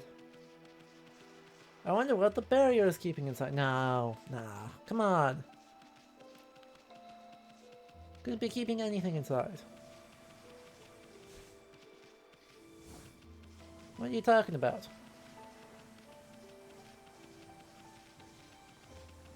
Nothing bad could possibly be inside a spooky cave.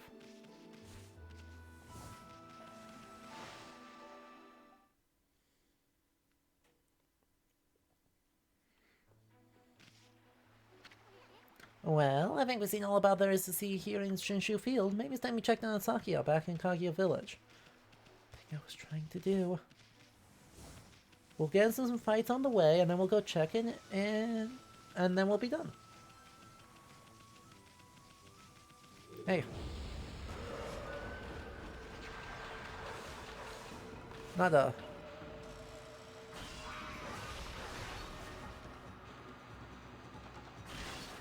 Wow, the fact that they counted that is, generous.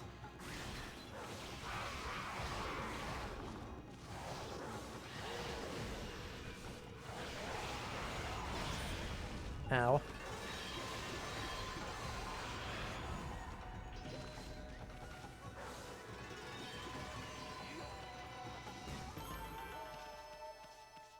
The fact that they counted that was, generous.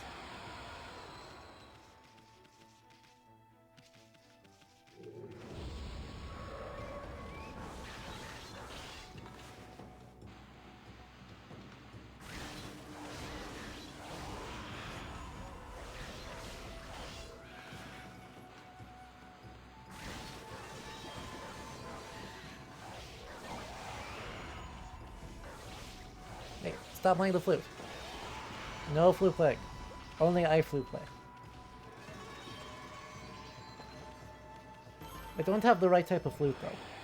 I've got Chinese flutes. I've got Chinese bamboo flutes. I don't have a shakuhachi. Or either of the types of shakuhachi.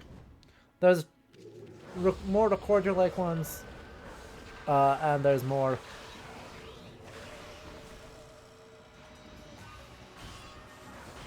There we go. Right, there's obverse ones, and then there's transverse ones, and the two are...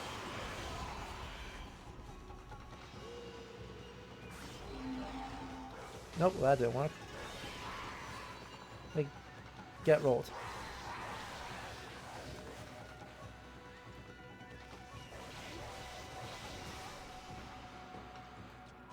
No.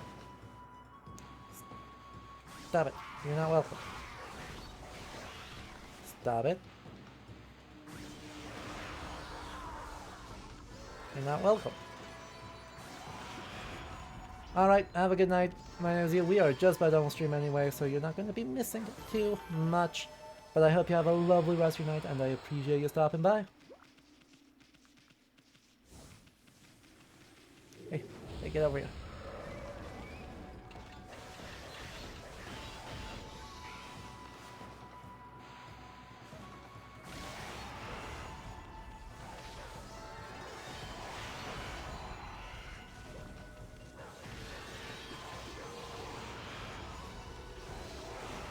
You're still alive?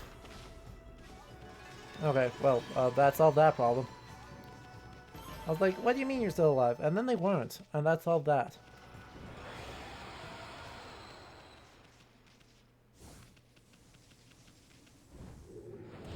Come on. Give me something good here.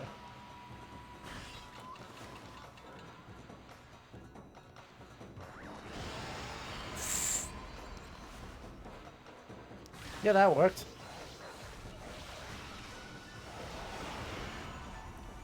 Yeah, that bomb worked real good. That bomb worked really, really good. Alright, one more fight and then we'll get back to town. Hey, that's what I was looking for. Toya of the Short Temper appeared.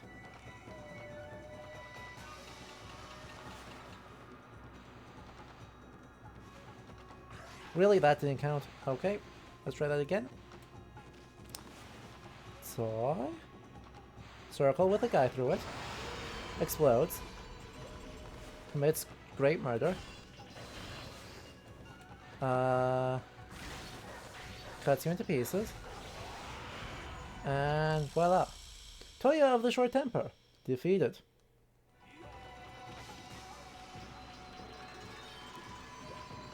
Well, that was good coins. Hooray. Okay. Well, you know what to do. Uh-huh.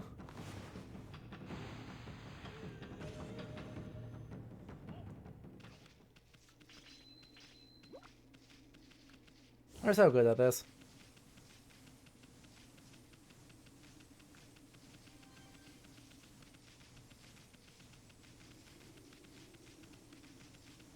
So I've heard you've had a short fuse. Kaboom. Boo.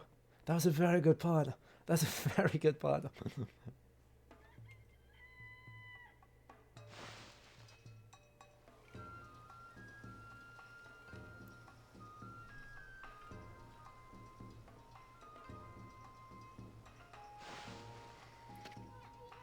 Wow, what's all this? The village is bustling with activity. Wonder what's going on.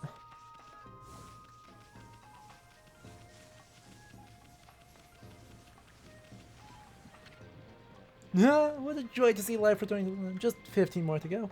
We'll be blessed with a miracle when all the trees are in bloom. Anyway. This game sure does love puns. Yup. This is the musical Mr. Orange has his dance to. Takes me back. He used to dance like that every single day. It's nice to see our sacred tree Konohana in such good health.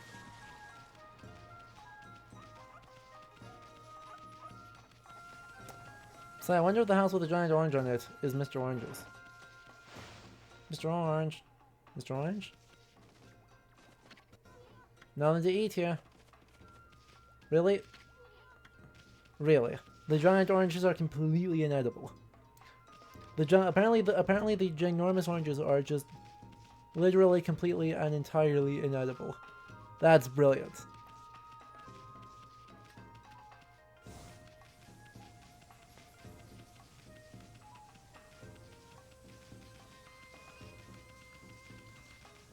No, that's his evil twins have Mr. Satsuma.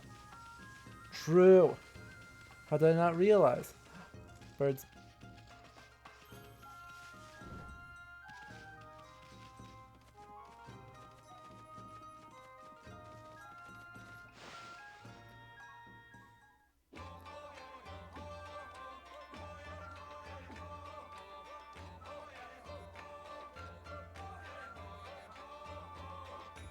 Look at him go!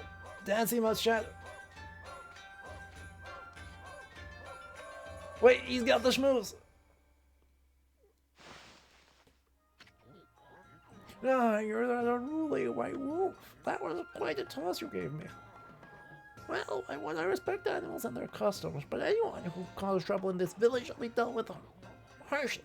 You are a spunky little thing, aren't you? Go ahead and have your fun, but don't disturb the villagers. I have other things to worry about. Chat, let's try this again. Dancing mouse.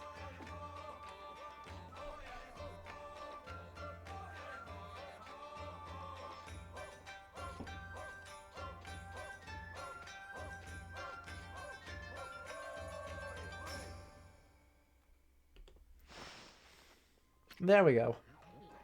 Well, Noble, have you witnessed the majestic figure of Konohana? She had been withered and leafless, but as you no doubt know, she has made a miraculous recovery. My dancing must have made a connection with the sacred tree.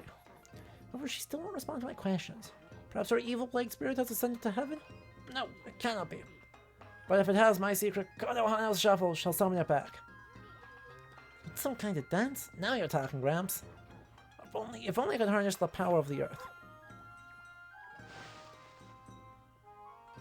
Alright, chat. Third tries the charm. There we go, Dart. You got the spirit.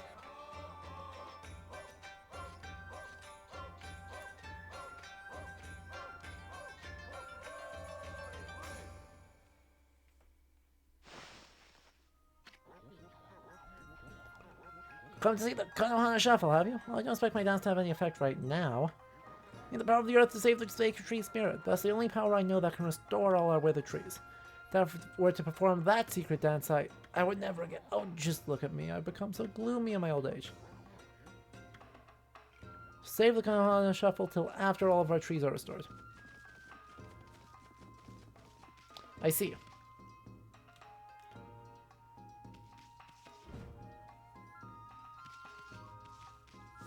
More burst of feet. No, come back. No, I didn't mean it.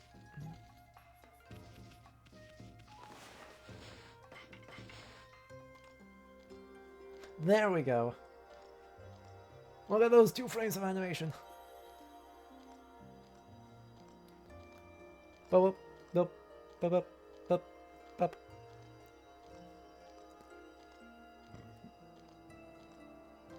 It's such a good finch.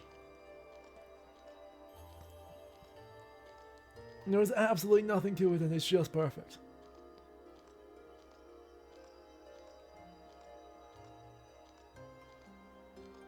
Bop, bop, bop, bop.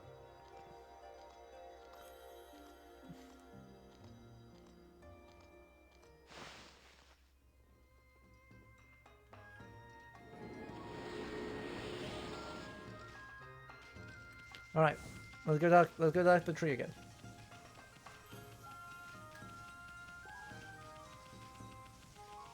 Our sacred cleansing tree. Hey, Sakia, my little blossom, you're looking mighty fine, thanks to us. Hey, why didn't she say something? Where is she anyway? I don't see any signs of her. She didn't kick the bucket, did she? No.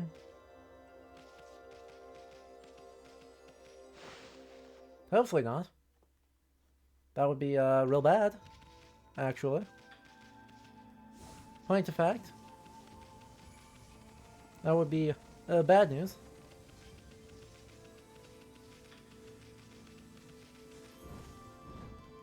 Let's just check the spot though. It doesn't take us long to get there.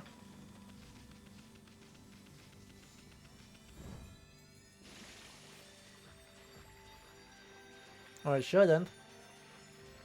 Maybe. Crossing the river is a bit slow. Go, go, go, go. Let's just see if there's anything inside here. There was no one else around. So, we shall see if there's anything up here that shall help us. Hopefully not Susanoo. I don't think he can help us.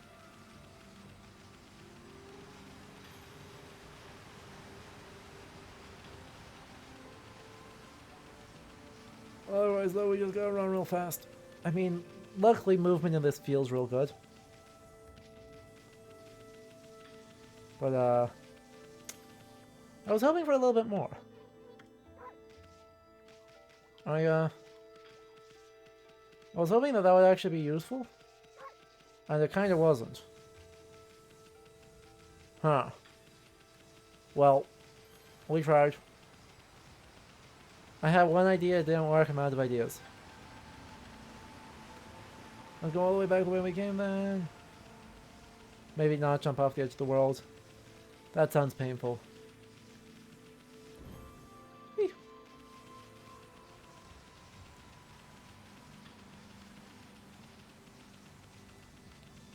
Exactly. Right, we tried exactly one thing. And it failed. And so apparently backtracking that far is backtracking a little bit too far. Go, go, go. Oh.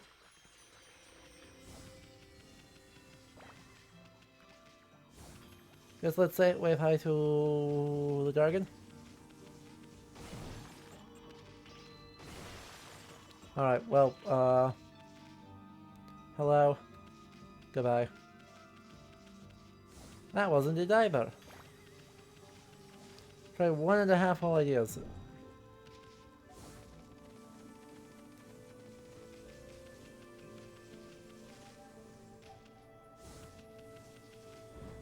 Whee!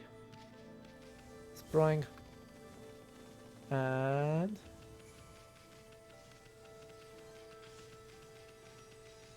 there we go. We'll do another loading screen. And we'll see if I've got any better ideas over here.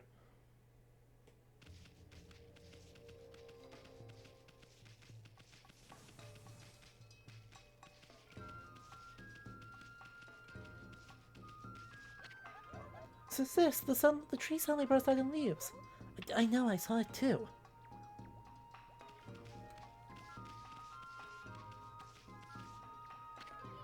The statue of Nagi was erected to protect the village, you see? It's located even deeper than Shiranui's statue. It's really revere him. Still, wasn't there an even bigger statue of him around here? Nah. Don't tell me I was right. Don't tell me I was right on the first time. Don't you dare tell me tell me that my idea was right and I just didn't do something I needed to.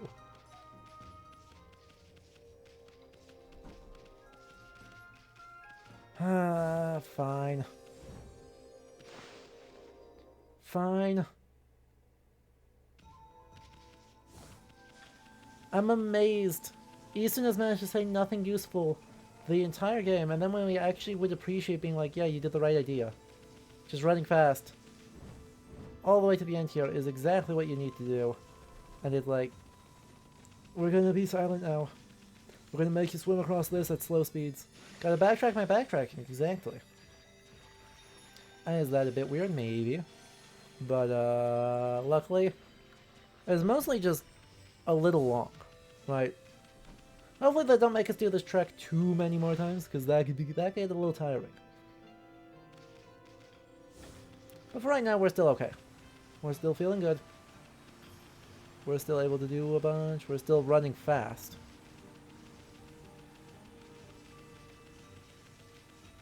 I would love to have an even faster movement. Like, this world is fairly large, all things considered.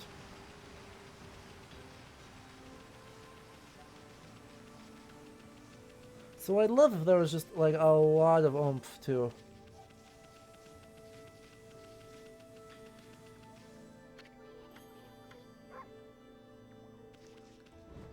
Hello.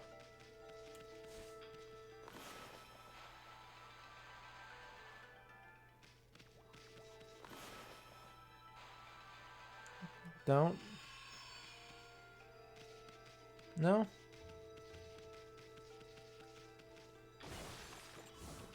No? Seriously? Seriously.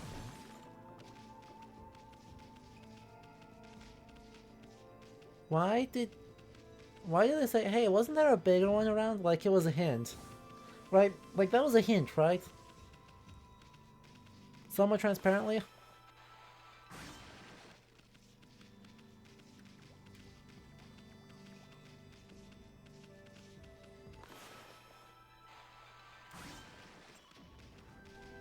Definitely felt like a hint. But I don't really have a lot of options here short of do bombs about it. Turns out do bombs about it is a bad idea.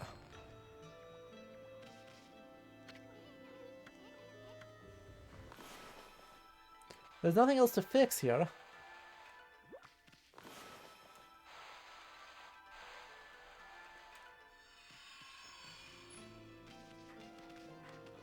There's nothing else to fix.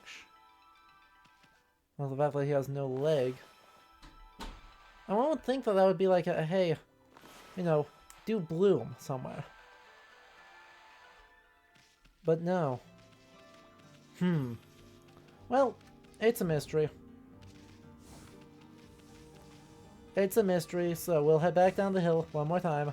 And when we get to a save point, we'll save it as a mystery for future us.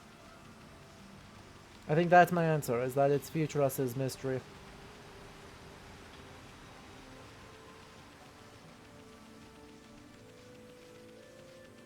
Because the game has very much gone, so, you know, the thing that we said we should do, turns out she's not here.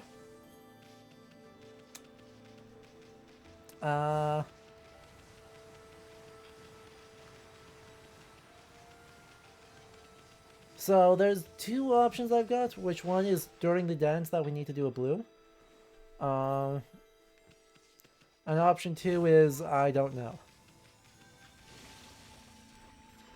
But that is a problem for future us. We will find an answer before next time we're playing this so that we can just focus on moving on, getting more history, doing more good stuff. We've got a save point right over here, so we'll just kind of let it be with that.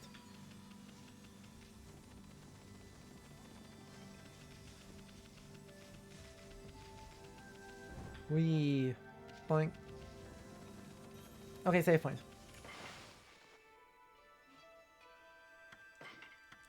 Voila. Okay, so that is going to wrap up our stream for today. We're clocking right at 5 hours. So, firstly, Thank you all so much for tuning in. It has been a delight to see all the support and people hanging out, having a good time all the way through this. As we'll obviously be playing a lot more Okami real soon, and we're going to try and push through that as quickly as possible, and then move on to Age of Empires and go from there. See how far we can get. Uh, so, next time, get hyped because we're going to actually talk a little bit more detail about the Jomon period and the material culture that we saw very briefly in all the artifacts that we are destroying for cash. So we're going to have a bit more of a presentation about that to start off our next Year of the Weeb stream before continuing with Okami. So get very excited for that. Otherwise, expect coming up more Last Train Home. Actually, coming up this weekend, Sovereign Syndicate, because that game is about to come out, and I've got a copy. And so we're going to jump from prehistoric Japan or mythic Japan to steampunk. And then we'll try and also finish up Last Train Home and Dragon Age Origins, and then Sonic and the Black Knight as a patron requested game real soon. So, if you like all of that, make sure you hit the follow button and consider supporting the channel. And by the way, that upcoming Sonic experience that you all will so graciously get to enjoy is courtesy of our patrons for just $25 a month. So it is appreciated. But yeah, Ultra Green Disappointed. I'm glad you appreciated it. We love those low poly animals. They're delightful. But yeah, that is it for me. So I hope you all have a good rest of your evenings. Until I see you next time, have a very good night. And of course, once again, thank you to all of our patrons listed along the side of the screen there. And extra thank you to JCDC, Math7077, Hino, Athindu, AC Esquire, and Zoe Alden for the resubs. Your supports will keep the lights on here, so thank you all very much. And again, I hope you all have a lovely rest of your evenings. Bye bye.